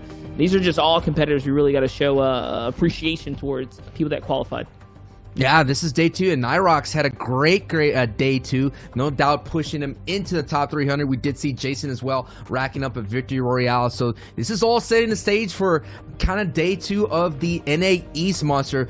You know, so many names out there looking for that big day, and it's just showing that it is possible. If you have it in your repertoire, if you have it in you, you could have those pop-off games to set you up, getting yourself into that top 300. Yeah, without a doubt. I mean, the players that did it yesterday managed to do it today in EU. The question is, can NA East follow up with the same kind of performance? That's what's going to matter here. Take a look. Mr. Savage comes in 32nd. We know he had a top 100 performance yesterday as well. So again, if you did well yesterday, you did this good today, coming in top 50, it's pretty good. You're making it through. Like, you know, it's top 300 that move on out of this kind of this division, right? This bracket, this invitational weekend. To next week's top 300. That's right, and don't forget, guys, we will be posting the combined scores over on FN Competitive on Twitter, so definitely send that a follow if you want to keep up to date with all things FNCS Invitational and Fortnite Competitive in 2020. Now, let's go ahead and run things back for a moment, just talking about the tournament itself. Maybe this is the first time you're tuning in. Welcome to the show. Glad you're here. We'll go ahead and talk about the tournament format itself. As Monster mentioned, this is week number 1. Where the top 300 players in every single region will qualify and move on to week number 2. Now, in week number 2, 80 will qualify for grand finals across 20 games. That is 10 games on Saturday, 10 on Sunday. Now, this is where things are going to be a little weird, because we've got the reboot round. Players that did not make it through have a second opportunity to try and make it through. The top 20 will push through to grand finals after only 6 games. Here is a breakdown of the schedule. We ourselves will be broadcasting Europe and NA East every weekend, so definitely stay tuned for some of that. And we'll also be updating you guys with regions, OCE, Asia, and Middle East as we kind of progress through the day. We'll go and take a quick look at the format. 32 points weighted on that Victory Royale. Points all the way out to 75th place, and those juicy 4 points per elimination, Monster. That's what I want to see from NA East. I want to see them chase those eliminations. Yeah, we can talk about the format and how it plays out over the course of the weekends. But first, we have the prizing. There's a lot of money up in the air. Take a look at your regions. EU just concluded, obvious for this weekend. Man, we have more money on the line. NA East being second up as far as the bulk of the cash prizing goes this week. That's right. We are getting ready to hop into our first set of games. Sancho, what do you think, man? I know you yourself. I'm not trying to do this to put you on blast. That's not what I'm doing. But you competed yesterday in the NA West. I almost did the Monster D face. I did it to myself. NA West section of the competition. I was the one that started it. You're right. And you got to play it firsthand. So how was it kind of being in the game at that time? What did it feel like? Like what do you think for new viewers or people that are like, man, I wish I could do that? Give them that experience.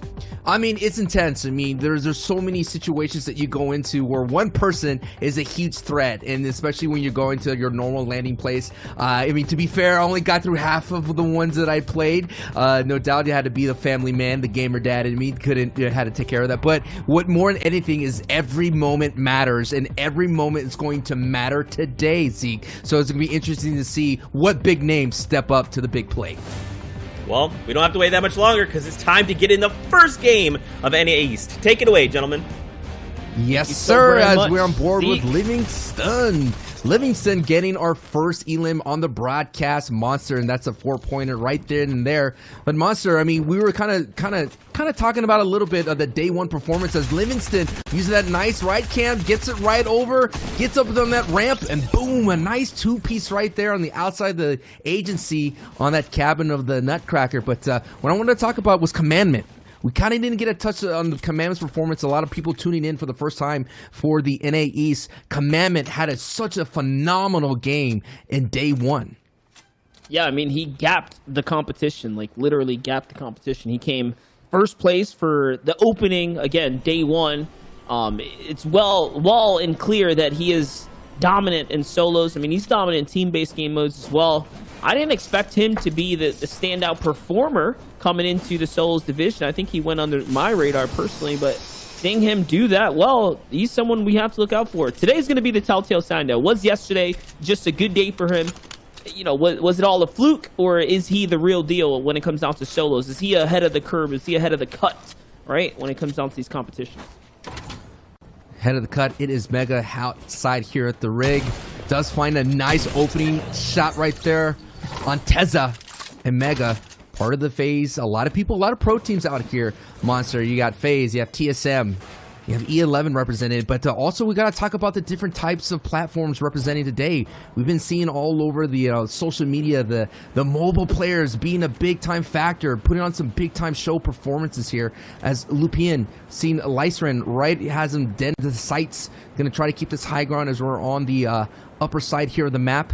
It's a very interesting landing spot. And these are the kind of engagements, as you can see, a lot of brick being used here, Monster, and we kind of talked about it with Bala a little bit. These is the kind of situations that you kind of want to end quickly because, again, landing out here way outside the middle of the island could put you in a bad place if you have to rotate in late. That is true, and Lupian qualified through the console track. So he is one of the players that did qualify through the console track. Probably playing on PC today, just in general. Going up against Lyricin right now, and he's going to get the better of the exchange there, Sancho. The better at exchange, and more importantly, those 4 points on the board. I mean, we kind of saw the pace of the EU side of things where it kind of was opening up a little bit early. Bala mentioned that the engagements on the front side were getting a little bit more intense, as well as, of course, on the back side. But Lupian did a really great job here and has a really great kit. Now, of course, has to do its best. And look at it on the feed. We just saw it. We had a nice little house party with them. EMAD picking up a great elim, starting off very nicely here in day 2. EMAD is very, very, on the bubble, so to speak. So he still has to have a great performance. He talked about it in the interview, if you guys missed out on the house party early in the broadcast, where he said he started off a little bit slow, but he was able to, he changed his mentality and started playing for in-game and racked up about 70 points. So he has that performance inside of him to do big things here in day 2, Monster. That is true. I mean, he came in, he told us straight up and down that he was the man of the hour. He said he's qualifying today. He said it confidently as well. I mean, yesterday, with his performance just in general, and let me go ahead and just do a cross-reference here. Hit it I'm up. not mistaken. Yeah, no, like he did pretty good. He came in somewhere towards the middle of the pack. He only needs one semi-decent performance today. We saw like one good big game propel players up, 50, 60 points, right? If you can get projected up that high, that's all he's going to need to clear his way, without a doubt, to next week. And then looking at EUs so far in the top 300, the magic number was floating around.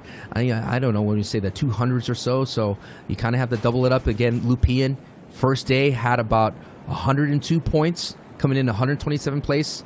Looking really well, no doubt, wants to solidify, condition himself. And here it is, the man in the pink suit, no doubt really close to water, loves jumping into pools. It's EMAD trying to stay away from that big sad. And I'm seeing that already, dude. That first elimination, you kind of asked me a little bit, you know, how was it like dropping into the NA West Invitational? I was just praying and hoping that I get that first elim. Of course, it never came my way, but that first elim kind of sets the tone for the rest of the day.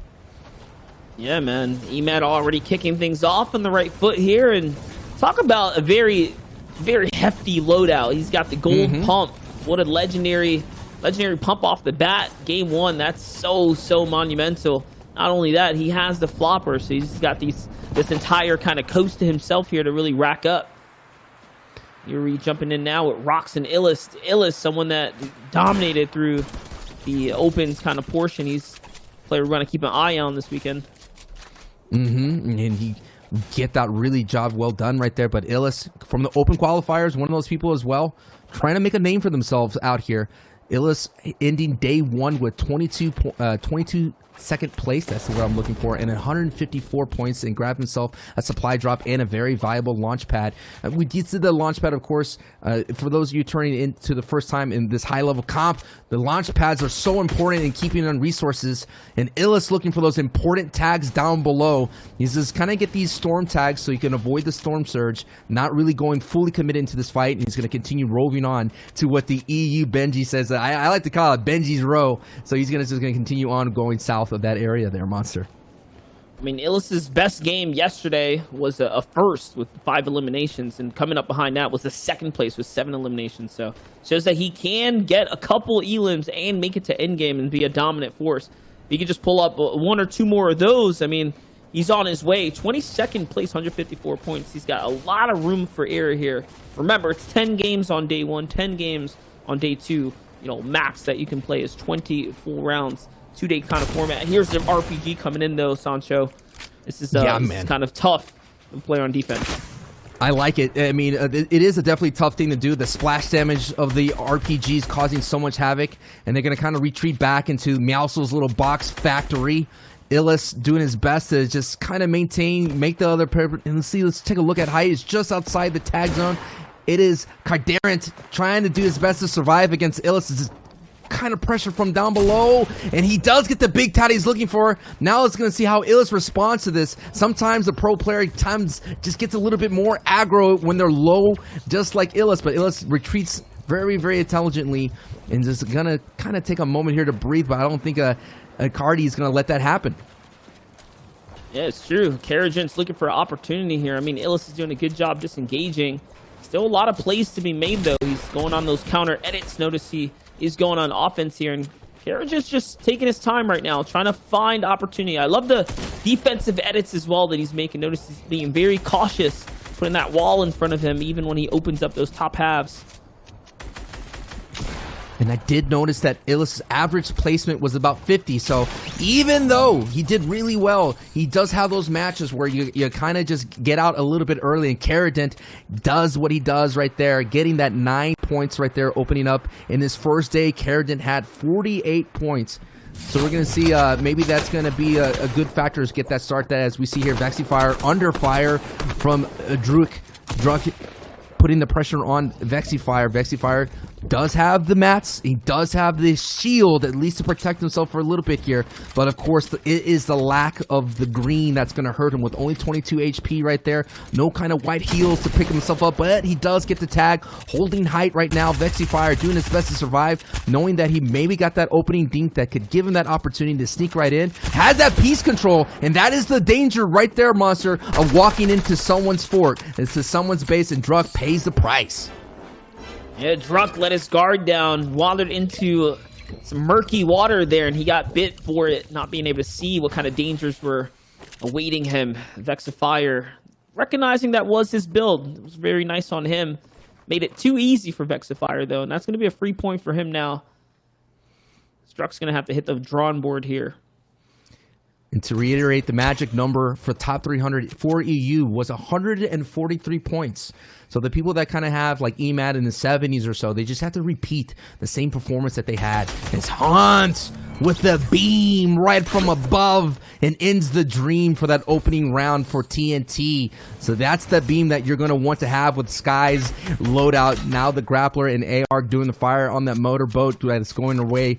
But Hunt, so we saw Hunt as well, had a nice performance in day one. And I see, this is what I mean, Monster. The opening up of the confidence. We're seeing more, a little bit of the style, a little bit more of the emoting. I still don't know what's worse, getting crouched on or getting L dance. I'm not sure, man. Both are triggering.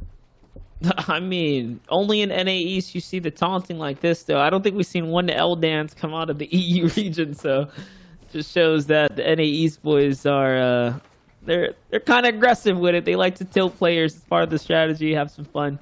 Regardless of what, though, we're hopping over to the islands here. We're just outside of the Misty area now. We have Hydraxtix here.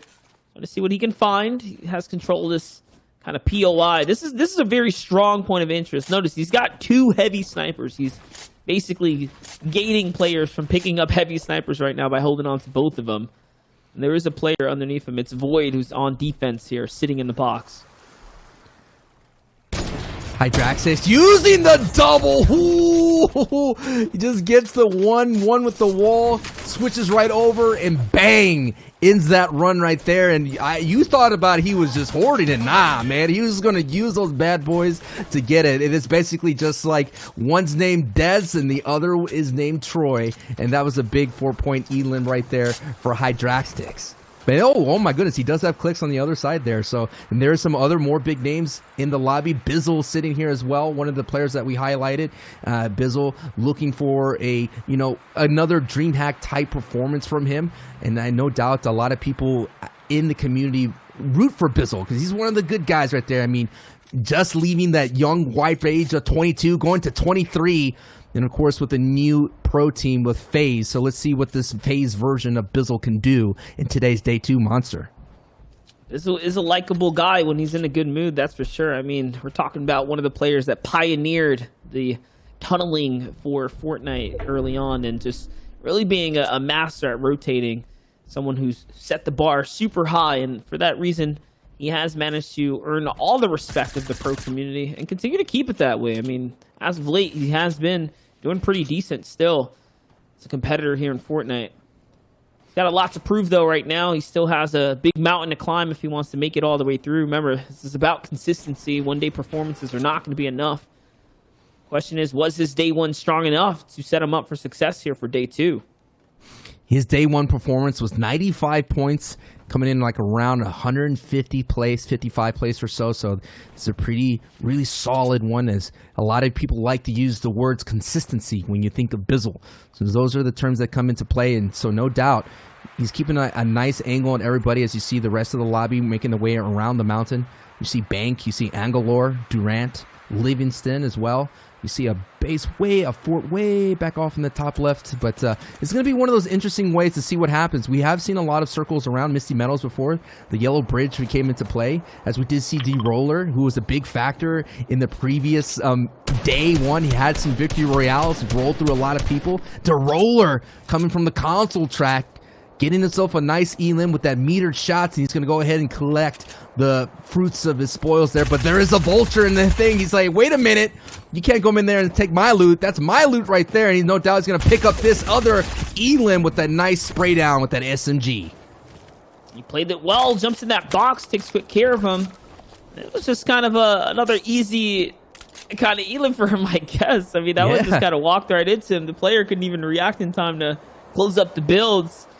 The Roller looking good right now, and oh no, looks like Bizzle's found himself in quite a situation. I mean, we checked in with him. He didn't have any shield, and wasn't like he was being proactive for any loot either. Instead, he was poking at players that are nearby. The suppressed SMG is not what it used to be in the recent adjustments. It does have a slower fire rate now in the current Fortnite meta. But still, using this suppressor is still relatively good. I mean, it allows you to keep a low profile, so their Bizzle's going to get a very crucial shot. These are very, very big shots for him. He needs them to all connect right now because he doesn't have any HP left.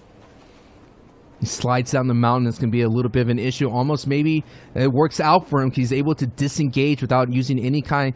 He had no material. So that was, I don't know if that was on purpose, but it worked out for them as he's going to go ahead and make his way and look around for anything to help him out. And even though he gets some nice, that was big. Rapids falls right into that right-hand side of Bizzle. Bizzle unable to get any of the materials, though, that left behind from Rapids, but no doubt picks up the Siphon, and the rest of the lobby hears that shots, and now Bizzle is doing that, and down goes Bizzle right there from Severe. And that is the, yes, you came out on top right there, but you always have to be mentioned that slow down your rotation and allow the gatekeepers of the Storm to take a look and get you and earn that Siphon and the 4 points for that elimination there, Monster.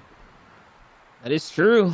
I mean, this is a weird terrain that this game is kind of ending on. Notice it's pushing up towards the hill right now, setting the pressure on every player that needs to make a rotate up. If you don't have a launch pad back here, you have no business being back here, but Outcast has everything. He has all the business back here. He's got the launch pad and the grappler, so he's probably the only player that really can take his time on this rotate, but even then, you don't want to move too late. Someone does get beamed right here. See, Durant takes out Agalor. Now it's Outcast who's jumping into the build. I mean, the aggression because of the fact that he has this type of loadout. And he's going to go for the drum gun, so he actually picks it up, opting to drop Sky's assault rifle, maybe because he didn't want to reload here, but also because the drum is just better at close quarters. Notice he's getting in the box right there. And that's it. Durant gets taken out the game, and Outcast gets a refresher now. He's got options to choose from here, Sancho. I mean, you have either Sky's AR or Midas's drum gun, but that's going to be the options that he earned his way to, as Hunt does have a neighbor in the brick box next door, and you do not want to hear that sound, as Sundown says the drum gun makes bullets go brr, and Hunt just kind of scared Livingston a little bit and goes ahead and disengages, realizing that he has to get into the safe zone here as he makes his way easily with that use of the grappling gun. The grappling gun has been a big factor early in the open qualifiers. Let's see if it shows up again here in day 2. Hunt in his day 1 performance getting over 106 points, so he's at a decent place here, having 10 points. And with the I guess he decided not to pick Sky's AR, so now he's just going to roll his way in, and I'm expecting some aggressive box play there, Monster. He's definitely taunting his opponent right now. As you see, he's sitting in the box. He's got that drum gun. He's poking it through the wall, flashing it around to any enemies nearby. That'll be the clear indicator that he's someone to be reckoned with. So right now, I'm looking at the top left of your screen. There's 49 players in the lobby right now, Zone 5. This is the lobby, or this is the time where players don't do much because they're waiting for the next zone to reveal itself. I gotta ask, man, what do you do if you're on the defense against a drum gun? What is the fastest thing you can do? Is it create distance? Is it create switching layers? What is the options you have going against such a strong weapon? I mean, it's a little bit of everything. You have to put in the combination of being able to hit your shot, but also get away if you're not feeling too confident. Those are one of the weapons you don't want to put yourself in a close quarter engagement. You're clearly at a disadvantage. So, the thing about Fortnite is putting yourself in the most advantage kind of position, maybe take height or something like that. But looking at Clicks right now, this is a highly regarded solo player. He came 9th yesterday overall. He's doing really good, 179 points for day 1. So his game 1 right now, he's approaching endgame. This is where he can really shine. I know a lot of players think of him as a kind of a brute force kind of competitor because of his mechanical skill. He's one of those few players that can mechanically perform so well that he can do things that others can't and bail himself out of it. But his game sense as of late is really have been elevated. I think his gameplay shows it too. He's pulling off a beautiful rotation right now up the back half of the mountain here. And look, it's clear as day right now. He is on the least congested side of the zones. You know, you don't go from low ground to height like that, not without being smart and timing your rotates. And that's what you guys just witnessed. And no doubt we're going to see Clicks most likely on the top side of this, but we're back on board here with Hunt. And Hunt has the power of the Midas drum gun, looking for more boxes, using the cone edit, looking around to see what kind of wall is weak, who makes the mistake with building with wood, and that's going to be the green light for them to go full steam ahead. Hunt in a great position here, has himself 2 launch pads. So if anything gets tricky, as we always like to point out, the mountain is in play, and it was very cool to see Clicks kind of use the things that you see creative. Now someone's in Hunt's box, and that is a mistake you want to be. Like a spider, jumps right out and claims Pulse. 4 points right there as we get closer and closer. Remember, every 10 is more points on the board, and we get into crazy mode when it gets to the top 10. Now we're talking some impact eliminations that not only stop someone else from racking up points, but multiplies essentially. You go from a 4 point to 5 to 6, and then it gets crazier and crazier. And again, I am saying, I mean, Hunt, I think, is in a great place for a crazy in-game ride here, Monster. Yes, he is. I mean, he had a good day one. If he can continue this, we're going to see him amongst the top 300. Right now, he's kind of vibing, dude. 3 elims in the first game is setting himself for a momentous swing, especially because he's close to endgame with a grappler. He can get himself some placement points. He could be on his way. Remember, 5 eliminations in a Victory Royale is well worth over 50 points. So just a couple elims, just a dubski, and you're going to be up there. You're going to earn yourself a lot of points here. As simple as jumping into someone's box now. He's got what looks like some not simple problems because he's got the zone on his back. He's got players on his layer. And now he's in the zone itself. Emad going down in the 34th placement or so. So Emad goes down. But yeah, Simple's plans have gotten very complex as the storm is going down. But Simple is trying to make Arkham's Razor come out and make things a little bit easier for them. He's going to try to stay in the air as far as possible and just eliminate the verticality that is happening right now as this circle just gets away, sneaks up on somebody, gets some blue hits, and gets right in the box and finishes up with my main man special, Clay, with a nice harpoon play. Monster, Simple, you said so yourself, was in a complex situation, but did a very complex play right there. That was a crazy good play. The harpoon was risky, but it has such high damage, such a reliable weapon at very close range. He manages to play off. The risk did pay off here. Here's back with Outcast. What we see is connecting with that drum gun. There was a reason he picked it up. He already had Sky's assault rifle, valuing the drum gun over it. Obviously now, and look, he's still throwing salt in the wound of every competitor that falls to him every single time. Here he is. He still hasn't reloaded this bad boy, but it doesn't matter. It has just enough kind of bullets in the mag here to let it ring. Let's see. He's now jumping into someone else's lair. Normally, an endgame players want to find their own lair, but not Outcast, not Hunt. Not when he has a loadout like this. He's jumping in boxes with the drum gun. That's what you see every single time. It's so textbook. It's so simple. Tabs is going to fall here, and he's out the game now. Out of the game, and Hunt gets himself a legendary pump shotgun as we're flying over. Simple had a great day at day one, 158th place, so in the middle of the pack. But Hunt is chasing and hunting down the rest of the pack of this server as he gets another one and lines it up against lined up. And now we're getting into those impact frags here, Monster, where big time points are being thrown on the board. Weigel right now is no doubt hearing the sound of the Midas drum gun. Weigel gets one on OKers, so now it's Weigel going up against in the top 4 against Hunt. Can Hunt get the rest of the lobby out with Midas's drum gun, beating it down, everybody?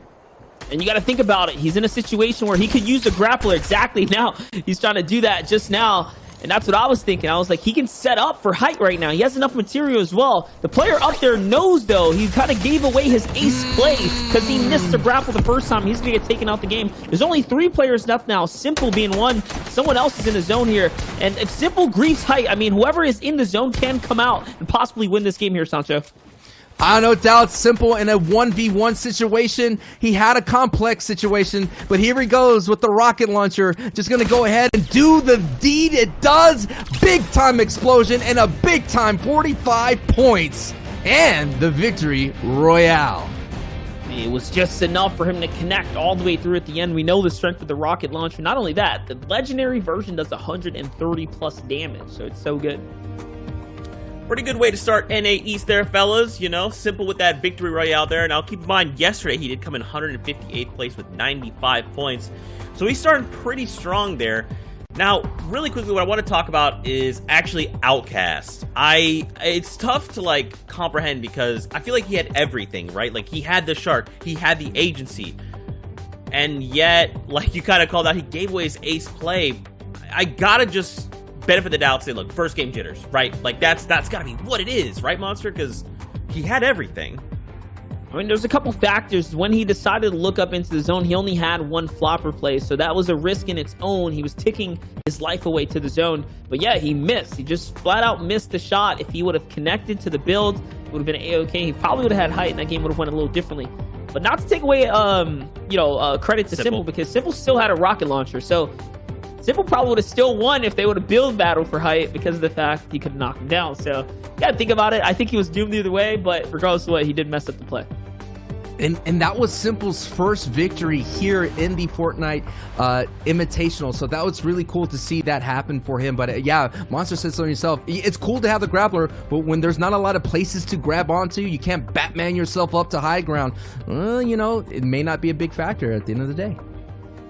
That's right, man. As Sundown loves to say, as long as you can shoot better than someone else, you'll win. It's just that simple. He's just a really intelligent guy. But of course, congratulations there to Simple, getting himself that victory out. Great start. Now, we've got more games, so we're getting ready. The battle bus is being prepared. Monster, do you think there's, a player that you're looking to see? I know for me, obviously, it's Emad. We got to interview him before the big break there. Who doesn't love Emad? But is there maybe someone that you have your eye on that you'd like to see? I mean, yeah, I want to continue the story of Commandment and everyone else who was in the top 10 track as of yesterday. We have a lot of stories to catch up on. You have Nut, you have Little, you have, Clicks, who was 9th yesterday. There's so many still, big competitors. You have Jack, right? There's a lot of good players still that we didn't even get to really touch base with yet. But, hey, the games are just going on the way. There's a lot of stuff, a lot of action happening all at once, simultaneously, of course. And under the way we're covering it, we don't know who we're going to get, but Commandment, man, for sure. I want to see where he's landing, how he's playing, and why was he so dominant yesterday to break ahead as far as he did. And quickly, I mean, I have to say, and on the other side, the people on the bubble, so many big names, and I myself want to see if Punisher, celebrating his 2-year marriage anniversary. I want to see Punisher do well today, the homeboy. Well, let's hope we can see some of him, but we are heading into the next game of NA East. Take it away, gentlemen. Yes, sir, and here we go with Ralcom. It looks like he's a big fan of Nick A30, rocking the A30 Signia. It's interesting, Nick A30, a lot of people on the competitive Reddit scene giving him props, winning into his VODs, watching clicks, trying to learn from the best, working on his game, not only, watching the VODs, but trying to intellectually do it while taking notes. So it's very interesting, Nick A30 ending the day 1 with 30 points, and he has a probability to qualify. It's going to be a tough ride for him, but no doubt, you never know, man. Anything could happen here in day 2. Yeah, I think he's going to need quite a bit, to say the least. I mean, he's going to need at least 110 or so points if he wants to hit that average kind of threshold, what we've seen so far up until now. There's a lot to be had, but Ralcom, either way, is here to prove that he's ready to kind of make it happen. He already scored himself one good elim, and he's got another fight on his hands here as the ramp gets thrown in his face under pressure. What are you going to do? He does kind of scoff the edit right there. Looks like the pressure's on. Can he hit the shots when it matters most right now? He is kind of choking a few here. He lost control of this wall again. Look, he's going to turn around now. Let's see. It's just a cat and mouse game right now. Big shot, though. Big shot, dude, and he was able to control all those pieces, and then that was a factor. Despite not having a lot of materials, having that, or that's the risk as rerun as well. He's gonna pick himself the vault card and the boom bow, but that's the risk as well. Is when you're going into third party. We saw it a little bit earlier in game 1 here of NA East. You just run into that possibility of that one little edit, and you're taking a look at the format. Here's the possibilities of why big games could pop off. 4 points per elimination, and if you make your way all the way through, you can have a big pop off game like Spartan did. He had himself a 90-point game, which is the highest points in NA East. So that's what I'm talking about. Those Tfus out there, even like anybody that could make it, like Cypher. I know people were giving him credit, but all the people on the bubble just need that one big old pop-off game. As we're on board here with Scope, Tfu's partner, and as he's doing his best with that C4, causes some big damage right there. Going to go ahead and push in, knowing this person does not want to mess around with Scope because the conditions of everybody having this is day 2. We know that Scope lands here, Monster, and we know he is the king of the grotto. Hey, this is a rivalry that we've seen develop since the FNCS Duels competition. I mean, it trickled into yesterday's kind of show flow and competitive matches as well. We're seeing it still happen here. These are players that are going to stick to their guns, and I mean, Scope has been getting the best of him, not only in duos, but now in solos as well. Will it be enough for Scope, though? As I see from just the silhouette of the enemy over there, Degen has what looked like an RPG. So that's a sleeper weapon right there. That's a tide shifter. That's a momentum swinger of a weapon. Big time momentum swinger, especially if you're low on mats like Scope is right now. Scope's average placement in day 1 was around the 50s, so you saw that he racked up about 10 plus elims for the day, so he's having a lot of early engagements, but he's still about 109th place or so. So that's gonna be really big, as Hollow is gonna do his best to stay away from Scope, as he's now out in the open waters, and when you're in the open waters, you can't build doggy dog and you get eliminated, and Scope taking advantage of that situation. Talk about the worst case scenario, to be out in the sea where you can't build and having someone like scoped in on you. You're not going to survive there. I'm sorry to say it. And oh, look, it was Hollow who had the RPG, so now Scope gets to come up on a major weapon right here. Remember, that Elim generated max, so he's probably in the advantage now against what would be Assault Degen right here. Let's see how this is going to play out here. He's pushing up for height right now. No, it's Moose. How many players are landing here? I see Hornet. Oh, there's like 4 players here. So you have Hollow, Hornet, Moose, Degen. And I think Hornet's rotating in a little late, but still, so many players playing off of the Grotto right now. It's kind of incredible, actually. Big shot, Sancho. Big shots indeed, as Moose gets Scope down to 6 HP. Scope does have a bandy gun if he wants a backup, but Scope says no, not needed. I'll take the 50 HP instead, and Moose gets the caboose out of the server right there. But you take a look, man. The Elim feed itself, once you see Scoped in it, and you know that you land in Grotto too, you know that maybe he's a little bit weak. I'm going to go ahead and knock on that door and see what I can do. And I think Hornet's realizing, all right, maybe Scope's on fire, as we're on board with another person has been lighting up the competitive scene. It is Unknown, who bullied Dr. Lupo yesterday with that fun clip there on Reddit. I think Dr. Lupo said the sun was in his eyes. Maybe the air condition was running a little bit too cold, giving himself the cold fingers. But Unknown looking for this Elim here on Ralcom. You have to be careful here. This is a very dangerous player who's been getting very, very hot. This Fortnite squad champion, which was a very interesting way, man. That pop-up way, his Twitter post of saying, like, not that many people wanted me on the squad, but we did it with the squad that we had, and we're Unknown. Look at the aggression monster, sending in the motorboat to be the tip of the spear, getting down to the whites. What a big-time play from Unknown. It's a caliber of skill difference. I mean, we saw Ralcom fight in the previous fight. He was making some edits, mistakes, but someone like Unknown, he's going to capitalize every single time, especially when he's swinging the momentum in the battle. The boat there was the difference maker for him to set it up.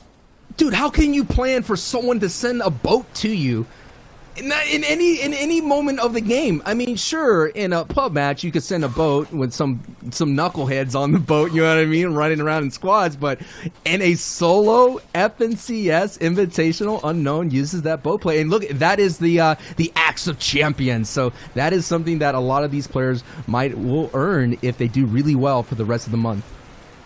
Let's not forget that open qualifier for last week, pushing a lot of these aggressive type open pub players. I mean, you're fighting against the king of who created that playstyle, Unknown Army, who arguably popularized the W key playstyle and showing that it is viable to be straight up elimination warrior, okay? Jump in boxes and handle it like that. We're going to a creative warrior, and that's Sway, right, Monster? We're talking about the popularization of different styles, and Sway is all about that. King of the style, Sway going in, doing what he does best, trying to get the tags. And Sway, man, not only proving to the world right now, it's not all about those Instagram with all the hip-hop. He could do it on the big stage, and right now, I think Unknown is lurking in the waters, Monster, so we may have a pop-off matchup between the two titans of Sway and Unknown. Not only that, I believe Unknown Army is playing on keyboard and mouse inputs today. He's one of the only hybrid players that can flex like that and just show you guys it's not just about using the inputs, but it's about his play style in general. It's confidence to push in the box. He really doesn't respect the skill level of a lot of players. Like, he just knows if he gets in, he is willing to take that fight. He's probably going to connect all the way through. But we'll see more. We'll find out more as that story kind of develops throughout the course of the day here. Here's Goofy connecting right now with 3 shots, Sancho. Yeah, Goofy going in hard right now. Goofy, you heard. I love the name right now. Yook as he's going right in. 5 points for the day. Goofy finishing the first day with 21 points. So this is one of those ones on very far on the bubble, but that doesn't mean he's here to compete. Hopefully looking for those pop-up games right now, trying to get inside the box, doing all that he can, using the tac shotgun as a way to get in, using the bat from Harley Quinn to get in, but he has to be careful. That jump shot, that's something that I know you've seen done against me, Monster, in those box fights. All of a sudden jumping out to the side with a tac doesn't get hit right there. So now this is one of those long matches, and we're taking a look at the map. This has to be wrapped up soon because there is a couple of people out in the distance who are on the storm line. So this is actually going to be a clean fight, Monster. Well, not only that, Goofy's got the momentum pushing right here. So Bobby, who's on the run right now, he's actually burning through his material. Goofy is just fine to take this fight as long as as drawn out as it was. He's not going to really, get too affected by this because he only uses wood in that fight. Bobby was the one who was on defense running the entire time. Now Goofy's going to come up big there. Kind of get a little recap for him. He's got an RPG for the spoils. Take a look at Kotal. He's on the coastal kind of area of the map right now. And Scope still inside the grotto. I see Hornet over there, so the grotto's still very much contested here.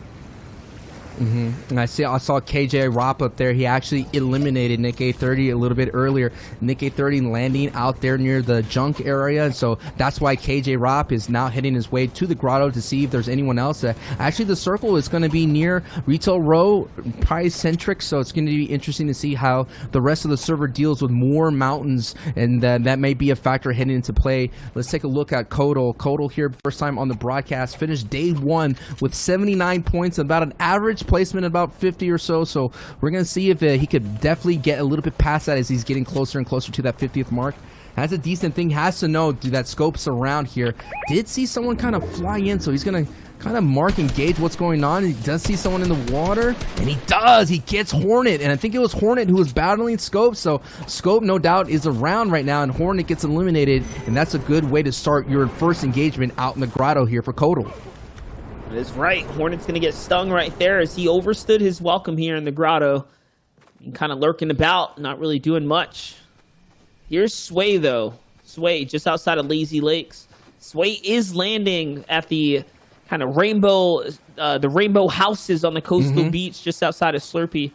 Normally, that's an area that is definitely contested. So for the 2 eliminations that he has so far, I mean, we know he caught one over at the swamps where he likes to rotate into, but wouldn't be surprised if he's catching some early game engagements right at his POI as well. You can see he plays for the floppers. That's why it's in his inventory right now. One thing Sway kind of shines in is obviously creative free building and PvP aspect, but he lacks that end game sense. Can he really kind of gather it all together and prove that he can make it through? If he can just kind of tidy up that one little knot right there, he might be someone to be afraid of. Someone like a Clicks.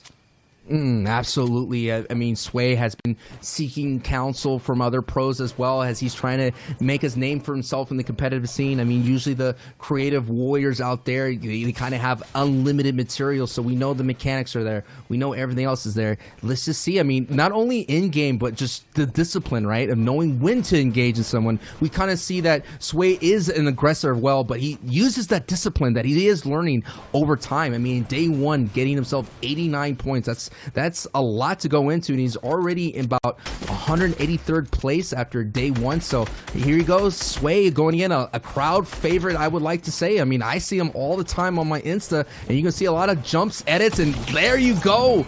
Just like clockwork, getting to K right then and there, jumping right into the box using that pickaxe jump technique. So that's what I like about Sway. There's so many things that a lot of people are learning from, and if Sway could just put it all together, you're expecting a phenomenal run in the rest of this FNCS Invitational. Honestly, that's the aggressive player special right there, the ramp, the jump in. And then when you combine that with the movement that you can kind of access on using a controller input, it just looks so fluid, so flawless. Here's Scope. We saw him do the same exact thing yesterday. He sets up what would be a trap, maybe a big pot or something down in front, and see if he can catch a cheeky elim.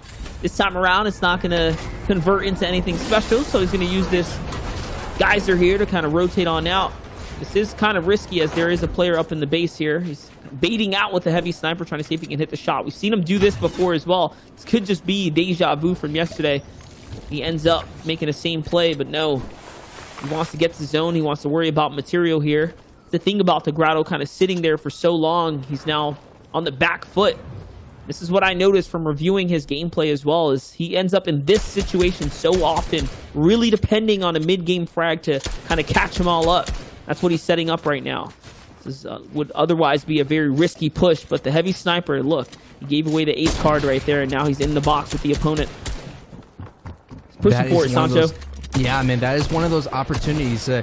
One of the techniques you see as well is you hold on, like you call it, the ace up the sleeve. You hold on to that one last moment, because now the other player knows, okay, Scoped has a heavy, so I got to prepare for that as well and make my adjustments in my defensive play. And not only you could do that, as you can see right there, Scope is trying to put that ramp on his backside so he could just kind of hop right into the box. And we saw that a little bit earlier with Faye Sway. Scoped right now with 13 points right now, heading into, this is his possible fourth elim there. 47, bang! Kodal goes down, as we did see Kodal do a little decently in the Grotto, and I feared that if you go to the Grotto, you would eventually run into Scope, and Scope finally getting it done.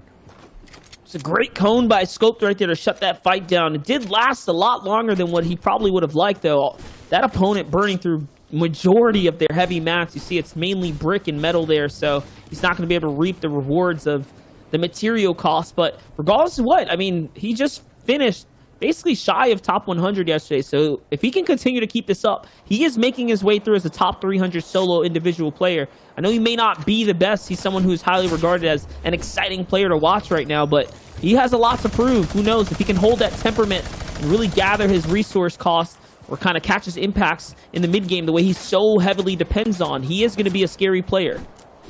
It's almost as if, you know, when you rely on the three-point shot in the NBA. Sure, you get a lot of high-scoring games, and you get a lot of excitement, but that play style could catch you. No doubt, Scope is still a very dangerous player. We all know the caliber of what he can do, but a lot of things can happen and go wrong here. As we're flying right over to the rest of the match, we see Dow Boys, Robbed, and Pants here, kind of setting up on the north side of this storm circle. But yeah, man, you said so yourself. Scope, still very excited, very highly popular player, rooted for. I no doubt he could do it. Is all he got to do is just try to get the mid game and then see what the rest can unfold for him. As we're right here with Berserk playing the fish game. He has about 6 floppers or so in his inventory. Altogether, the fish would be 6.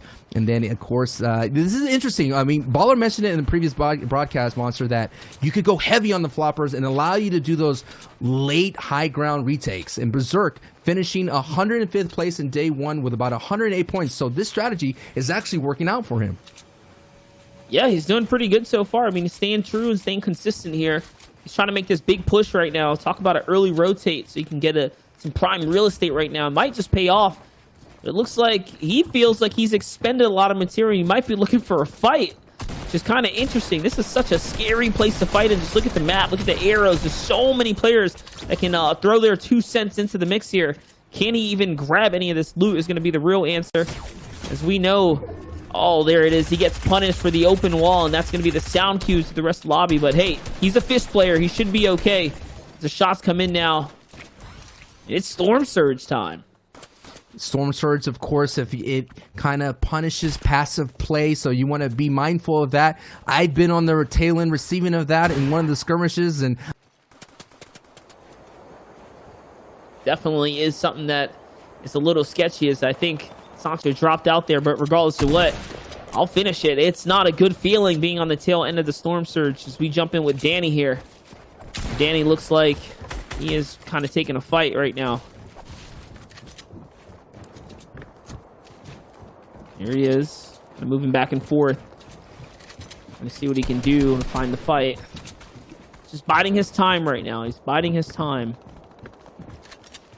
Can he make the edit right now? And this is the important part of mid-game. It's not really wasting this opportunity. There's no reason to fight right now because of the fact that the next half in, half out is going to be the determining factor now as the shots are coming in here. It's a little box battle. It's such a risky fight, but okay, it's going to pull. It's going to pull West. Speaking of West, Sancho West is back in the building. Right now, Danny with 1 E points going towards it. Let's see if Danny could get another one to get that feel-good vibes that you desperately need when you're going into the second day of competition. But the vibes of a rocket launcher, gotta be careful right now. Really close to another placement point in the 50s, and then after that, it's every 40th, 30th, 20th, and then from 15 down, especially 10 down, you get some maxing as Magnolia is sitting right above him, and Danny gets some nice elim right there, and we're seeing Aspect right now. Follows Sway still in this monster phase, represented today here in day 2. He's doing very well, controlling his temperament. We saw him exercise a couple disengages. I mean, you can see from the elim count in its own, he's not afraid to fight. He'll take a couple where he can. He'll perform too. He's one of the more aggressive players. He's got that ace jump in your box play. Like I said, it's the aggressive tendency, that jump in the box ramp boost. It's all these players really like to do. Because right now the RPG is going to crack open a build, and this is the perfect time to do it, right? It's when the builds are nice and weak, they're nice and fresh. He notices that as an opportunity to jump, pickaxe, swing in, and now he's into another box. Can he connect? And he is going to connect. Very risky though, because now he grabs the attention of the rest of the server. Someone's going to throw some C4. Remember, you can only have one C4. Lucky for him, his Catacombs build is still very much in play here. He will be able to bounce back. Let's see if he decides to go back for the loot though. There's so much there laying around. Sway still in play right now, doing really well. The mechanics and the style are all coming together. Let's see if it could be that perfect marriage for him as he's going to continue on in this server. As we're flying over and on board here with Dragon. Has a great kit right now. Has one of the miniguns, no doubt, earned from the grotto. Has a harpoon, so it will be interesting to see. Or as my friend Larry Fitzberger says, harpoon gonna come into play. So Dragon doing what he does best. He does have a decent amount of builds. So let's see what happened, what he can do. Today catches someone. That's the kind of danger right there, man. When you're not sitting on even anything, your floor, your wall, the ceiling, doesn't matter. You could get edited down, right brought to the layer, and Dragon with that very cool play right there, Monster. Definitely was a good one. And here's Sway. He's off to the races, learning from his past mistakes, his previous mistakes, rotating with the outer edge of the zone. Very nicely done.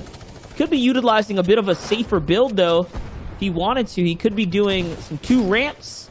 Let's see. He's going to need an impact elimination. He only has 130 mats. He's going for it right now in the back half of the storm. This must be such a red flag for the opponent on defense. Oh, he's not happy at all. Not to fall to the likes of Sway. Not right here, not right now. Clamps gets taken out, and Sway still is on a rampage here. 5 eliminations now. Placement still, the good placement points still haven't really been given out either. He's got a long way to go right now, but he's still fighting in the mid game, or fighting in the end game chaos, I should say. It's going to be a really nice opportunity to see what Sway can do in in-game. He has the prowess, and he's getting the hits, and he's going to looking for more elims. I mean, he's kind of riding the storm line right now. I think he may drop down to the low ground, as you can see that he's kind of heading his way to the front line. Catches someone right in his grill and gets him out of the lobby. Now it is Sway in full sway. He's vibing right now. Does get hit in the back, but not kind of worried about that. Turns around and blocks, and he has to switches up the layer a little bit to get that moment to breathe here, Monster. But Sway's putting on one of those performances to let everybody know that he is a serious contender and the rest of this Fortnite Invitational. I'm looking at the feed. I saw Unknown go down. I saw Hogman go down. Dijin go down. So many players are falling now. Punisher just falls right there in the feed. So these are players that are making it towards the end game. Not even before top 10 though. Sway doubles back into the zone to go for 2. He catches the special right there. And those guys get taken out. Can he get another? This is 8 eliminations already. And he finds another one. That's going to be his 9th now. And he is racking up the points here.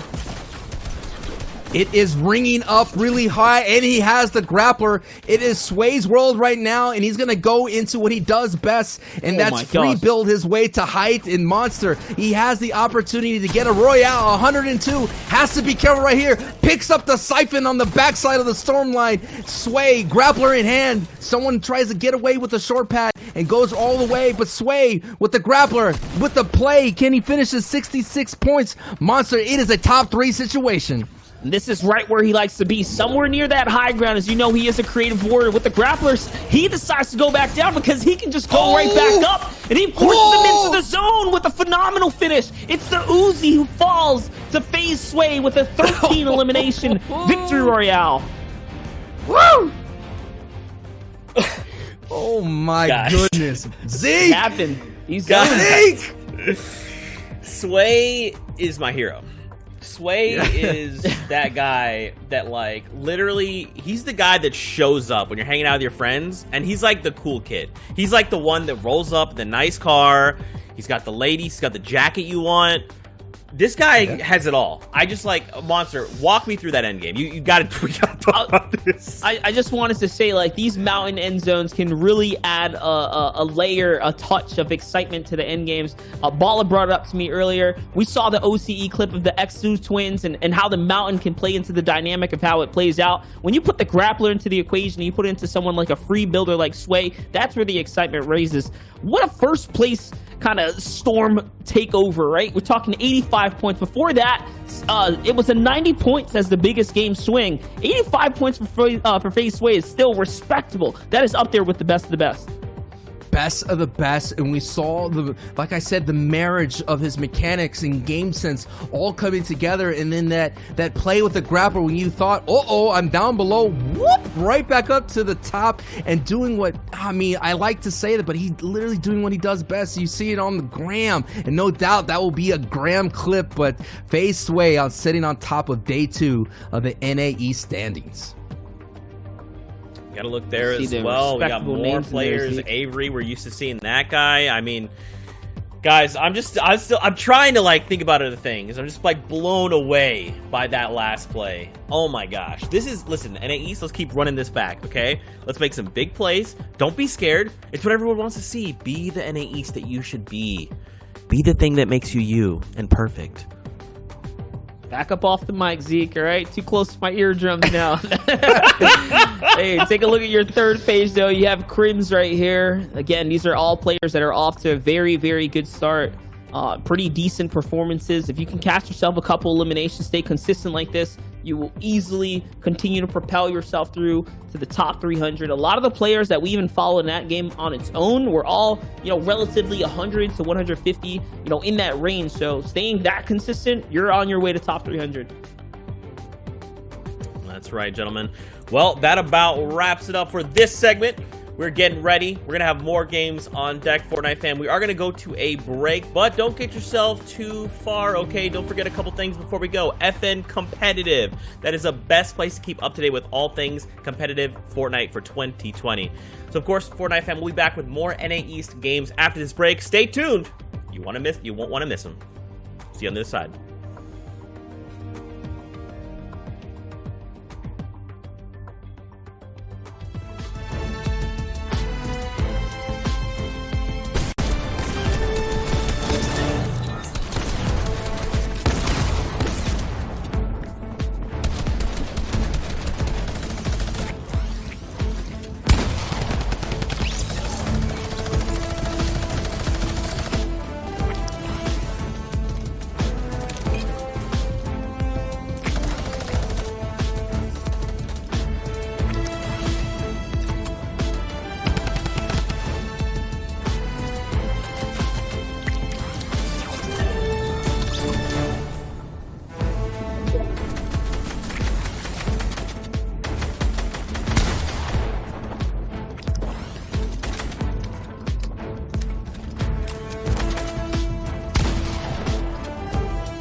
What's up, Fortnite fam? We are back with more of the FNCS Invitational. I'm your host, Zeke, and joining us for the next set of games, we got Shy Wager, we got Bala TW.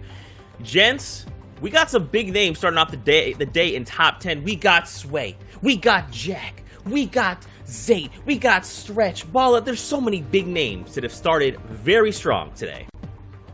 That there is, and we just saw one of the most ridiculous things from Sway, but Jack continues his performance from yesterday with the 2 wins that he got. He got another one on the leaderboard that we just saw, so I can't wait to see if he's going to continue to try to catch up to Commandment from yesterday's performance. Yeah, I mean, it's a bunch of solo players with their own playstyles battling it out, and it's just yet to see because it's the first half of NA East on the back half on day 2, so all the pressure's kind of rising up for these guys, and it's just timeline after timeline of players trying to just show their skills. You guys have someone that you have your eye on right now? Someone that maybe not be even in top 30 that you're hoping to see? What do you think, Shy? For me personally, I think we saw a little bit of Mega all the way over at Rig. I want to see if that POI has a little bit more dividends to push in overall for the whole game. That's me though, Bala. What about you?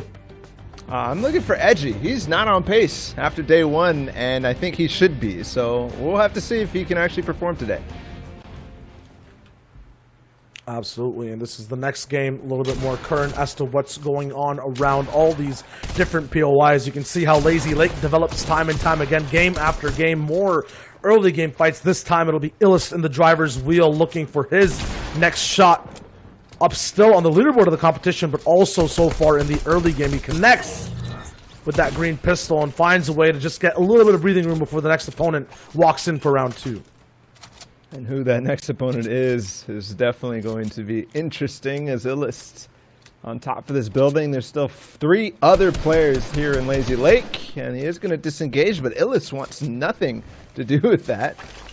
He's going to drop down and get the chest, and maybe I think he does. Ends up backing off. It's Swervo, Strobe in the distance, and I'm trying to find that last arrow. But regardless, other things happening elsewhere on the map. 3 players at this one agency location. Spark G has the great, and 1 more. Spark G had such a good performance yesterday, ended just in the top 100. See if you can repeat that. This time it'll be a battle of accuracy because the heavy AR will be the operating weapon for a lot of these people who are at the POI. Spark G, though, will have the option of that gray SMG, and although he is being a little bit sneaky right now, time is of the essence in this fight. The longer he waits, the less he has on to say on materials and positioning once he gets discovered. That is the case, although on the offensive, he does get to land every single shot. Has taken out one of the titans so far of both duels and solo gameplay. I'm not going to say a new up-and-comer because he's been around for a while, but finally finding success this time, though, a little bit of a fail. Yeah, 100%. I'm actually surprised that there's this many players here and they all had weapons. Has took out the first one, and Spark G is going to be able to clean up. That's another Titan taken out of the lobby early. Talon Mouse, who had a really, really solid performance on the day 2 of the open qualifiers to push himself up in one of the top 10 coming through here today in week 1. 9 points for him so far. I'm not sure his performance on day 1. And it's a different game when it comes to opens and then the invited and qualified list afterwards as well. You can just look at the POI of Misty Meadows, because we know overall the end games are a lot different, but these engagements, Mouse was so fast before to find fights, but this time being patient with what he looks at to take. That's Statsy, who was so good in the squads mode that we saw earlier on during the winter, playing it out, getting some high points overall at the grand finals as well. This time, though, taken out in solos, and once again, not going fast to the next fight, how we saw Mouse do before. He has to wait it out and pick his next engagement. And it's not often that you see a controller player waiting for that first shot accuracy for that, but hey, 3 big headshots will eliminate somebody in quick fashion. Now over to Dirty Docks. Something that we're seeing in this and in the open qualifiers is how many early engagements we had at POIs, specifically in the solos mode. I think as we go further, we're going to see less and less, but I thought these guys were going to get completely box to box and actually end up finishing this fight. But Ohala finds his way out and continues to edit masterfully and escape. And when looking for control, it's all about the vertical pressure, the vertical control as well, all the way around the fight. But when you're in trouble, you go towards that low ground, and you can't end up getting any lower. You can't hide. Spirits is there to take you out of the game. And Spirits there did an amazing job tracking exactly where Ohala was about to go. Every single time he made a new box, it was right on one of the walls or on one of the floors, but that was also because he was forcing him down or up. In that case, not really able to find any extra room in any of those directions, specifically horizontally. Finally, he gets the cone in, and he moves forward. Now looking at Diggy over at Retail Row. And again, 3 players in the POI. Diggy coming out from the outskirts might have an advantage because I think these guys might have already been fighting. And this is where some of the biggest stories can start in the world. We already saw EU, Benji Fishy, landing here, I believe, 20 out of the 20 games that he played and got first overall. This time it'll be Diggy on the NA East side, looking for his piece of the pie. Strolling across, once again, the difference in this portion of the competition is every player almost knows exactly how to get the work done in every single fight. Puga fan going to be here, staying silent in the house. Might have a surprise waiting for Diggy, but letting him pass by, probably just biding his time as zone is close. If you're wondering why he has his pickaxe out, he was trying not to make any noise, but now's the time because Diggy did hear him make the footsteps and he escapes upwards. Hopefully he can hold on to that floor, because if he gets up in here, there's only one wall to defend himself now, and as zone comes, I think Diggy might opt to get out of here, but it looks like he stays in the house, and Boogafan is going to have to box up and wait for either an opportunity to leave or hopefully Diggy as well can leave, but he does have those bandages, and it is going to be Diggy getting down and leaving out the north side. Boogafan does not let him go, though, and I think that might be the end of him because instantly gets beamed, and Diggy is going to take that as an invitation.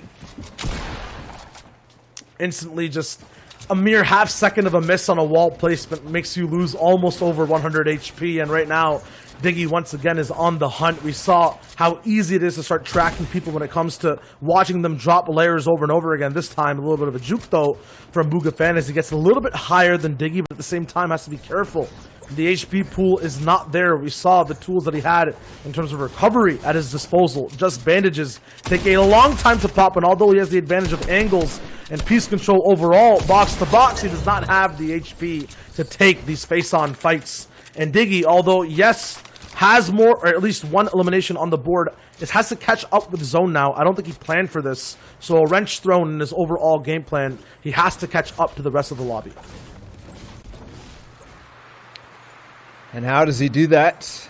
There are a couple of streams that he can use to catch up, and has the possibility of a couple campfires on the way, though spending the time might be difficult. He does want to use those shield potions at some point so that if there is another case of a Stormfighter, he at least has that buffer room.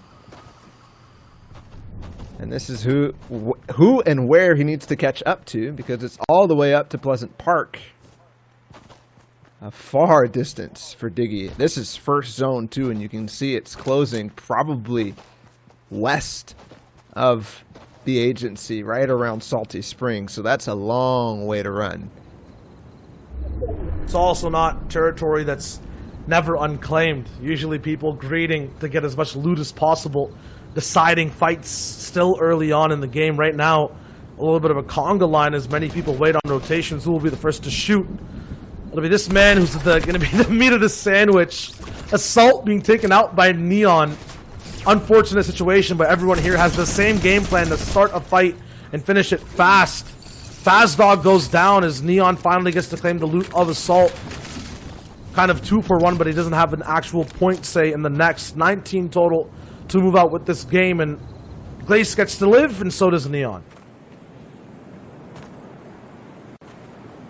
On the other side of Pleasant Park, there's a number of people. Here's one of them. 38 points for Big 60.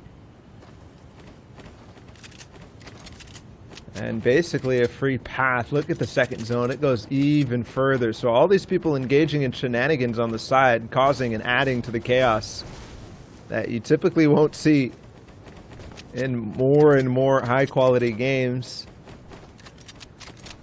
are going to get punished. They have to go all the way across Frey Islands, all the way down towards where Sweaty Sands is. And, I mean, that's just so far of a distance to travel. But the good thing, though, that we don't usually see from these island endgames is a tell that it's happening early. A lot of the times, these players' loadouts are not actually equipped to deal with water zones, but just knowing it off of the first zone, being around Agency, Pleasant Park, where maybe a lot of loot is left over, having the ability to have harpoons so you can have a say on every impact frag happening on every single layer, having items that can help you with range and mobility and refreshes is going to be important, and a lot of people will have time to get them in there. 60's loadout might not be that exactly, but if he moves in early, has this launch pad and barricades people out like he's doing right now, that just might be enough, and it's Lyrison who actually gets taken out. And Big 60 is a little bit fortunate that he got across this water with nobody firing upon him, because as you saw from Lyrison there, he could not build against a player. And now looking over towards Weeping Woods, 72 hours in a little bit of a fight. Anonymous 72 is 72 hours. Or you might know him as Tom. He's back at competitive action, and he gets in the box. A nice cone to make it so Mystic has no room to build an escape, and 72 hours gets rewarded with a heavy sniper. But again, the zone even affecting players in Weeping Woods. It's just so far, and this game is having the most density of stormfights that I think I've ever seen. Seems like almost a blitz game with how fast we're catching up with these players all around the map. Everyone has to stay on the move. Still a third-party fight happening near Weeping, and 72 is actually doubling back to see if he can have a say in it. That heavy sniper's there. He's loading it up, sees the sightline, possibly actually doesn't get a chance to watch it. Either way, though, that last tack shot, missing it, depletes him of all shields, keeps him below 50 as well. Now a total of maybe just 100 HP. He's going to need to just basically get siphons, and that's going to be very difficult knowing his position. And I think you saw him pan his attention over towards this fight. It's Skylix and Stony in a storm fight. I think what he was doing was actually looking for an opportunity to find some heals at loot spots, but noticed that this fight was happening, heard that one of the players, I believe, Stony on the backside, did get his shield cracked, so looked for an opportunity possibly for a sniper, an easy elimination that could have gotten that siphon, and Skylix does win it. But at the cost of a lot of HP, and there's only a bandage bazooka to work with to get out of zone. There's a couple campfires leading through, but I think, based on how many people are running through, I think 72 hours is probably going to deplete them, and that's going to force Skylix to have to use the launch pad and also use materials to rekindle those campfires. Yeah, rekindling campfires as well is a big ask, because if you try to just accelerate them and kindle the fire as it's going on, it's a mere 30 wood, but after the fact, it's going to be a huge launch pad from Skylix. What are we looking at? This looks like Season 3. I haven't seen this happen in a competitive game, a sky base and launch pad off because he needed the distance. And I think Tom realizes, no, he's just looking for anybody else low HP in zone. Looking for that snipe, it needed to connect for him because now he has to spend the time to take the bandages and gets away. He builds a little tunnel out so that he has the actual buffer space. And only 40 seconds, by the way, on third zone before it starts moving. And this guy's going to engage. I think he realizes it is Skylix. He got him out the sky, by the way. The bandage bazooka will help Tom. But look how many people are right on the outside of zone. That fight's not going to end by the time he gets there, and it's going even farther. This is going to be a complete race for so many people on the map, and they might not have the shoes or the tools to catch up whatsoever. Right now, a different POV of the success stories we've seen thus far earlier on. Diggy's still affected by that fight that he took at half HP. Maybe he has to find a siphon. No more bandages left over at Sweaty Sands. It's been looted maybe twice, 3 times over. Illust has a medkit that Diggy could use, but he's going to be absolutely annihilated, controlled, and taken over in this wooden box. And now Illust, not even batting an eye, can move on with a slight SMG upgrade. And I'm liking a lot what I'm seeing right now. Players controlling each other in the box with the SMGs against other players who are typically pretty good with their own control. You saw Assault get taken out earlier. Here's Illust in the backside. He knows this is such a weird zone that he's even trying to harpoon people back to make it even weirder. There's a med kit there. He doesn't need it. That's going to be left to people who are going to be stuck in zone like 72 hours. But don't forget, when this closes, it's going to be a 5-tick. And the people who are in zone right now have to try to maybe make a gambit for not only getting to that ocean to try to swim their way in with increased speed, or maybe find a launch pad or force one out. Hopefully, maybe somebody like Illis right now. It's going to be a fight. Again on the side of zone, a nuisance to anybody trying to work their way in for placement points. In trouble once again, but it's not just him. There's a whole community of players who yet have to just arrive in the zone, and a bunch of desperate ones who've used everything to get there early. Just at the lines, it'll be Illis who's going to be weaving up in and around them, basing up, but it's going to be very temporary as they have to move straight again. 97 total bills seems like enough right now. A trap coming in for Illis. He catches this player in the box so fast. 10 bills divvied out and put immediately. Not sure exactly who that was, but he gets a bandage cannon from them too. Doesn't need to actually use it compared to who we've seen before, but that was Swervo, who we saw all the way back in Lazy Lake at the start of that. And you see the paths that different players are getting on. Thieves in this game, Gage in the game. We saw a little bit of Thieves yesterday. I saw Kanata as well, who I think plays slightly in the top 100 after leading the pack to start things off yesterday on day one.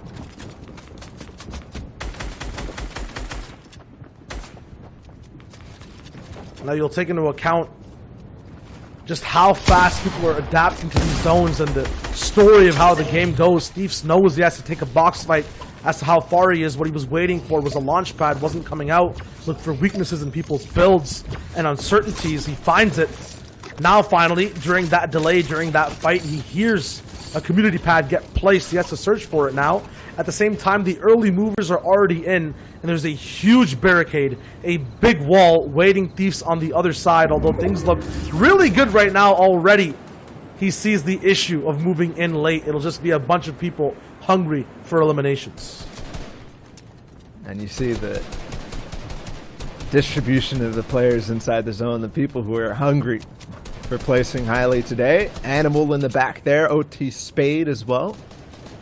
Animal plays slightly outside of the top 100. We're back with Illis, though, who did take a lot of fights on that last rotation into this fourth. He's got a good position.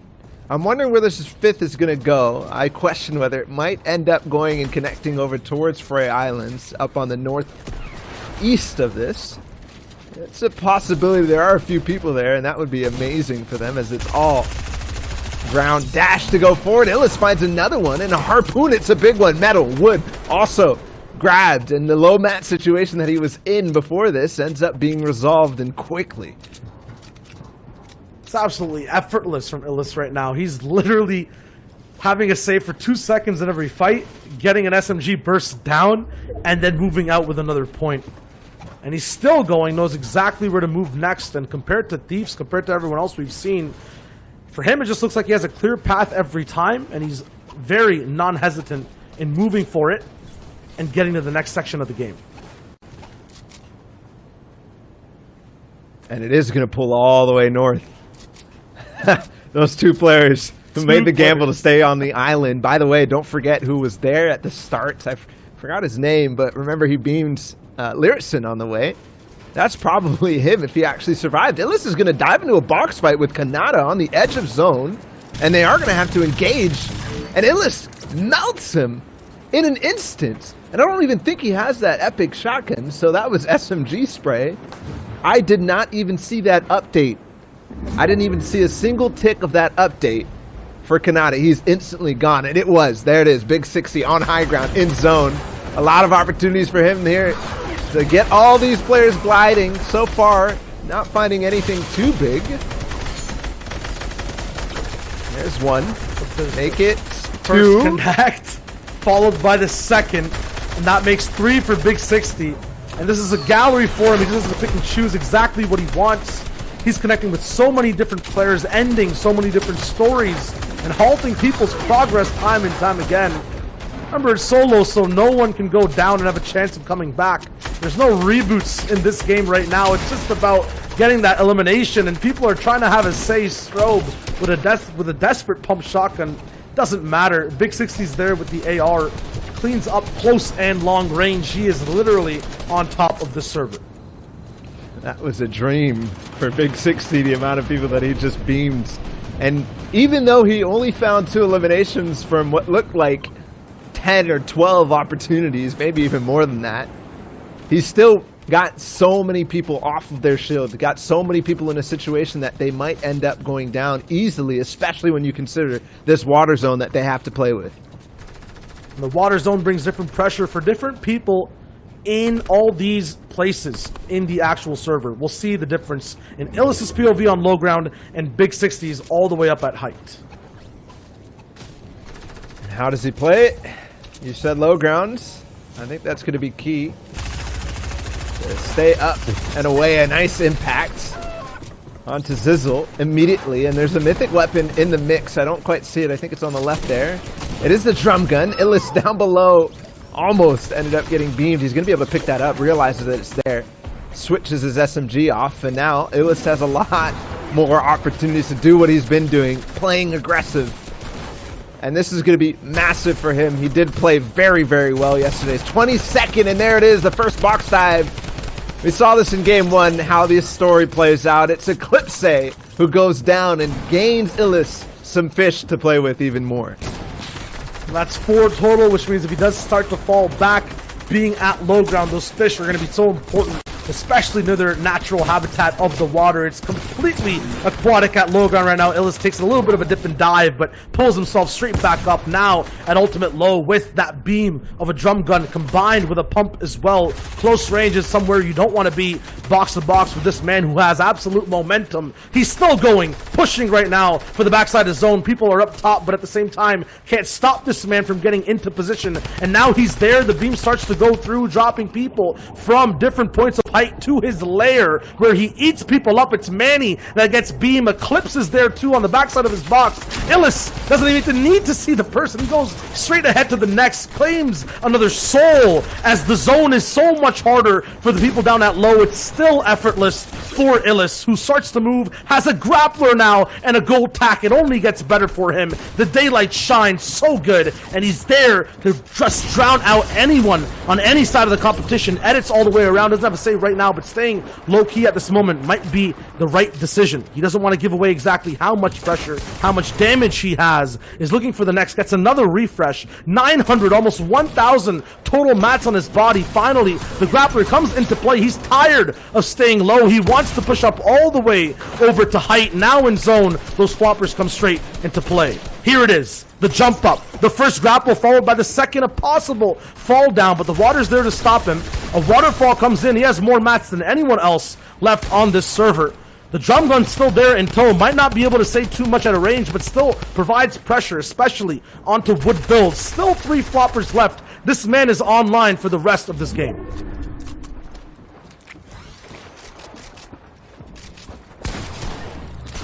Still running ways in.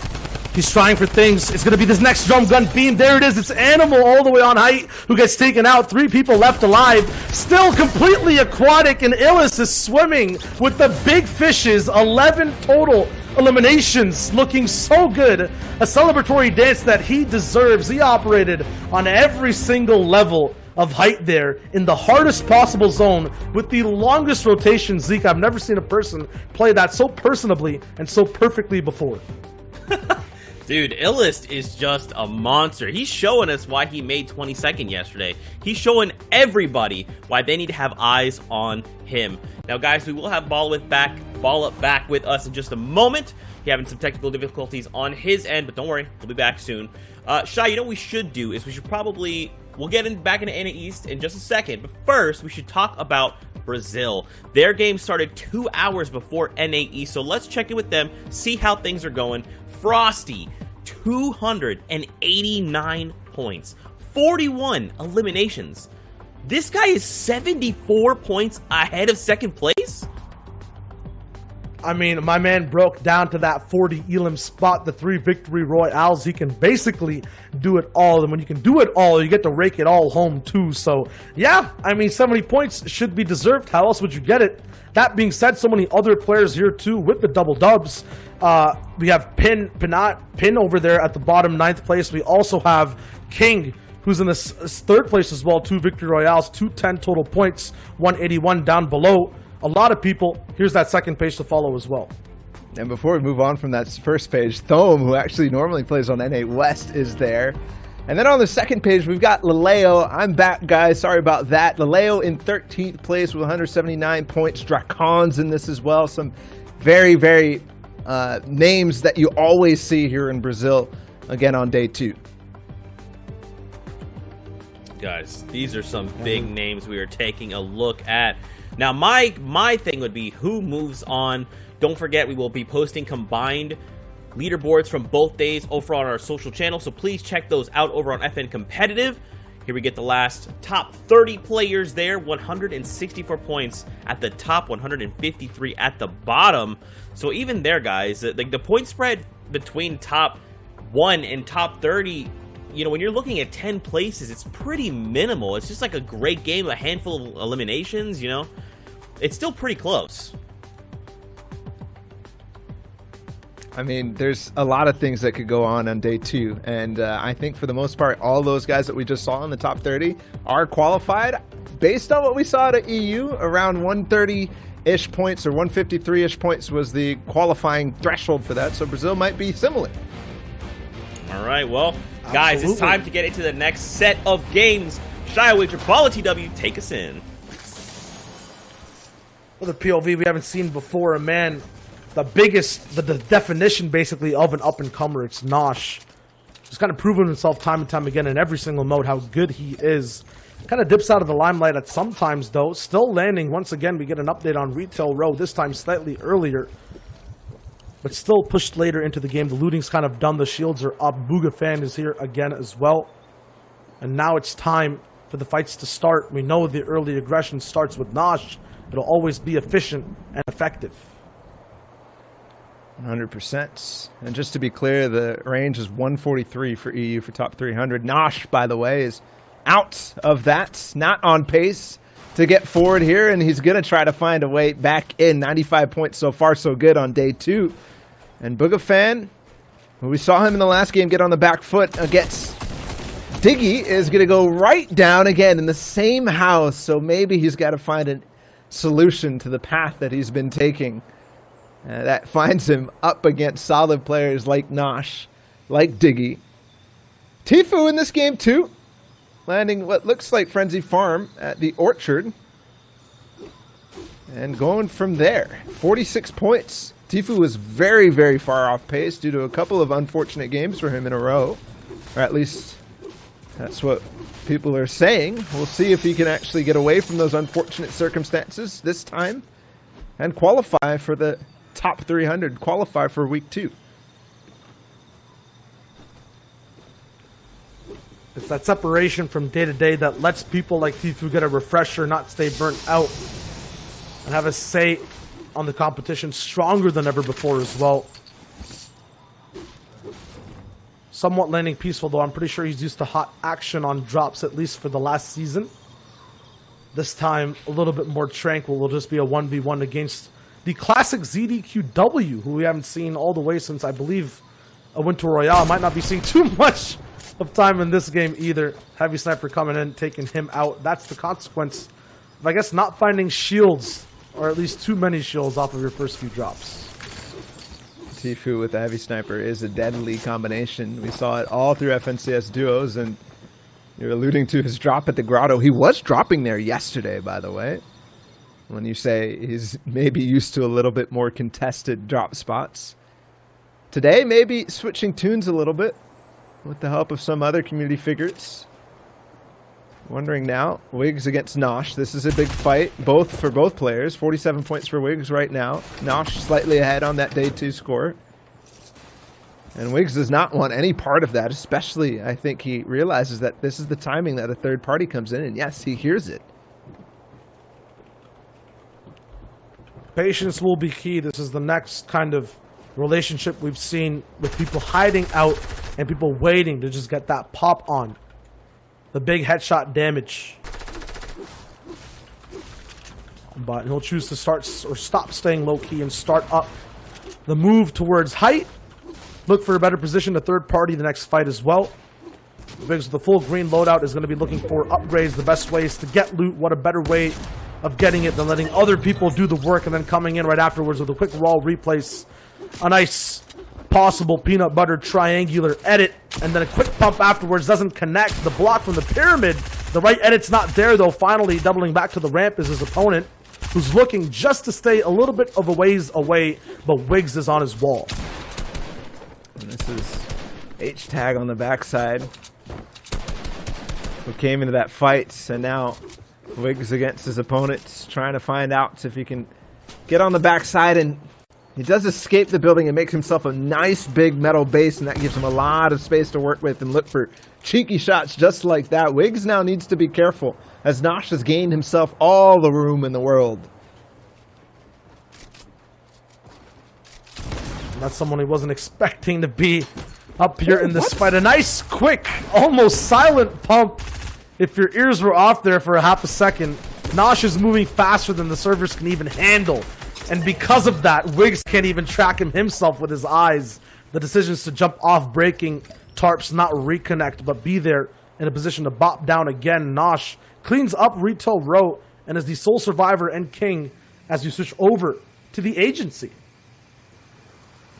That's one of the craziest flicks I've seen from Nosh, and that's one of the reasons why this guy is so known in the community for being one of these guys that can really do well in tournaments just like this. But he's been kind of missing for a long time, both in the Cash Cup scene and elsewhere. There was that infamous Cash Cup where it was duos and him and Chaotic were very, very close to winning. No, actually it was a solos one, just with Nosh. Very close to winning, but he ended up queuing for the wrong one.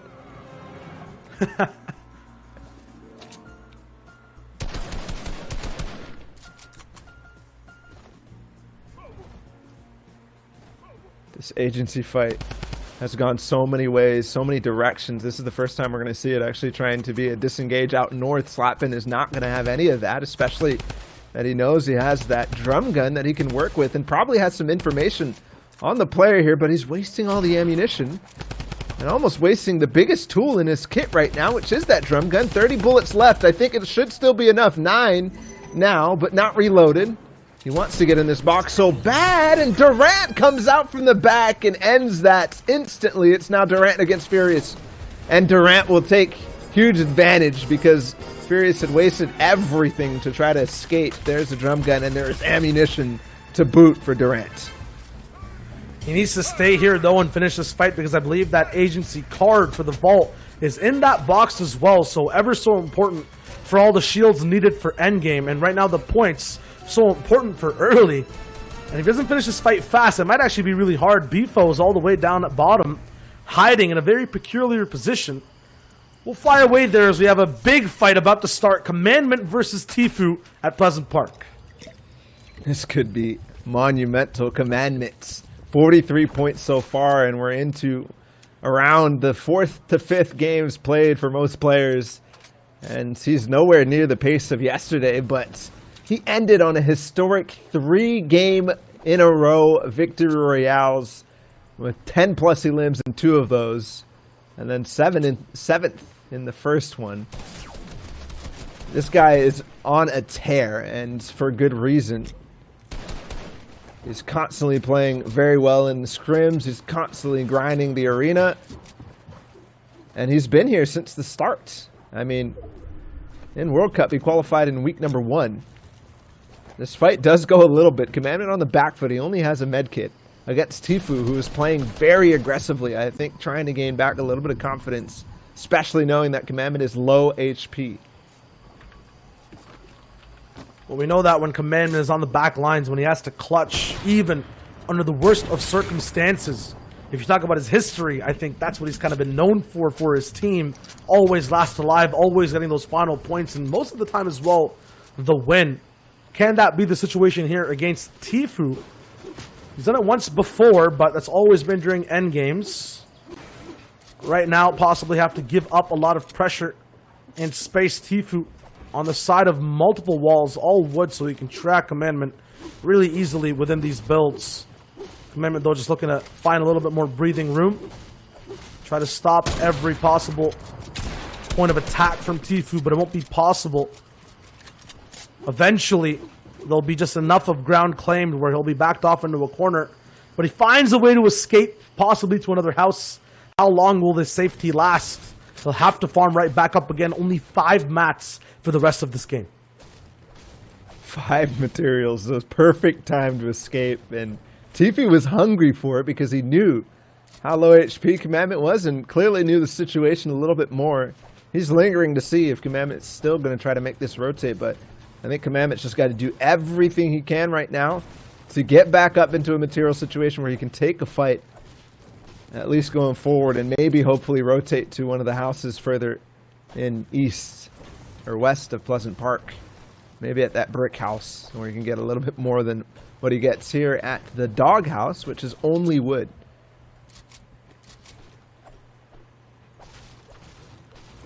You'll just have to be patient, but you're right. The unfortunate part of Pleasant Park is how sticky it can be for people just waiting and staying around it. There's not much to rotate to on that left side. And once again, we see the zone going towards that place. Could it be another aquatic ending? The same one we saw last game. Right now, Nosh on his back foot all the way up in Storm, but a nice jumping side drag attack shot to wrap up that fight. We talk about unique shots. We talk about flicks. This man is the king of that playstyle. But it wasn't quick enough, Shio. It just wasn't quick enough. He used the flopper right before he went down. So Nosh has no white health. Thankfully, there's a launch pad here from what looks like another elimination earlier on. He is going to be able to fly his way in to the center water and swim a little bit further. Meanwhile, at Risky Reels, a medkit left right on the side. Imagine if Commandment just knew that. That one little piece of information could help him so much. But back with BFO, we saw him a little bit towards the end game of the last. And he's still here. Again, 54 points off of the last one. This is Fuzzy ahead of him, a player who time and time again has been a solid solo performer. Did very well at DreamHack Anaheim. Almost qualified for World Cup multiple weeks out of the 5 attempts. But when you get BFO behind you like that to start things off, it's going to be rough. Meanwhile, Nosh did fall. Unfortunate for Nosh, unfortunately not making the best of calls at the right speed. Still, though, a good game to wrap up. He does leave with a few points of early and mid-game eliminations. Right now, BFO, we can kind of assume with the loadout that he has, that he survived the agency, got a little bit of loot as well from the vault. But no amount of loot will help you in this situation. You have to be able to land shots and play your position. He is on a lifeline right now, just 9 HP. Medkit's there, but has to buy 10 seconds of time. That he does. I think Fuzzy doing the same thing inside of that zone. And he is back up to a little bit of HP. He's going to box out and box over. High ground going to be taken from Fuzzy.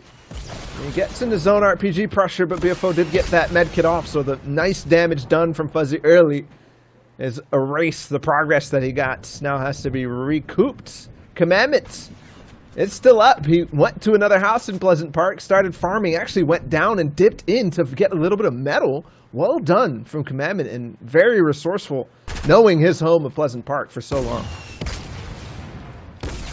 Right now, it's a home away from home for both Fuzzy and BFO, just looking for a way to end this fight.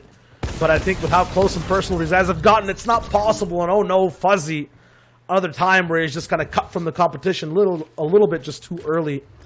He's not going to see the light of day. BFO, though, gets to move on.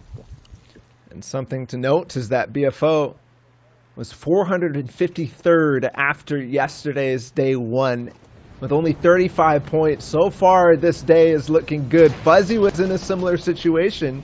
Not quite yet qualified, but slightly above pace in comparison to BFO. He was at 76 yesterday.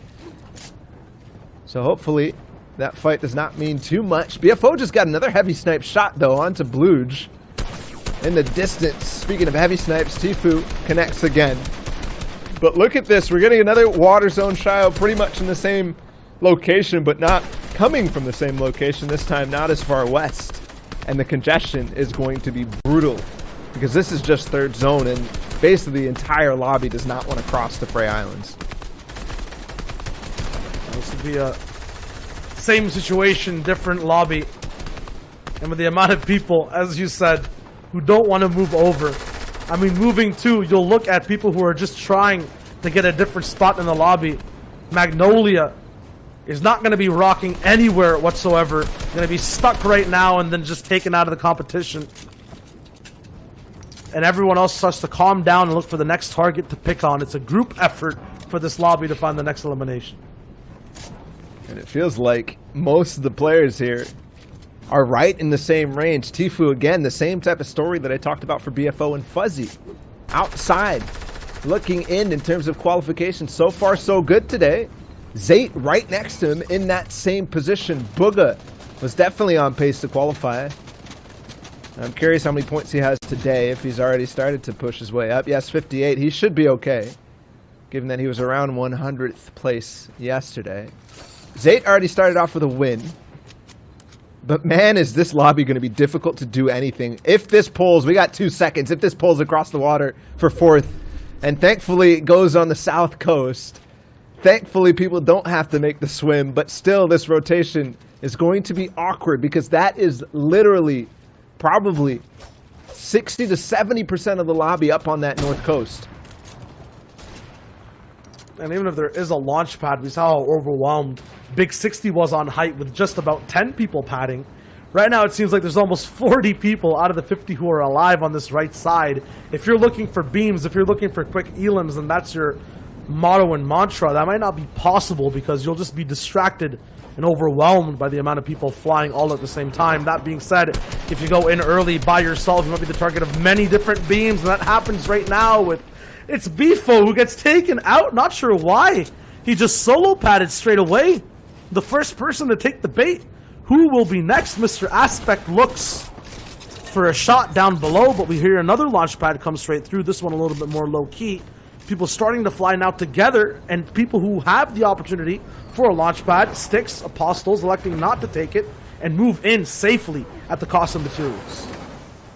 Commandment's still alive, by the way. We saw him with 0 materials after that fight with Tfue. Speedy trying to make his way in. A lot of people down on the low ground. I think everybody trying to use old builds, but at the same time, they don't know whether there's going to be sneaky players like Speedy staying still and hoping that somebody falls into his trap. He's going to start the rotation again himself.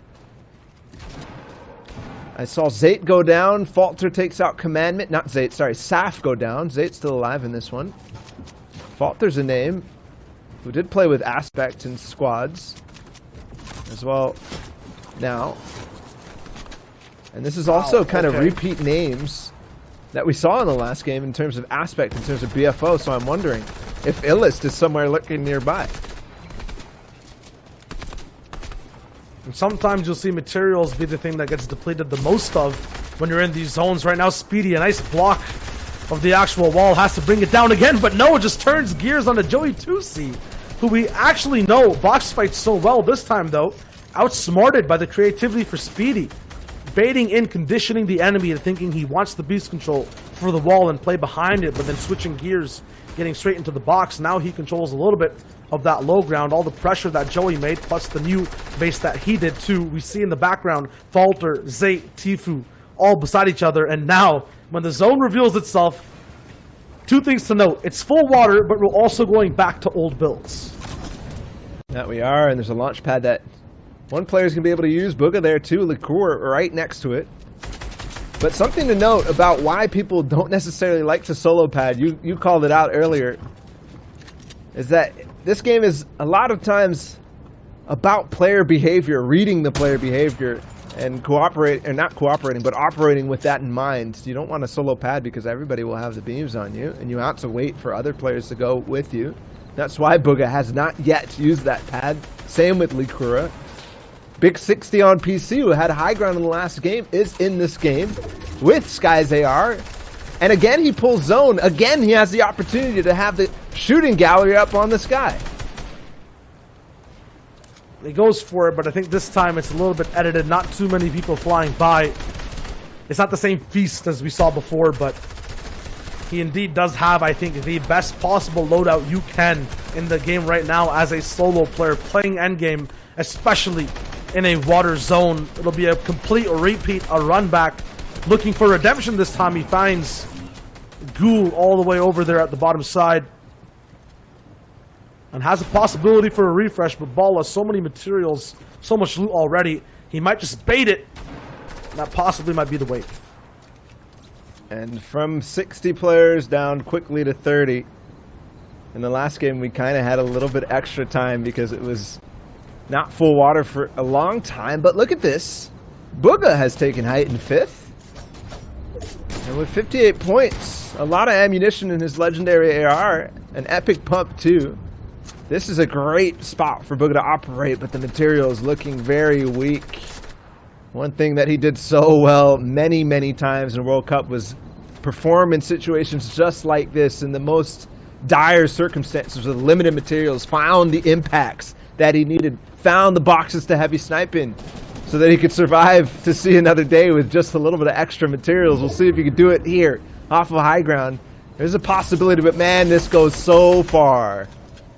So far with no help. It's all water, no connections, just player builds. Everyone has to decide the world for themselves right now. Booga wants to take it for himself. Perfect tracking on people flying all the way around. The server develops, jumping from high ground, skyscraper to skyscraper, finding metal builds, now down to wood. The heavy sniper there, unsuspectingly, it'll be the Durant actually, who was at the agency, surviving, taken out completely. Now Booga has the drum gun. We saw him utilize it before. So hard to actually acquire and use in duos. This time now he'll be able to operate with it solos. You know how good it is as well when you're an individual player, and he doesn't even need it. AJ at the forefront of his pump gets taken out immediately, and he still moves forward. And there was a threat, instantly recognizes that, starts the drum gun fire, and look at this, Shio, we're in 6th zone, and all of a sudden there's 5 people left. I don't know how that happened, but mostly that full water zone will do it to you. Booga now with the drum gun, and how much time he has to work this lobby, how much time he has to hold height, and how much time he has to basically build out this tarp and find the opportunities to spray down. I don't see a way that this could be lost. Maybe if it was final zone, we'd see this grappler have a big say, although this build fight, if it goes too long, could cause Booga to lose, and quickly. I mean, still a tricky zone, although Booga is the one on height. The biggest enemy so far has been the moving zone, not only dragging the whole lobby over water, but now when everyone's left on low ground up a hill, Booga as well, not sure what to do as there's so much of a disparity in distance between him and other players. It'll be him versus 60 versus Knight for height. Zayt is there at low ground, low HP, but secluded. I think on his last wall, has to land this beam, get some damage down, but cannot protect himself, close range. Knight takes him out as Booga watches along. Now, a 4-man situation, everyone on their own in their separate realms. And oh my goodness, there's just so many variables that you actually have to take into account when it's such good players like Knight, like Zayt, like Likur, all these players in the Duos Grand Finals, the most recent, and then Big 60 who showed up in the last 2 games that we watched. Now Likur against Knight, both in the Grand Finals. The Duos, it's going to be Knight against Likur. Booga pouncing at the perfect opportunity. He's now got piece control on Likur, and I think he will take this as finally, no, there's still a wall holding. And he has a little bit of HP, takes another storm tick. Booga now, 0 materials. He has to drop down to low ground. Some wood. He grabs it. That's 250 wood that he can now go forward. And there's still more materials down in the low ground because it's going all over the old water where it was, how many people fell? It was like 30 in an instant. Yeah, everyone just raised by the zone, and now Booga gets to get the reward for that. Lost at sea, but then finally claimed Lakura, though. Although having the advantage in position, especially on a zone doubling back on absolutely new water, the issue is going to be taking height cost him so much HP. While this 9th zone starts to close in, he will be on a ticking time clock while Booga looks to just kind of survive. Not sure if Lukura has floppers, though. It'll be a quick, decisive look all the way up top. Not sure if that was a pump or a few bullets of the drum gun. Heavy snipe. Either way, I think it was a heavy snipe. Because he's reloading it at the end there. I would love to see that back again, but I don't know if we're going to. That was an unconventional game, guys. We had 6 people in 6th zone, and then we get extended all the way to 9th because everybody has the skills to outlast and to play against each other in that one. I've never seen anything quite like that. I mean, I think the issue or the thing that made them last the whole time was those skills, right? All the way till the end. Even when Illis was in that lobby, he took out everyone. That's the first time we've seen that water zone, I think, really close out in a format like this. Yeah, guys, and of course, I mean, we got to hold our heads high. We got to be happy about the fact that Bugha pulls off a victory royale there. But like you said, there's just so many big names there in that end game. It's like, I want to cheer for Bugha, but then I'm looking around the lobby and I'm like, yeah, but I like all these other players too. I want you all to succeed. It's so hard to pick a favorite. What I'd like to do, guys, is actually take a step back. What we got to look at is the standings. We got to see right now who is leading the pack. What does it look like? Is it different than the snapshot that we saw yesterday? What is the point breakdown from all the way to the top, all the way down to, say, top 30th? You know, these are these things that we want to take a look at. And I'm actually getting word that that was a heavy snipe shot at the very end of the game there. Bugha cleaned it up. And now as we took a look at the standings, Stretch here at the top with 135 points. And that's Bugha's former partner, but they just ended up separating just recently, and now both performing. Nosh, who looks to be Bugha's duo partner, is up in 4th. He ended up falling in that game, but Bugha rises up with 14 eliminations, 103 points, and now the victory royale to carry him through 2, and that's definitely something that he needed going forward. There's so many other stories of redemption as well that are here, along with these champions that are looking to rise once again. ICF, who we saw, had such a struggle at the Grotto, at a drop spot fighting other Titans, this time at 11th place, even yesterday, slightly looking maybe a bit rocky off spawn. This time, though, big placement games, 12 total elims. Colazo here as well, almost not even qualifying for this entire process through the opens. In the top 30, Knifer right behind him. Innocence here as well. We saw Ages do so well yesterday. This time it'll be him on the rise. And Illis' game, 12 total elims, 83 points off that win. Bank right behind him. Everyone today finding success. Man, here we go. We'll keep rolling on to see 31st down to 40th. And just more names, you know, more names we are familiar with seeing. And it's, I gotta say, it's a little bit, and I guess right around yesterday, the points were very similar for a lot of these players, but I feel like a lot more players are getting that airtime. You know, a lot of these players are actually coming out ahead and making it up into the top 50 at this point. You know, we get to see Zay, we get to see Avery, Tfue. They're so unknown, you know, it's also interesting to see, like, the standings kind of shift there, you know, while it's like, again, it's like a who's who, right? Like, there's so much talent here, and it's always shifting.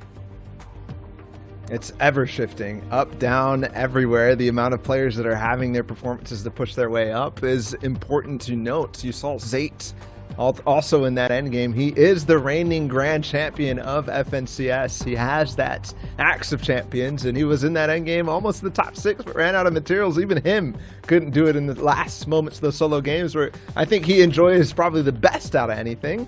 But I have to wonder who is going to come out on top now, because things are getting shaken up, and I don't see Commandment anywhere in that top 50. I don't know if he's hanging on at the top. I mean, even if he isn't today, the performance we saw yesterday, right? The end of it too. I think he's done what he needs to and just needs to ride by today. Think about what he needs to do for the next time as well.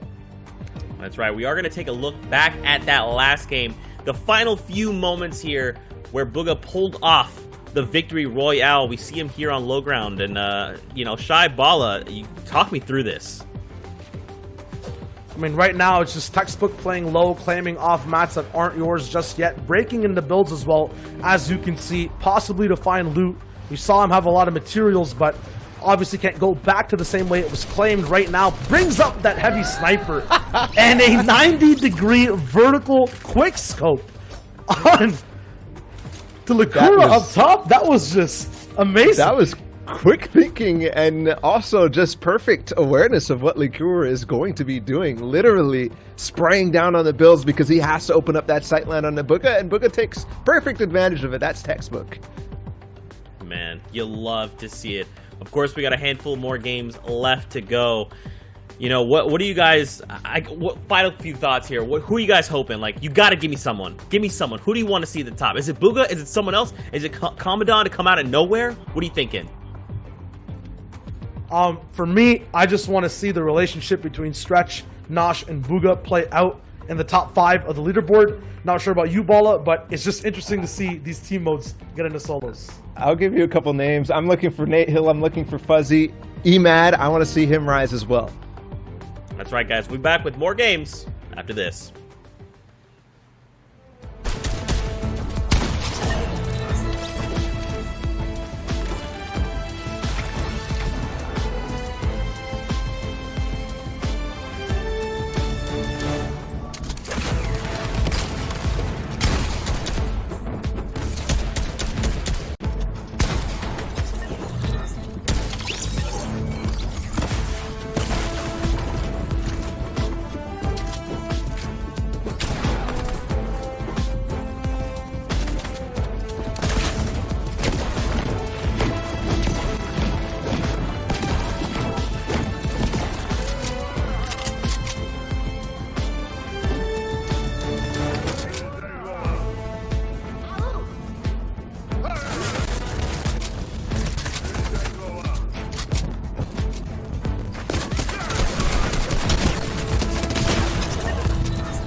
What is going on, Fortnite fam? We are back with more of the FNCS Invitational. This time, we've got Sundown and Monster D-Face to help close out the day with the last set of games.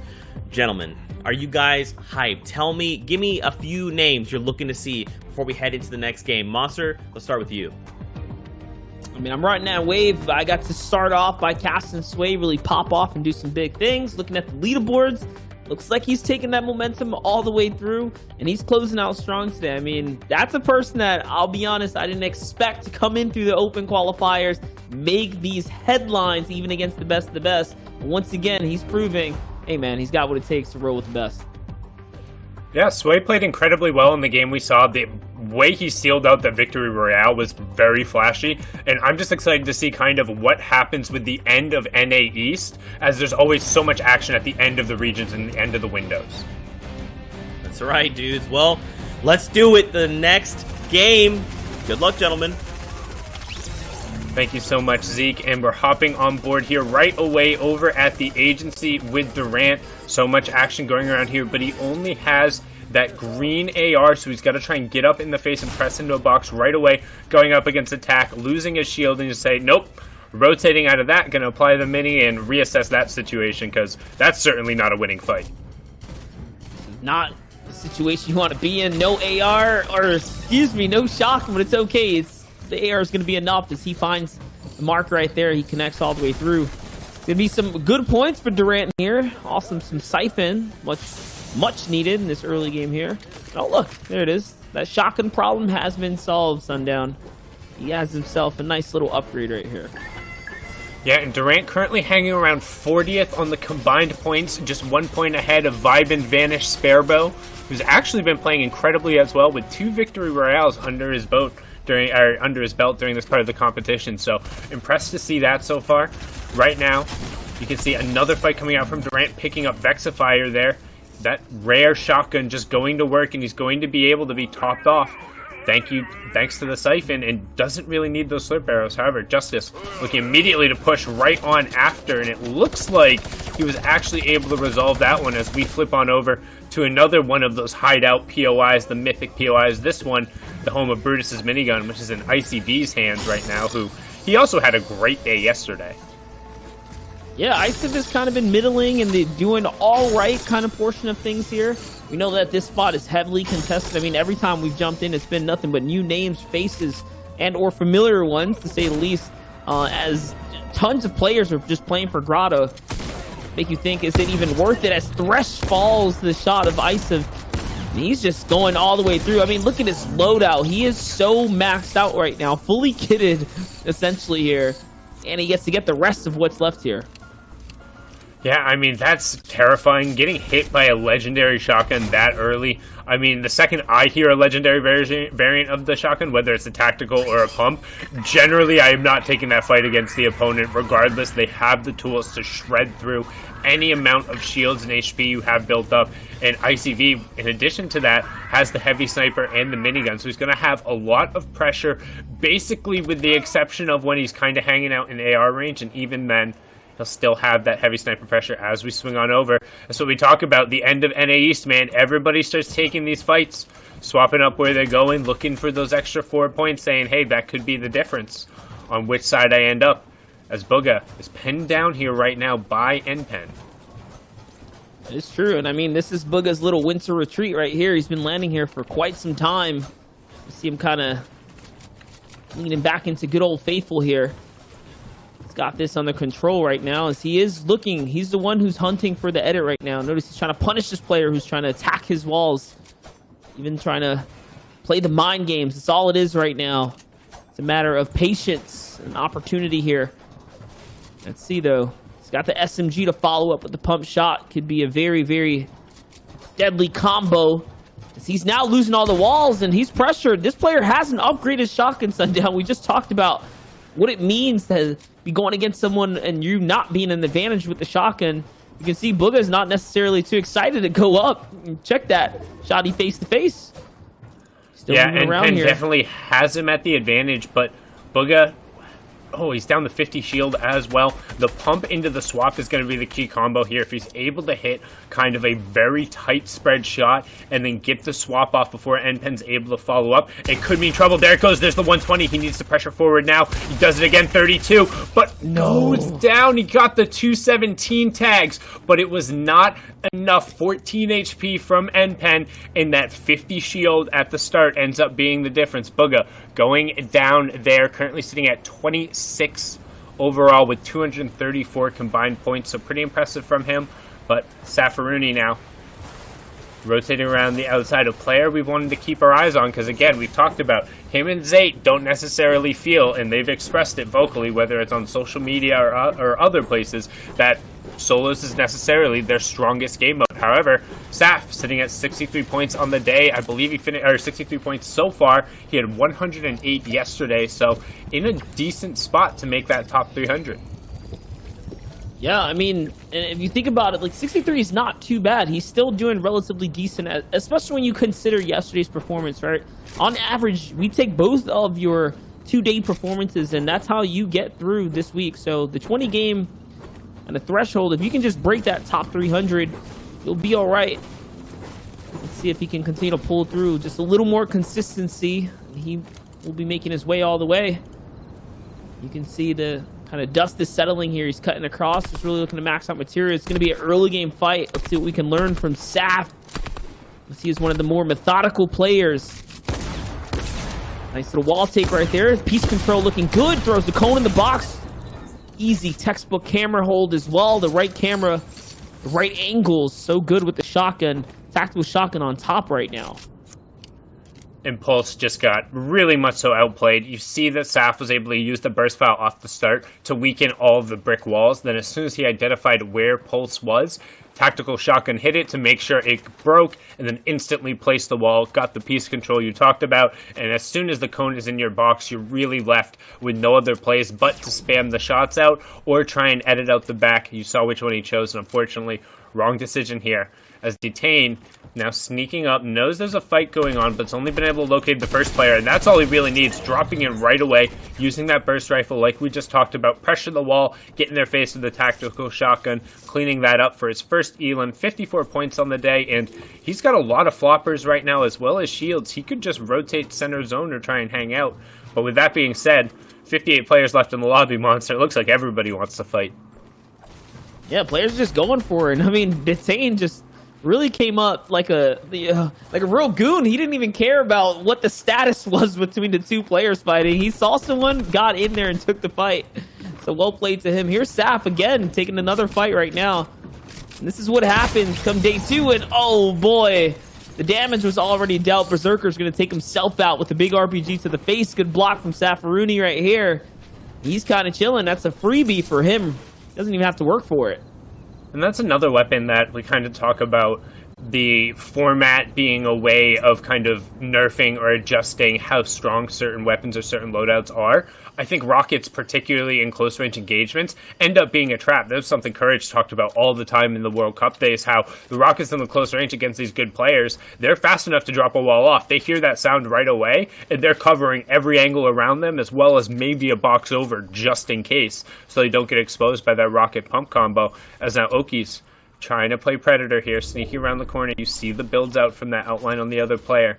If he doesn't instantly replace the wall, instead Oki's grabs it and he goes in. Tough to see Midas against that yellow wall, but Oki's tracks him no problem with that SMG, and he's going to get a heavy snipe for his trouble. The speed of which he threw the cone, took the ball, and made the edit. If you blink, you missed it. Oki's just finds himself a cheeky little freebie right there. And that's mid-zone right now. He is literally so comfortable with all the excess material. You got to be thinking that he is going to be making it through the endgame. We'll see if he can continue to hold the lead in the strong situation he put himself in. Here's Big 60. He's been making endgame all throughout the course of the weekend right now. He is another player to keep an eye on. Oh my gosh, we've seen so many players this weekend, Sundown, swimming across the water and getting caught off guard with nothing they can do about it.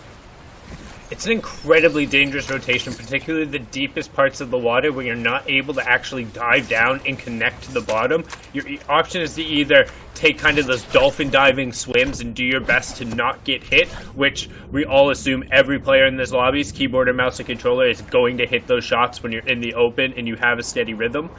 As you see now, Big 60 getting another one on the angle, and these effectively are manufacturing eliminations, and you see how strong Sky's AR is when you're able to get a beat on him. 60 with absolutely nothing that I believe that was Voyo could do, and all that loot going over. He's going to get his choice of whatever you want, and just goes to show, claiming the mythic weapons, man, makes you pretty strong.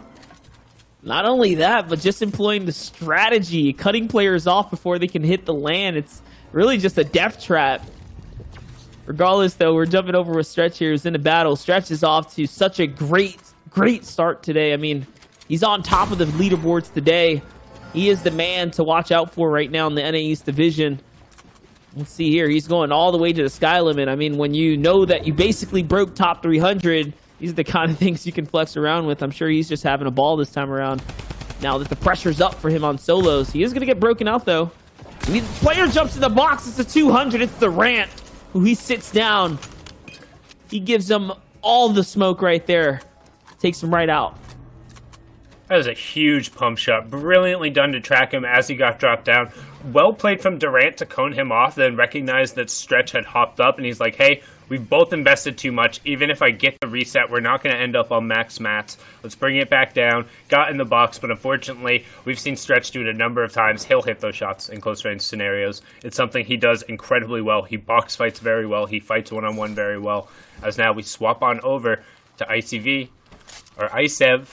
Let us know which one, because you've been playing absolutely incredible so far today. Another great shot onto David, going down there and immediately pushing over for the refresh, saying, hey, what do you got? Let me investigate this situation and potentially just take this over. So now he has the option to run an AR if he wants. I don't anticipate him doing so, though, if he spent the mid-game when you would be looking for tags with a heavy sniper and a minigun. He's probably going to hold on to those two. I was thinking the same question when we saw him over at the Grotto just a few moments ago. He had the options to swap out, and he didn't. He left the Mythic. Meowsicle's rifle, I believe, was there. He had a couple good options, so kind of an interesting loadout, taking the Brutus's minigun to the end game. The heavy sniper obviously has the good shotgun, so we'll see how that plays out, see how that fares for him as he approaches the middle of the game now. Here's the Innocence, though, another player who's doing relatively well. It's a competitor here in solo today. He's got 90 points, not too bad. Does have room for another kind of weapon or so here. It looks like he is going to take the opportunity to snatch something up. He lands some shots from behind, and he's going to find the white tags. No way, he drops the... Okay, so he drops the minis for the heal, because if he didn't get that elim, he could have used it right there. Yeah, now he's going to take this fight. This whole situation is so weird. He runs out in the open, finds the loot pile of exactly the thing that he needs, but then Tfue is pushing a box and not covering his back, which I want to say is something slightly notorious for, getting too aggressive without making sure that everything else is going on around him is okay. But now, Innocence, who originally came into this situation, really hurting on white heels and not necessarily in the best spot, pinned between 4 players, now walks out with a whole cachet of everything you could realistically want, but is also just popping a big pot completely out in the open. So we are really starting to get into some clown hours on NA East right now. People not covering their sides, starting to care a little bit less, getting through the end of the day. Like, this is the time when you really need to buckle down, win those fights, because we've seen Commandment 3 straight games at the end of the day yesterday. Before that, super mediocre. After that, rocketed his way up the scoreboard, and he's almost untouchable to that point. As now we hop on board here with Stretch, who's again taking one of those box fights that he's good about, but also making sure he's mostly covering his side, as his right is completely exposed to that player over there. Definitely is a risk that you take, taking the fight, especially come to mid-game, right? The players are always going to be harping in, looking in, trying to see what's going on once you start an engagement. Regardless, those Stretches here pushing through. We're going in the opposite way of center zone right now, seeing what he can gather from the house. There's someone lurking, though, sitting nearby. Well, it looks like he's holding an edit, so he's either in a cone or behind a ramp. We'll see if Stretch falls to the ambush right now. It's getting closer and closer to this opponent here. He's hiding out. It's Isu, who's just cheekily waiting behind some builds right now. And it looks like he is inside a cone. However, just a random cone inside of a barn or a house like this generally will draw suspicion pretty much right away. You're not just going to be like, oh, I wonder who puts a cone in there. Like, no, you're going to shoot at it, or you're going to be waiting for somebody to pop out. With that being said, if Stretch does insta-clear that wall, which is only on 50 HP, and Isu pops out, there is a moment where he could end up being vulnerable. You can see the skepticism in him. The wall's just there. He hasn't quite taken it, though. You gotta love how he doesn't quite trust it. It's very interesting. I wonder what's going on through Stretch's mind. And no, Isu gives up the gig. He moves, and now Stretch is onto him. He knows this player must have been hiding. Something's not right here. He pushes him off. He backs him off. This is all his territory now. Someone was just close by. It's the drum gun territory. Perfect for jumping in the box. It's Isu who rounds about. He falls right back into the hands of Stretch. Looks like he couldn't fall, or he couldn't hide for very long. This is what Stretch needed too. It's a nice refresher on material now. He's back to cap. And he has enough where if he wants to tunnel into the next zone and start kind of carting in whatever loot he wants to bring with him, the lobby's thin enough where he has the ability to do that. Or, at minimum, just safely rotate into the zone because it's about 5 steps over and just metal himself up. Take a look at Hornet.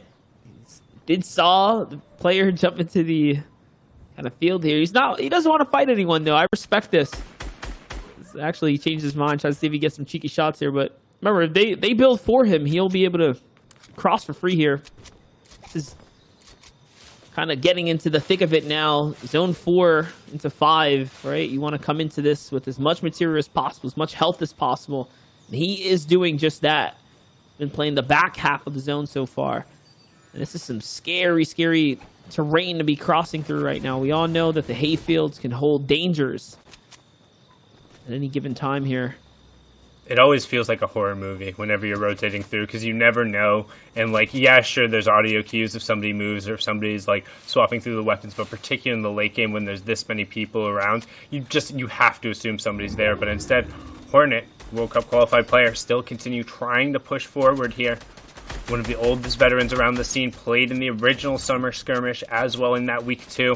Akers going down to Hornet here as we get closer to our top 40. Let's take a look at who else is in the lobby there. You have Apostles, Massaf, Graska, Spade, Uzi, Lakura, Cody, Big 60, as well as Clicks. Zinho, the FN competitive. Oh no, that's Zimio. I apologize. I just love saying Zinho. Now, as you see here, Big 60 and Clicks both hanging out in cones. Big 60, of course, with the amazing shark plays off of the start of the map to basically manufacture 2 free eliminations, has now rotated safely into the zone. 4 floppers, 4 minis to his name, as well as that Sky loadout. So has that grappler that has signaled victory for so many players today. And, you know, he's waving out, saying hi, flexing on everyone a little bit as well. And it goes to kind of beg the question, what happened in this mid-game that he lost all of his mats? He only had 500 or so max material right there, so kind of interesting. But here's Clicks pressuring players on that back half of the zone. We remember Innocence was somewhere back here. Could it be that is who's under pressure right now? No, it's going to be Krapix right there who's going to fall down to Clicks. Clicks is going to find his second elim now. He does have a long rotate to make as well. See how Clicks decides to take this right here. He's trying to look out. What's free? What isn't? Put some pressure on a player who could potentially hold him out. This is probably one of his bigger threats right now. Let's see. And honestly, this is the point in time, as we see in a lot of games, where it's just going to be a lot of posturing, looking for tags, and waiting for that 5th circle to start to move. As you see in the bottom right-hand corner, we're now into that late-game situation where the zones are now going to be moving outside of where the original safe zone was. The first one is traditionally called the half-in, half-out, because 50% of it is in the zone, 50% of it is out, and it's the first time the storm starts to move. We're now on board with Graska, who's currently at 56 points right now. He had 65 points on day 1, so he should be right around that barrier, and honestly probably needs to push forward a little bit more here, considering he's in a spot where, like, 110 was about to be the qualifier on a lot of the smaller regions, 140 in Europe, so we can assume it's about to be 125 as he picks up a nice little elim there with the pump into burst combo, but then immediately begins to get sprayed by the SMG. Should be dropping out those bandages for the floppers here any second. Yeah, if EU was the indicator of how many points they're going to have to score up to make it through, players that only got 60 or 50 or so yesterday, those players that were middling kind of and not performing very well, players like Tfue, they're going to need 110 or so plus points to really secure a safe kind of passage. Clicks now, one of our players that did not or does not have that issue, is well on his way to next week right now, as he finished 9th yesterday and he's looking to come up big today as well. 70 points already in the pocket. Looks like this is a good end game for him right now. He finds a big elimination. Once again, though, he didn't get half in, half out. That was a max draw for him. This is zone 6, first moving. Max draw for him as well. I mean, he's playing it pretty well. Let's see if he can make it through the end game. The thing about solos, players that are able to kind of manipulate the situation for themselves like that every single time, make the best of it. These are just Click's things, being able to find elims on the move.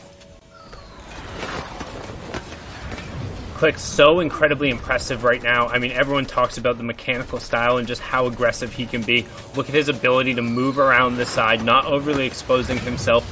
And honestly, while he should feel threatened here, one thing I do want to talk about is just his confidence and how when running around in a lobby like this at 88 HP, he's looking to take a box fight right now. He's looking to pressure this player because he doesn't want to use his utility. He wants to try and find a pick first and get the siphon if he can, but now gonna get a little bit of room to pop that med kit. He will take some additional damage here. It's going to be close, but he will survive with that extra 10 HP and have enough time to run out.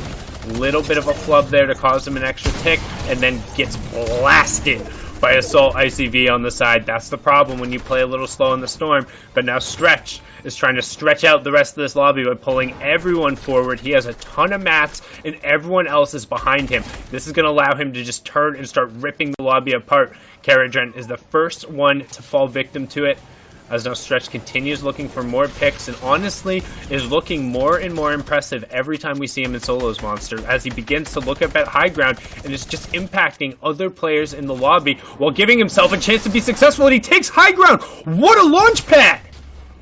The well-timed launch pad. Stretch all of a sudden with the perfectly executed pad takes height. The mats that he had before are going to come into fruition here. He's chilling. He has just enough to hold the height here, and I think that surprise play, the player that was up there just gave it up. He didn't even want anything to do with it anymore. And I mean, he's got so much ammunition. If he could just start raining through right now, this might just be his victory. This might be his game. He already has 4 eliminations, Sundown. And now we're into the top 10 on the high ground, sitting on 4 floppers as well. And now you can see Big 60 on PC, Knifer and Graska. Big 60 taking down Graska, taking a bunch of fall damage as he moves down now. Stretch continuing to work his way along the rest of the lobby, but Big 60 going up, double bounce pad, and Stretch says, no. You're very good, however, I am playing a little bit better, as Eclipse goes down to detain, and AJ trades it around, and we have our top 4 right now.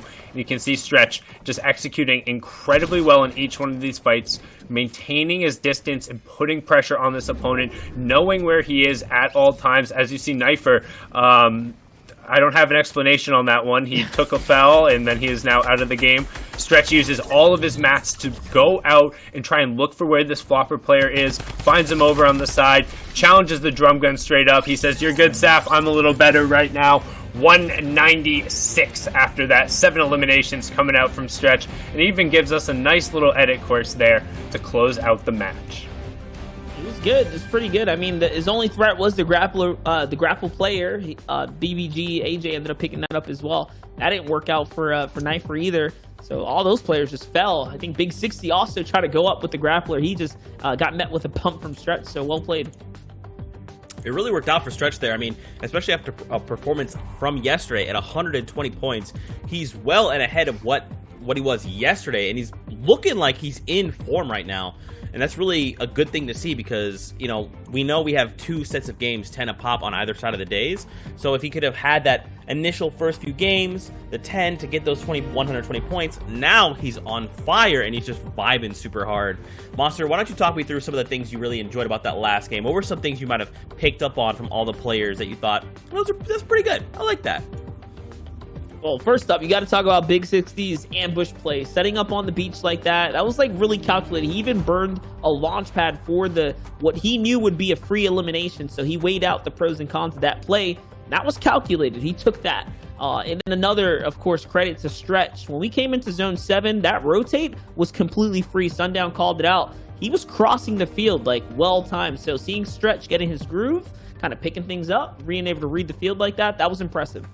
And I have to say, I got to double down on the Big 60 and just talk about it real quick, because this was 60 FPS FYI, or 60 FPS, or I'm 60 FPS in a dream or whatever, who ended up coming onto the scene originally during the Winter Royale when we first really introduced the dedicated console track.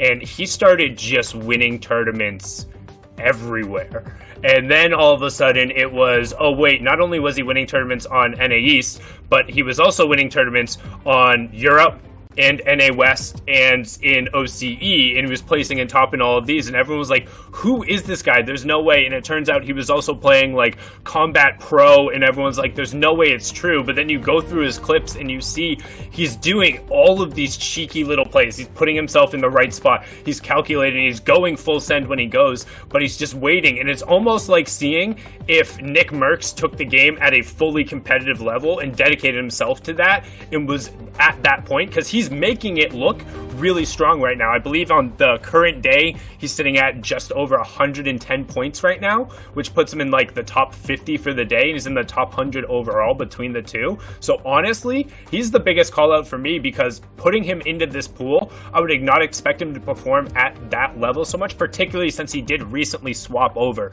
to Builder Pro. So he gets a shout out for me, man. That's pretty impressive. Man, these are high accolades coming out from Sundown, so you know Big 60's got to be someone that you guys at home should be keeping an eye out on. Now, of course, we're getting ready for the next set of games. Only a handful here left on day number 2 of the FNCS Invitational, week number 1. That's right, that was a mouthful. But we're getting ready, guys. We're getting ready to hop on. If you're new to Fortnite, don't forget, FN Competitive over on Twitter is a great way to stay up to date on all things competitive and Fortnite in 2020. And we're always posting updates there. So if you have a Twitter, go give that a follow. It's a great place to stay up to date on all things competitive.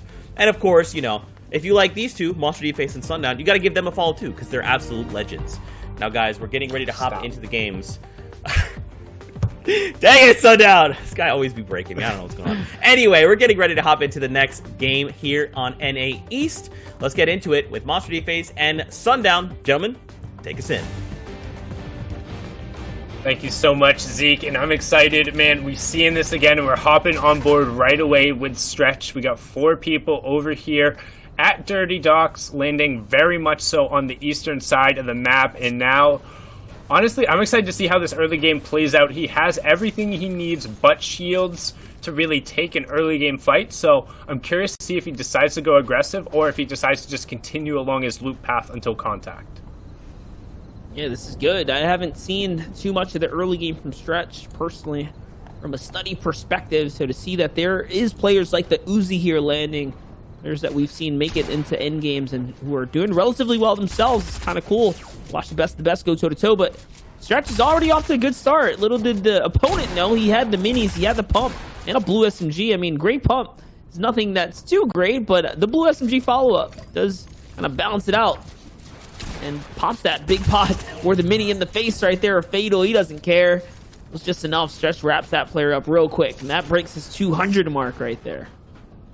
Yeah, and honestly, he could be one of the few players to push and challenge towards Commandant. We talked about how he had such a strong day yesterday, closing out with 3 straight victories, 8 being the smallest number of elims he had. I believe it was either 8, 10, and 13 or 8, 11, and 13. But now Stretch is slowly closing in on that point total, particularly today, because he is just dominating these fights. And you can see his level of execution is so clean, because not only is he controlling the area area around him, but I want to feel like some of these ramps he's placing out off of the sides are very much so intentional to manipulate where people are going, rather than him just over-clicking, because he keeps forcing people in the right spot. However, he's in an awkward one right now, as he has 0 builds left, and he heard the bandage come out. So Uzi, who we've also seen before take advantage of these early game fights, is going full send on him. But also, we have Keox closing in underneath. We saw a 46 tag from Stretch. He knows he has that player low, trying to go for it. Uzi goes down. Well played from Stretch, but he needs to be careful as Keox is lurking below, and I think he knows Monster. Yeah, he figured it out. He did hear the sound cue right there as Keox now trying to jump into this battle right here.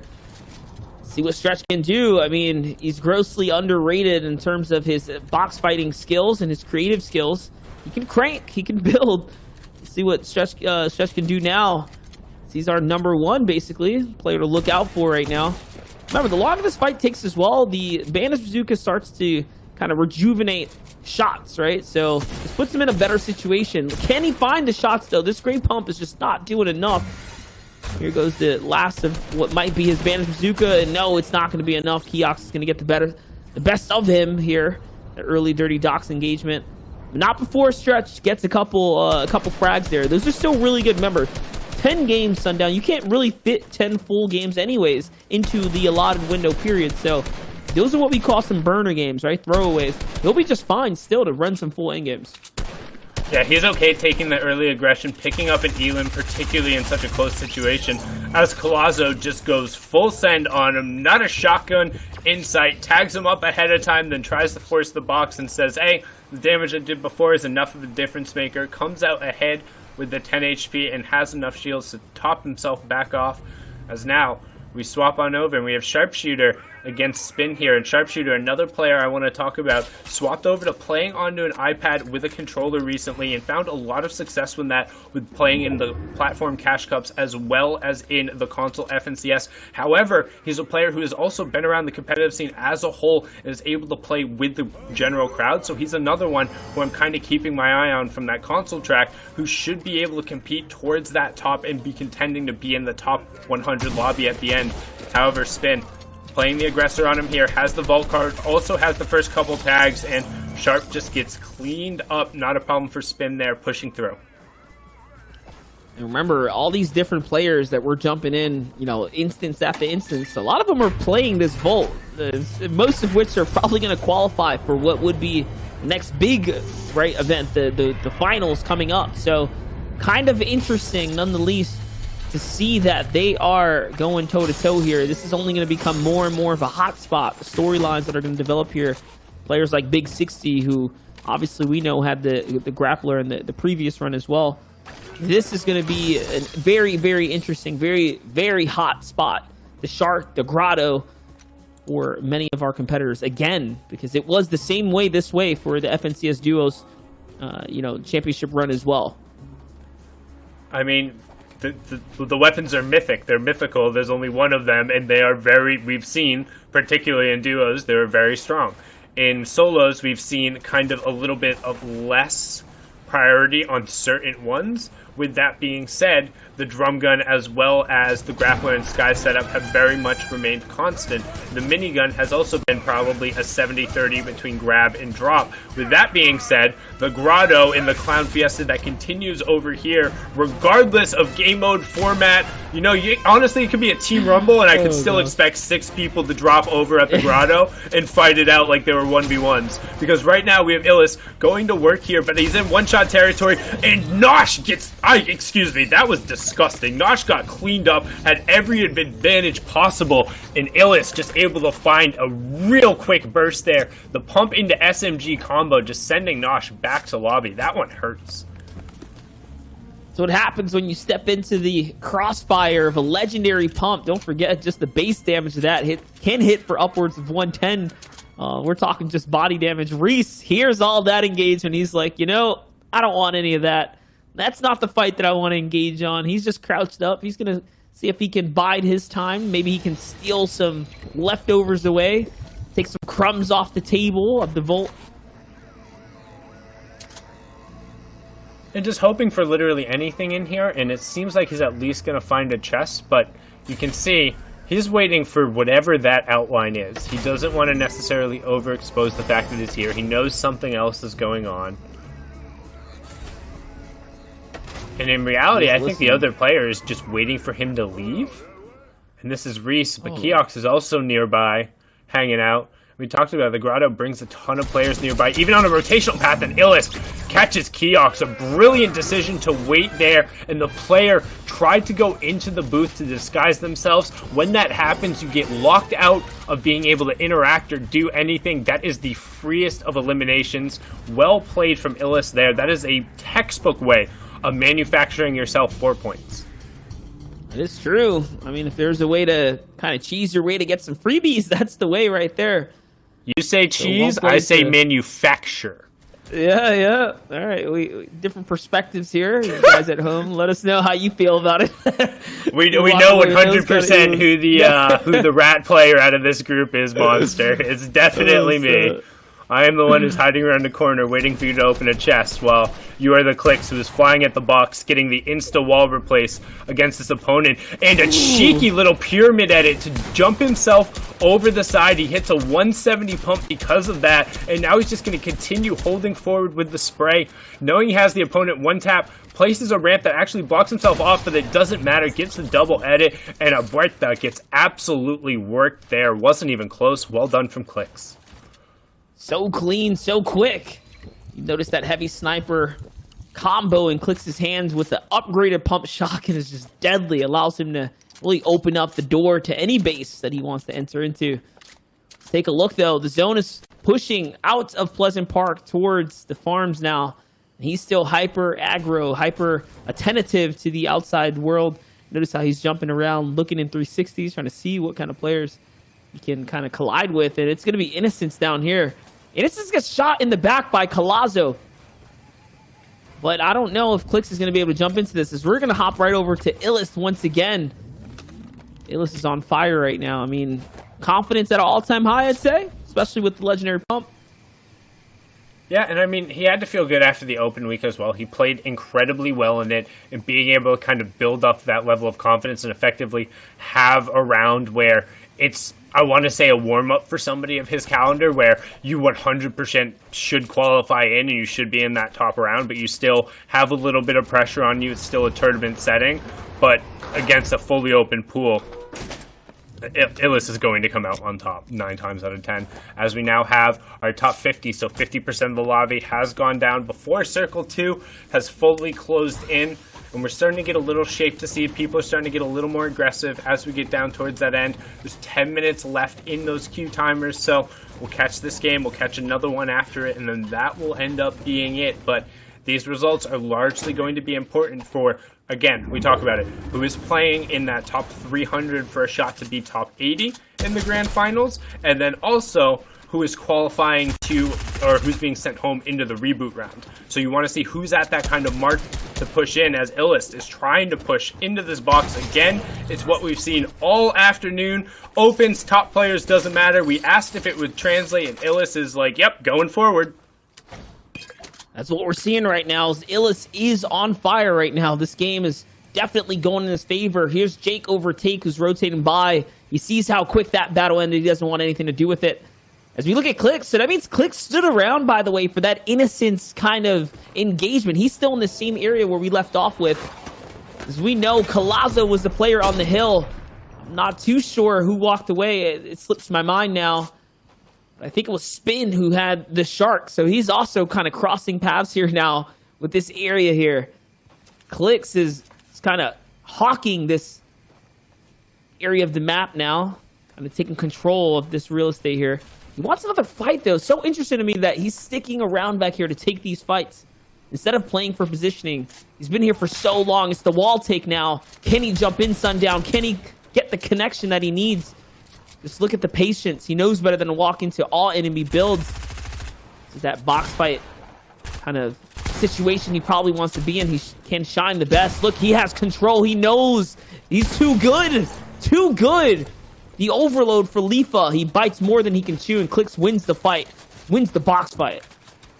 And those are the hours and hours of Click's box fights he's played. I mean, he has one of the more popular maps when people touching in. He's practiced that forever. That's what kind of like gave him a lot of notoriety during the World Cup, his ability to take those walls, edit the angles, and he's only gotten better since then. Honestly, barely even saw that 170 shot through the reset, and then boom, instantly was pushing forward into the opponent's right hand, but on an angle where he didn't really expose himself to be one shot, which means he's guaranteed to win the trade, and he took it without any damage. So brilliantly done, showing again why he is one of the predominant best box fighters in the game, if not the best, as Tech takes one of those sniper shots off, fortunately missing, but does have plenty of room on the farm, and looks like we're gonna get a frenzy endgame monster. Yeah, and I'm looking at the feed right now. AJ still up. I saw Isiv catch Lupian right there, taking him out this game as well. These are players that we have been following throughout the course of the last 2 days.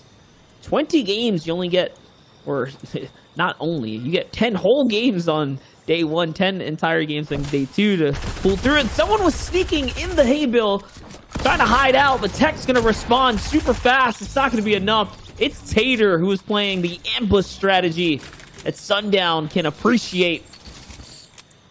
A fellow rat, man. Tater proving he's no tot there, and he's the one munching on a nice little snack.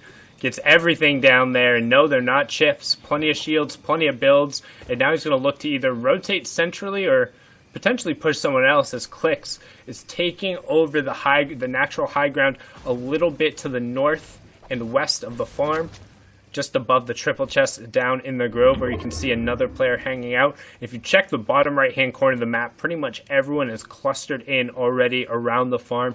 Not going to be a ton of eliminations for a while, as no storm surge is present. We're in the third zone, 43 players are left, and pretty much the entire lobby is already in the zone. So any fights that are coming out are people looking for eliminations or looking for picks, as Clicks is looking for the picks indeed. And will Clicks find the picks? He picks them indeed.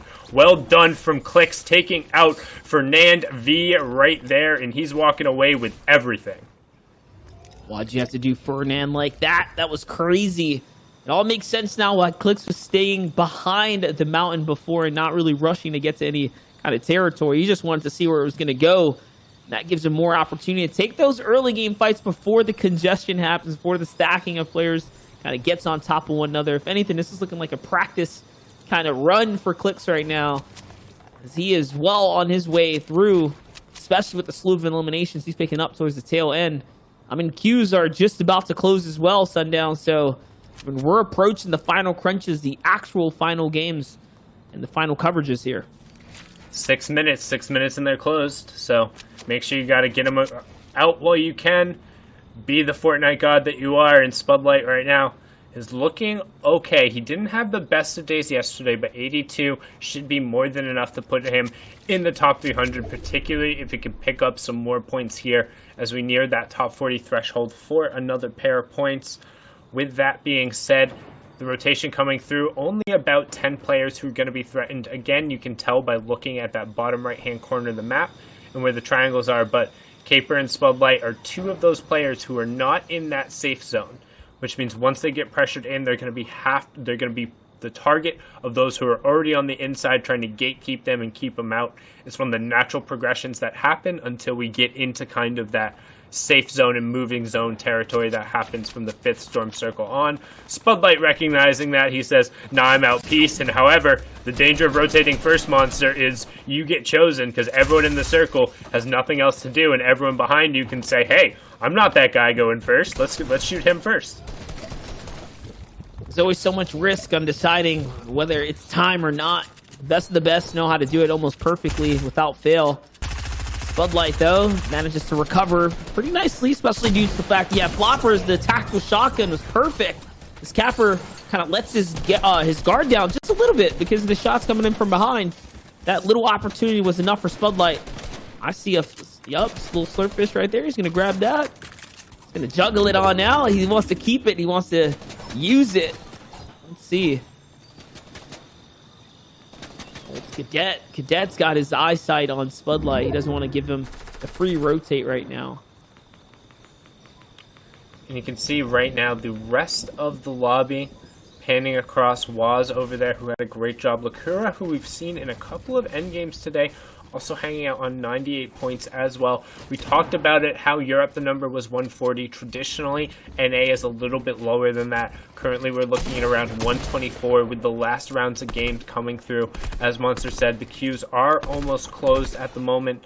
And Lakura trying to continue pushing forward, playing aggressive, using that burst. The Epic Burst having such good wall pressure, particularly against not fully built metal. The 3 burst is able to push it down, and this player is now on the other side of some very aggressive play. Lakura making sure he boxes himself up.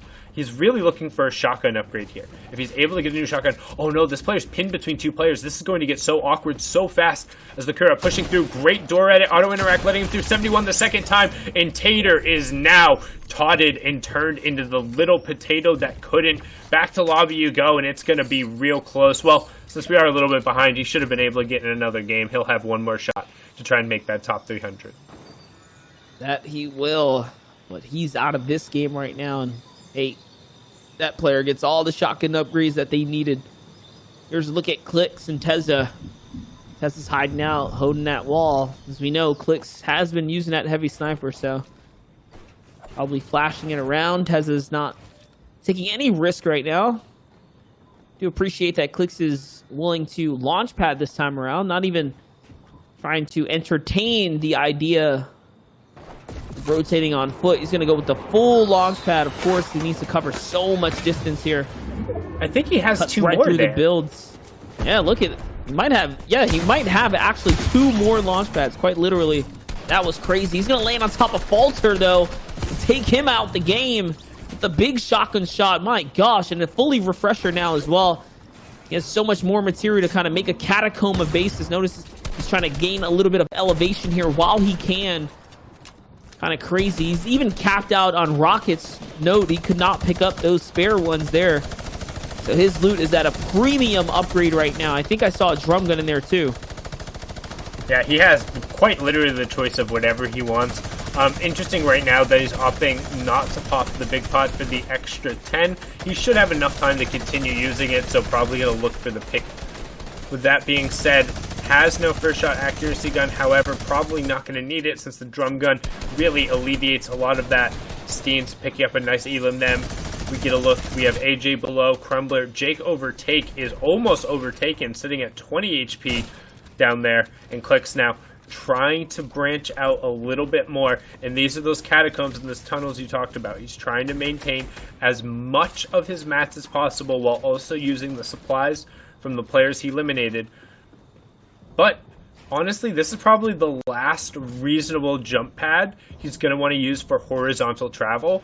If he does, and he has 2, so he should probably hold this and then launch pad at some point,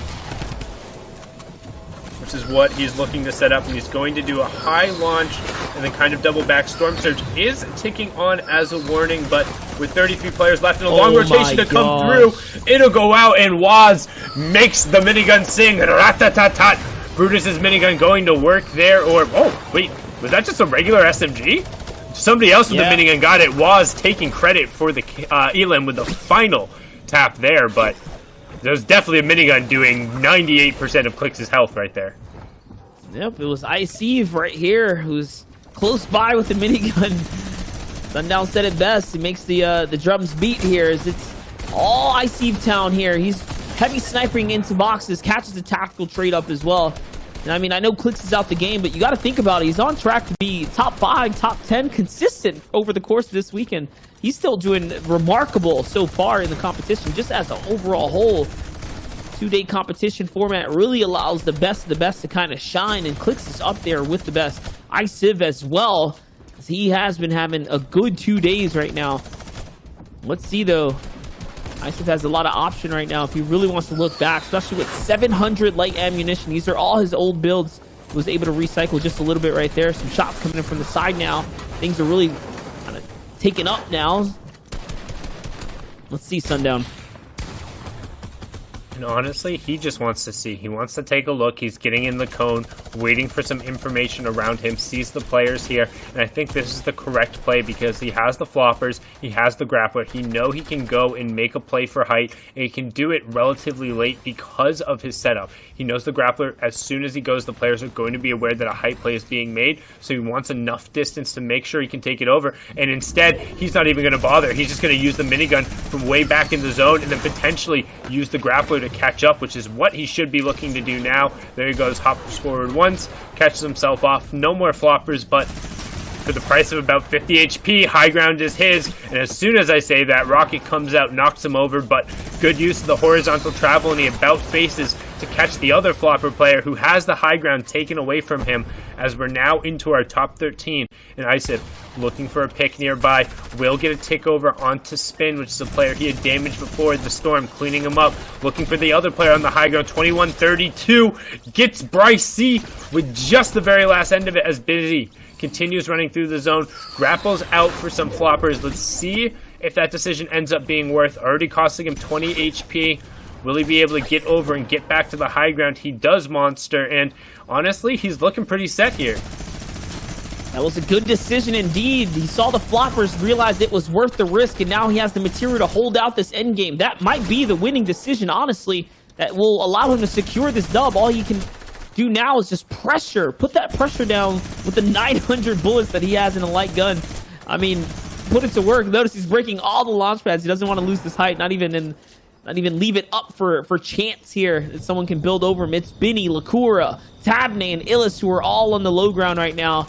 Illis really running with the pack of wolves right now, showing that he is the alpha. He can take the lead right now, take the charge.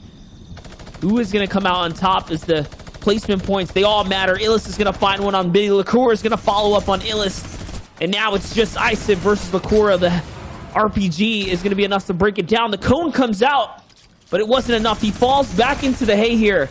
Let's see. Can Isip find the last shot? Lakura is snaking around right now. He's unsure. Isip is going to go back up. He wants to play it safe. He's cutting across, but doing this is actually costing him more than it is helping him in this situation. Goes another he almost RPG caught shot. the rocket with his face right there. That was so close. You saw him look down trying to pull the booga, but with a rocket instead, Monster. And now we're at full close, but Lakura got caught on the old builds, and well done and executed from ICV there in order to take it down. 7 eliminations and the victory royale, rolling through for a plus 68 on that game. So very well done, Zeke. You like to see it, man. Yesterday, he had a performance showing in 30th place with 140 points, and now he's back to repeat that performance. Consistency is absolutely key. And he faced off against Lakura there, who was actually in 35th, not that far behind him. So a lot of big-name players that are up there on the leaderboards just showing more and more consistency. What'd you guys like about that game? There was a few things that I really enjoyed. There were some things I didn't. But, Monster, I want to hear from you. I mean, I do like the way Isip kind of played that at the end, really not leaving it up to chance. It was so sketchy at one point, seeing him kind of take that extra storm surge or that extra storm damage moving around at the end. I think that could have been a little bit tighter in his play, but regardless, he held it down. He did really well. The deciding factor, though, going into the zone, grabbing those extra mats, really recognizing that, good control on the high ground. That was all respectable right there. That was a good place. What about you, Sundown? Anything stick out to you? I think Clicks gave some really fundamental kind of examples of not only box fighting there and controlling areas around you, but also kind of what to do after you get eliminations and kind of maximize the potential in using as much of your kit as possible. Very unfortunate that it got caught between a rock and a hard place. That was ICV's Brutus minigun and then Waz just spraying everyone down with an SMG. We've seen that they both can be incredibly accurate with those weapons, but honestly, it was something I was about to call out when he decided to do a high pad. I'm not sure, like, as you play so fundamental, and we talked about it early, you can't forget to do the little things, and if you're not going to low launch in a 6 zone, a low launch is when you set up a launch pad to hit a ramp or something else, so you're a little bit lower and faster horizontally, you might get lasered out of the sky, as we saw. Yeah, that was kind of going to be my big thing there, was like, obviously we know Clix is like an incredible player, and it was just probably one of those things in the moment. It was just like, I just need to get out of here. There's a number of things it could have been, but still he racked up points, and again, consistency was going to play a large factor, and a lot of these players moving through to next week. Remember, it's the top 300 in every single region, Fortnite fam, that move on to week number 2, and from them it's only 80 from that 300. So a lot of these players are looking to get as many points as they can. Now keep in mind, the queues are closed, so for a lot of these players, they're in their last game or they were just eliminated, and that's it, their runs are over. So a big factor here, Monster, is actually like game management, right? Like, you want to maybe talk us through that? Yeah, remember, you only get 10 games on each, given day on these formats. You got to time manage. You can't really get 10 full end games, so you can realistically get 6, maybe 7, if you can, kind of squeeze in that last queue time, depending on your game. So you have a couple W keys in there. And I like to call those throwaways, right? Those buffer games. And if you miss out, well, you miss out on an opportunity to score points. So balance is important. How do you feel about that, Sundown? I know you've basically made the statement. You're the rat of the group, so why don't you tell us your opinion? He's not going to let that one down. Nope. Yeah, so I think that I'm a big proponent, at least for me, is I don't eliminate people ever, so I will always play for endgame. With that being said, is that effective strategy for playing tournaments? Probably not, unless you're able to consistently make it every single time and you're able to keep that psyche, which statistically you probably aren't unless you are that much better. And even then, if you're able to toss away 2 games where you can get 2 or 3 eliminations off spawn and then maybe force another fight that you come close to winning, or then roll those into bigger games, which we've seen players do on a number of circumstances, then like I think it's absolutely worth it. Yeah, that's awesome. Well, gentlemen, it is time to get into the last game of the day here in NAE, so jump on out of the battle bus, take us in. Hopping on the glider and right on board with Clix. You see him hanging out over in Pleasant Park, and right away already 17 people have dropped out. Clix just trying to get whatever loot, making sure he's slightly covered here. Good job not running completely through the open. Gonna take down that henchman to get a nice little upgrade to the heavy snipe, and now he has some playmaking ability. And one thing Clix did very well last time, we talked about piece control. This man had territory control over the backside of Pleasant Park. He came into rotating into the zone. I wonder if that's how he likes to play it in general, or if it was just because it came off of his main POI. We'll see in this game as it kind of all shapes out. We'll see what he decides to do, but that was very interesting. I think, players in general can learn a thing or two from, that kind of approach come to mid-game, but Clix has got some decision-making to make. He still has to clear up the rest of Pleasant Park, and that's what he's going to do. Kind of risky for him to jump in these porta potties, these teleport to potties. There you go. I was about to say, is he going to do it? You say it's risky. I say it's strategy or strategery or strategical, whatever one of the verbs are correct, as he continues rolling forward here, hitting the 126 and immediately following up with the spray, recognizing the fact he does not have a shotgun, but he rectifies that by immediately after getting the elim, picking up the pump from that eliminated player and then turning around and hitting a shot. However, fighting through those windows is incredibly awkward for both parties. No way. It's so hard to line up a correct shot, and Clix with a nice little double ramp edit to get up on the vertical, but the other player is looking to continue pressure using the almost never seen C4, as Clix has a little extra scope on his screen. We won't worry about that as he continues to just try and get those pots off, knowing that the additional shield should be enough to make the difference because he'll have the heavy sniper to go aggro, but Lifa is not giving him that room right now. No, and fighting someone like Clix is just absolutely unfair. You saw how fast he was able to grab the minis, make a play, and still get back up. All that within a matter of just, brief moments. So quick. And Clix is cranking his screen around right now. He's feeling good. He knows these are his final games right now. You can tell this is definitely one of those W key lobbies. Players are just looking to put the pedal to the metal, and their last desperate attempts, honestly, to marathon their way to next week, if you haven't done so already. which is what you're really looking to do, right? You want to continue advancing. It's all about making it to that final lobby. Yes, there is money on the line split between each one of the regions for placing on these, but it's all about trying to be that champion at the end, because in Fortnite, yes, the prizing is nice, all of that is good, but everyone knows they want to just be the best. They're all about the clout. Everyone's seen what it's all about on social media. Every one of these players wants to be able to say, hey, I had that Axe of Champions, or I was the one who's the best solo player out of all of these amazing players. They want the bragging rights, or they want to make a name for themselves. They want to become somebody who really pushes forward and it becomes a little more known in the community, as Waz has been able to do through the opens, as now he's lurking here completely as Midas, as Crip and Aguilar have Carson also below them. So an ambush, setting up an ambush, and Carson's just going to start knocking everyone down as they straight playground up to the sky. I think Wolves is going to figure out real soon that Carson is waiting there in the mid game, and it's going to become really, really weird. Oh no, Lowe's is working out the bottom half while Carson is working up the top half. And not once did they cross each other's POVs, and Carson is going to fall to that fall damage as well, so he falls victim. So Woes is chopped down, and he's the guy that comes out on top. The player at the base is the one that's going to win. And I'm pretty sure Aguilar got an Elim off the start, but now Waz all of a sudden turns it into just, nope, I get everything. Cleans up the agency, and it's all his. Look at that. The extra big pot kind of cap him off here. He's got the drum gun, the upgraded burst rifle as well. Strong and dominant position to be in. Let's not forget that each body that fell is going to generate material as well. So if he just takes his time here and kind of skates around, there's plenty of loot, which is typically kind of lacking in some of these major POIs, the mythic POIs. Good luck finding it all. Everyone was all over the place with that, man. We could barely keep track of it. Aguilar got an Elim in the sky, then everyone gets dropped down.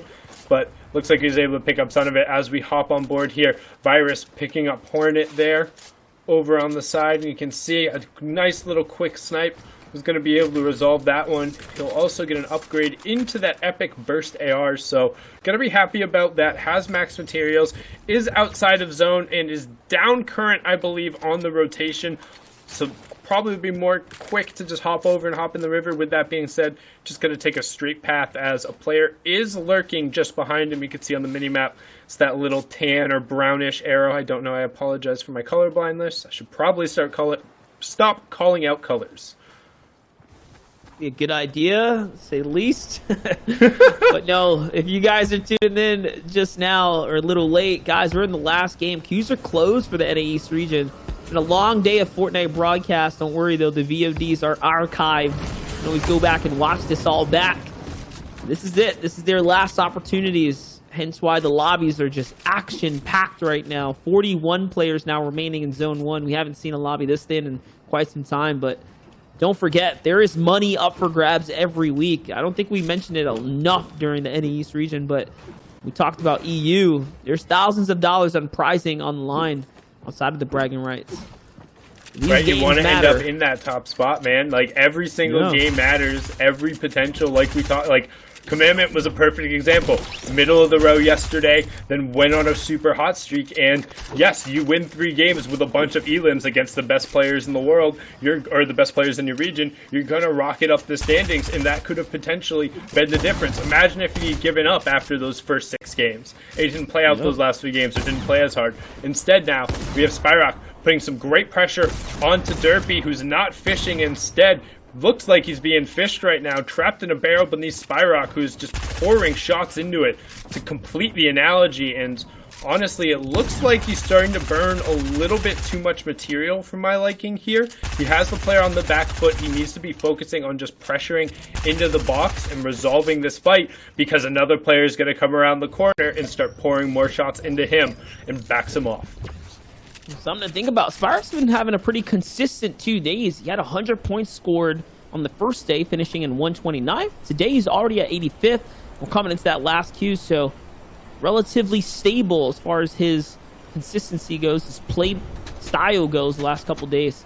Here's BNB Cracked, who just came in out of nowhere, and I think that's a mobile player. I saw iOS in the name there. You can see, yeah, it is. He just came in swinging right in from a launchpad play, and suddenly he's thrusted himself into the battle right now. we get to see it from his POV. He's at 67 points. Take a look at the accuracy right there. The quick flick up. Gonna hit the headshot at long range. Let's see, though. He knows for sure there was something going on. I mean, I'm sure he was able to see the builds as he came crashing in. A seventh of the lobby is hanging out within like 5 grid spaces of each other right now. In like second zone, everyone is on top of each other, just trying to get something going on. But all of these guys are so close to the threshold right now. They need good games in order to press through. And right now, Crack's sitting on 67 points today. He had 30 points yesterday, so he needs to keep pushing forward. The line for NA East is currently at 130, so knowing that this is his last game, needs to get elims. 1, 2, 3 will be enough. Will the iOS player be able to push himself into the top 100? He's doing incredibly well here, and he finally figures it out with Preen, the spam fire being enough to overcome the defense. I'll take it. A little bit of hyper aggro jumping in the box, don't hurt nobody. 71 points today, doing way better than he did yesterday. Yesterday, only scoring 30 points, ending the day at 471st place. Thank you, Zeke, for providing some of that extra detail for us. That's the difference right there. So we talked about needing like 140 or so points. He's close. He's like basically on it. This game is the game that will determine whether or not he makes it through to next week. He looks good in this fight. And that's what I'm saying, and that's why sometimes I actually want to say I get confused / slightly annoyed when people talk about people W keying or griefing, because yes, it seems like Crack's not in the safe zone outside the circle, but he literally needs every elimination possible to not get sent to the reboot round. He has to get these points. He needs the 4 points. Placement won't be just enough for him, or it'll end up being too tense. He'll be forced to play either super hectic late game or be forced into a bad situation. So what does he do instead? He's trying to force fights, and it's risky and it's aggressive, and Spyrock makes him pay there with the legendary attack being enough to overcome that spray of the SMG, and Spyrock immediately trading out another 107 shot on the other player. A great shot from Derpy, but not quite enough. The 107 headshot comes through, and he survives with the 3 HP. However, Spud hears it going on, and he says, all right, I'm on my way. Let's see what's happening. Is there somebody low, or is it just a safe rotation? Oh, Spud's going to keep on skating on by. Spyrock aggressively taking the fight, even with his back against the wall. Spud here, another player who's been doing pretty good over the last 2 days. I mean, top 200 is still, I say, pretty good, but phenomenal when you scale him up against the world of, players, right? You're talking millions of Fortnite players. These are the best of the best. Everyone here is technically a winner, guys, regardless of what. Making it this far. Let's not count them out here. I'm liking the loadout, though. 2 launch pads kind of sitting in the bank here. Got the complete kind of RPG flopper combo. It's the how to get height and end game combo right there. And honestly, it's probably, we talk about the phase where the game gets a little chill. This is going to be it now. Because as the lobbies thinned out, we're inside the top 30, so now everyone's looking for, all right, I want top 20, or any guaranteed elims I can get if somebody's still rotating through, as Spud finds a player with that RPG, gets the rocket going forward, using the AR as his spam weapon to try and break the builds and get in. Brilliant job to weaken the wall first with the AR, follow up with the tack to force the player into either have a wall ready to go, or to spray back. The player sprays back, and Spud comes out the other side of this one. Storm, not going to be too much of a threat, as we are over in Slurpy Swamp, so we'll have that slurp juice kind of hanging out in the ponds to top himself off.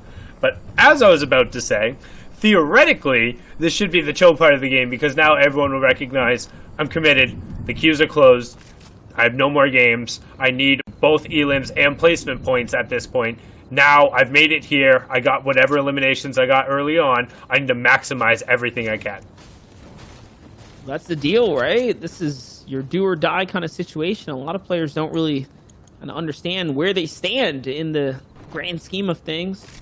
That's something you need to calculate and make sure you can keep good track of.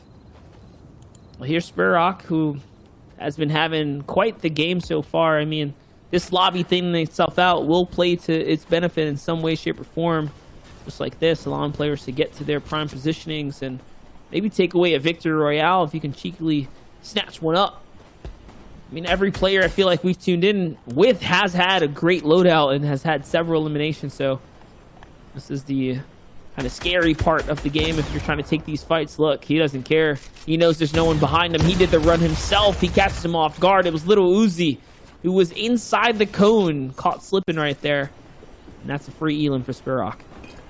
And that's so many times we're seeing players now when they have the epic and legendary tactical shotgun, or even the lower variants, but particularly those two, going at the wall with the tack and then replacing it instantly with a build. It's faster than going to your pickaxe and swapping back out. You'll have the shotgun out every single time, and it catches the opponent off guard because they don't expect the shot to be there right away. So they don't have the time to get the replacement off, as Clix does the exact same thing, but with the heavy sniper, which is guaranteed on any wall. However, something unusual for Clix, drops 2 shots in there and loses the trade. He's going to immediately be like, all right, backing himself off. Pop in his pots. I'll go again in a second.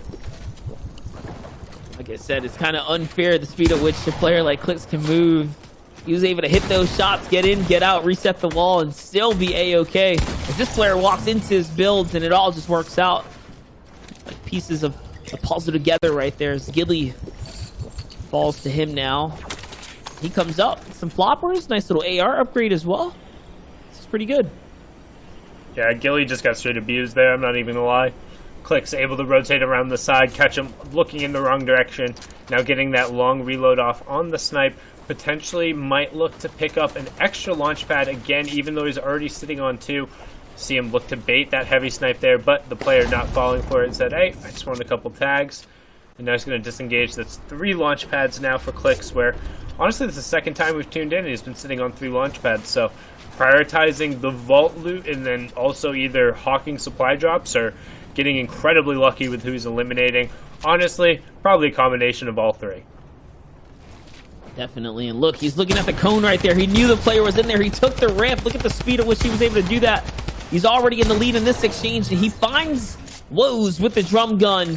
And now he can upgrade once again. He is looking at a big game right now. This might look like a Clix runaway here at the end. If he can just continue to hold strong now, because that map refresher once again puts him just at the top of the food chain. He already has height now. He has max materia, several launch pads for all the zones, and upgrading to the drum gun. And one thing, again, we talked about how strong the drum gun was in the open and what its weaknesses were. That's a prime example. Waz in the open was running through everyone with that exact move, hiding in the cone, then pressing over. Clix was like, no. I don't know what you're doing. He dictated that fight at all times, never fell below 125 effective HP, and had threat the entire time. So that's kind of the difference when you have players of, I don't want to say equal skill disparity, but less of a skill gap going on, or you're playing against kind of that 0.001% of individuals in Clix. But now, speaking of Clix, we're hopping on board with Vix, who has prime position for the Brutus minigun, and everyone coming in on that launch pad. He already knocked down 1 player, trying to eliminate a little more on the high ground. Also has a rocket launcher, so very destruction heavy base loadout, and also opting not to carry an AR, which we've seen a number of times today. Yeah, I mean, that mythic, that Brutus minigun is definitely a good one. I was just going to say his angle is kind of bad to the player on height. Lets his guard down. That player gives him a little bit of his own medicine right there, sneaking one in, but it's all right. Vix has enough time here to kind of bounce back.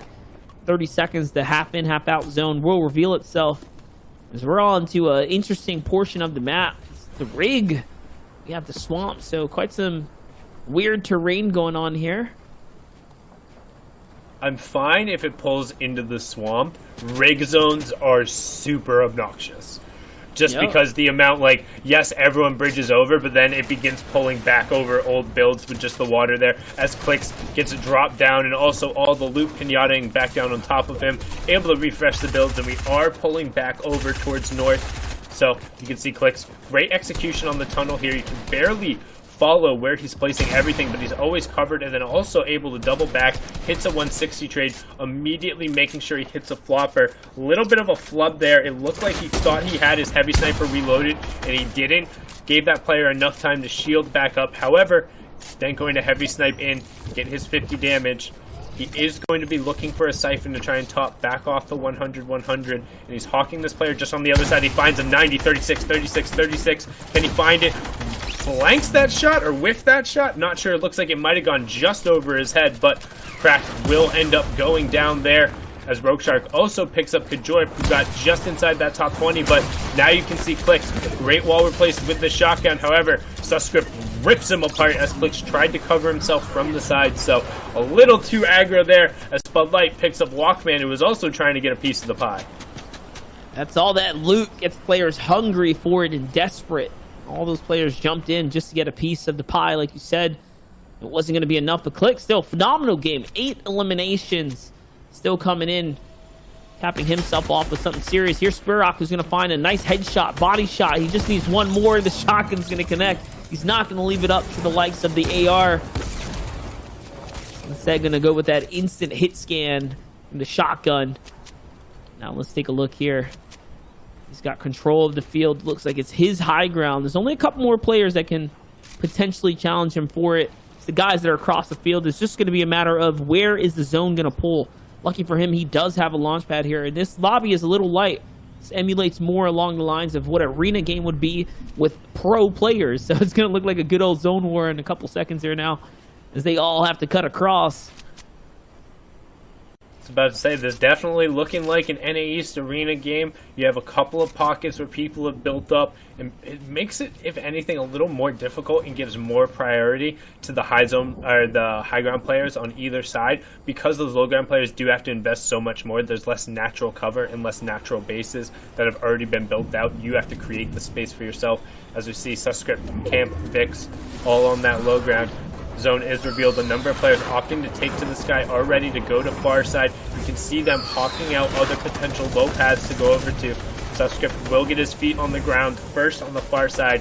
TJ picks out Jamper, and we have our top 15, as he's now just going to box up, hang out for a little bit, see who kind of pops up, let other people get eliminated. Remember, when we get into that top 10, you'll end up getting an additional placement point for every player who falls down. That will then also climb up higher. But Suscript, heavy snipe, wall replace, pump shot, put it on a show. Perplexity goes down, and he walks into just an all gold box. Gets the good loot right there. It's the mythic loadout. Let's see what Suscript's gonna do. He now has the grappler. He can contest for height. He also has the material. Let's not count him out. He used 2 launch pads to cut across the field. He's got 4 launch pads in the inventory. Yeah, might as well burn them at this point. No need to waste the extra mats if you don't have to. If he wants to now, he can crank up and actually contest height. That's what he's going to do here. The one player that is on height is just single tarping across, and that's it. It's going to break him down, and now Suscript owns the height here. Oh no, he flubs the one build, and suddenly it's not his anymore. He goes for another launch pad. This is quite interesting here now. He's just cutting across. He might just look to do it again. Probably crank up. Let's see. Some interesting decisions in place going on here. He's giving us a great tutorial on how to do the low launch pads that we talked about earlier, as now we have our top 10. Vix picked it up and then immediately went down to COD Genesis, as Suscript is now kind of stuck on the lower ground, but Rogue Shark is the shark in the lobby up on the high ground, and he sees blood in the waters as TJ picks up Camp right before the storm ticks him over. 30 HP now at this point, as Spyrock picks out Bryce, and we get closer in towards the top 5. Doesn't actually have time to finish off that medkit. That is a huge flub, but the shotgun shot and the siphon will give him all of the floppers, and he technically will have enough time if he's able to get the medkit to pop it. But that being said, will be able to roll himself back over. Not going to opt to grab it and rotate back to the zone, so he's playing with a very limited health pool, but has plenty of mats and is probably just going to look to ride it out from here. It is still the 8th zone, so we'll have one more move, and this is huge. Do we go over old builds, or do we go out into space? This will largely define who wins the game, and it looks like it's mostly back towards old builds, Monster. Yep, that is true. Shark's gonna fall to Vexy here, and Mr. Launchpad himself is still going, padding around, by the way. So Suscript is still in the game, and now he has height once again due to the grappler. The grappler is so strong in the solo competition, it's only right that we gonna close out this way as well. Can Suscript actually find the last shots, though? This player is going to jump on the pad, but don't worry. Suscript wrote the pad plays himself. No, Shark was still alive. Kind of called that one wrong. I thought for a second he was taken out in the feed. But he is actually still in the running here. Shark's going to eat an RPG right there. I saw the hit markers come out. And now Suscript looks to close out, and he is. He's going to close out. He's going to hit the rocket. That's it. That's going to conclude the NA East games right there. Well done coming out to close that match. I mean, it's a great way to just finish off NA East. Like, that was super enjoyable. It's been an incredible day of competition, guys. I mean, it's been super, super fun. We've seen highs, we've seen lows, we've seen it all. And this was only week number 1. I mean, I gotta know, we have to take a look at these standings. We've got to see what's going on, because remember, we have a snapshot from yesterday. The question is, who sits at the top today? We'll take a look together and see who is that number 1 player in day number 2. It is none other than Liquid, stretched with 27 eliminations, 2 victory royales, and the 239 points, Monster. Yep, that's it. He manages to stay consistent just enough, and someone with that many victory royales and elims, no surprise to see them way up on top. But Big 60, Sundown, I'll let you kind of talk him up, but man, to come in second today. Yeah, and I mean, like you said, he talked about just recently switching over to Builder Pro. And something else we want to touch on is the fact that Booga creeping in with that top 10 performance on day number 2, as well as Illis from the Opens playing very well. The one thing to note, that this is just the day 2 standings only, which means we still need to tally up the day 1 and the day 2 combined. Not only is there prize money on the line for the top 20, but the top 300 in total will advance to next week, where they get a chance to qualify for the grand finals. So wanting to be inside that top 20 is the prize money threshold, and then wanting to be inside the top 300 so you can see us again next week. That's right, dudes. We'll roll on over. But I mean, there's just so many names, right? There's so many big fish over here in NA East that we like to see. Some that are new as well. Look at that. You see Clicks up in 28th, Lakura out in 25th. And again, just to kind of echo what Sundown just said, wait until later on, because we are tallying all the points. We will combine them and check our social channels. That's where we'll be posting the 300 from every region that are moving on. And next week is going to be where the competition takes up another notch. It's only 80 that move on to the grand finals. Gentlemen, what I'd love to do now is just final thoughts from both of you. Real quick, Monster, let's start with you. Hey man, see you guys next week. More Fortnite competition. I'm excited to see the reboot round, just everything that's going to unfold. The plot is going to thicken. Things are getting better. Kick it up another notch. Bam, let's go. I'm excited for next week. Honestly, I really hope that some of these guys who kind of had some doubters and we had some question marks around continue to show out when they're pushed up one more level, because honestly, I think solos is a whole different ballgame, and we're seeing a lot of that. That's right. Well, Fortnite fam, that's it. Week number 1 is in the books. Don't forget, we're back next week, same place, same time, for week number 2 of the FNCS Invitational. Please keep yourselves safe out there, and as always, Fortnite fam, we'll see you guys on the Battle Bus.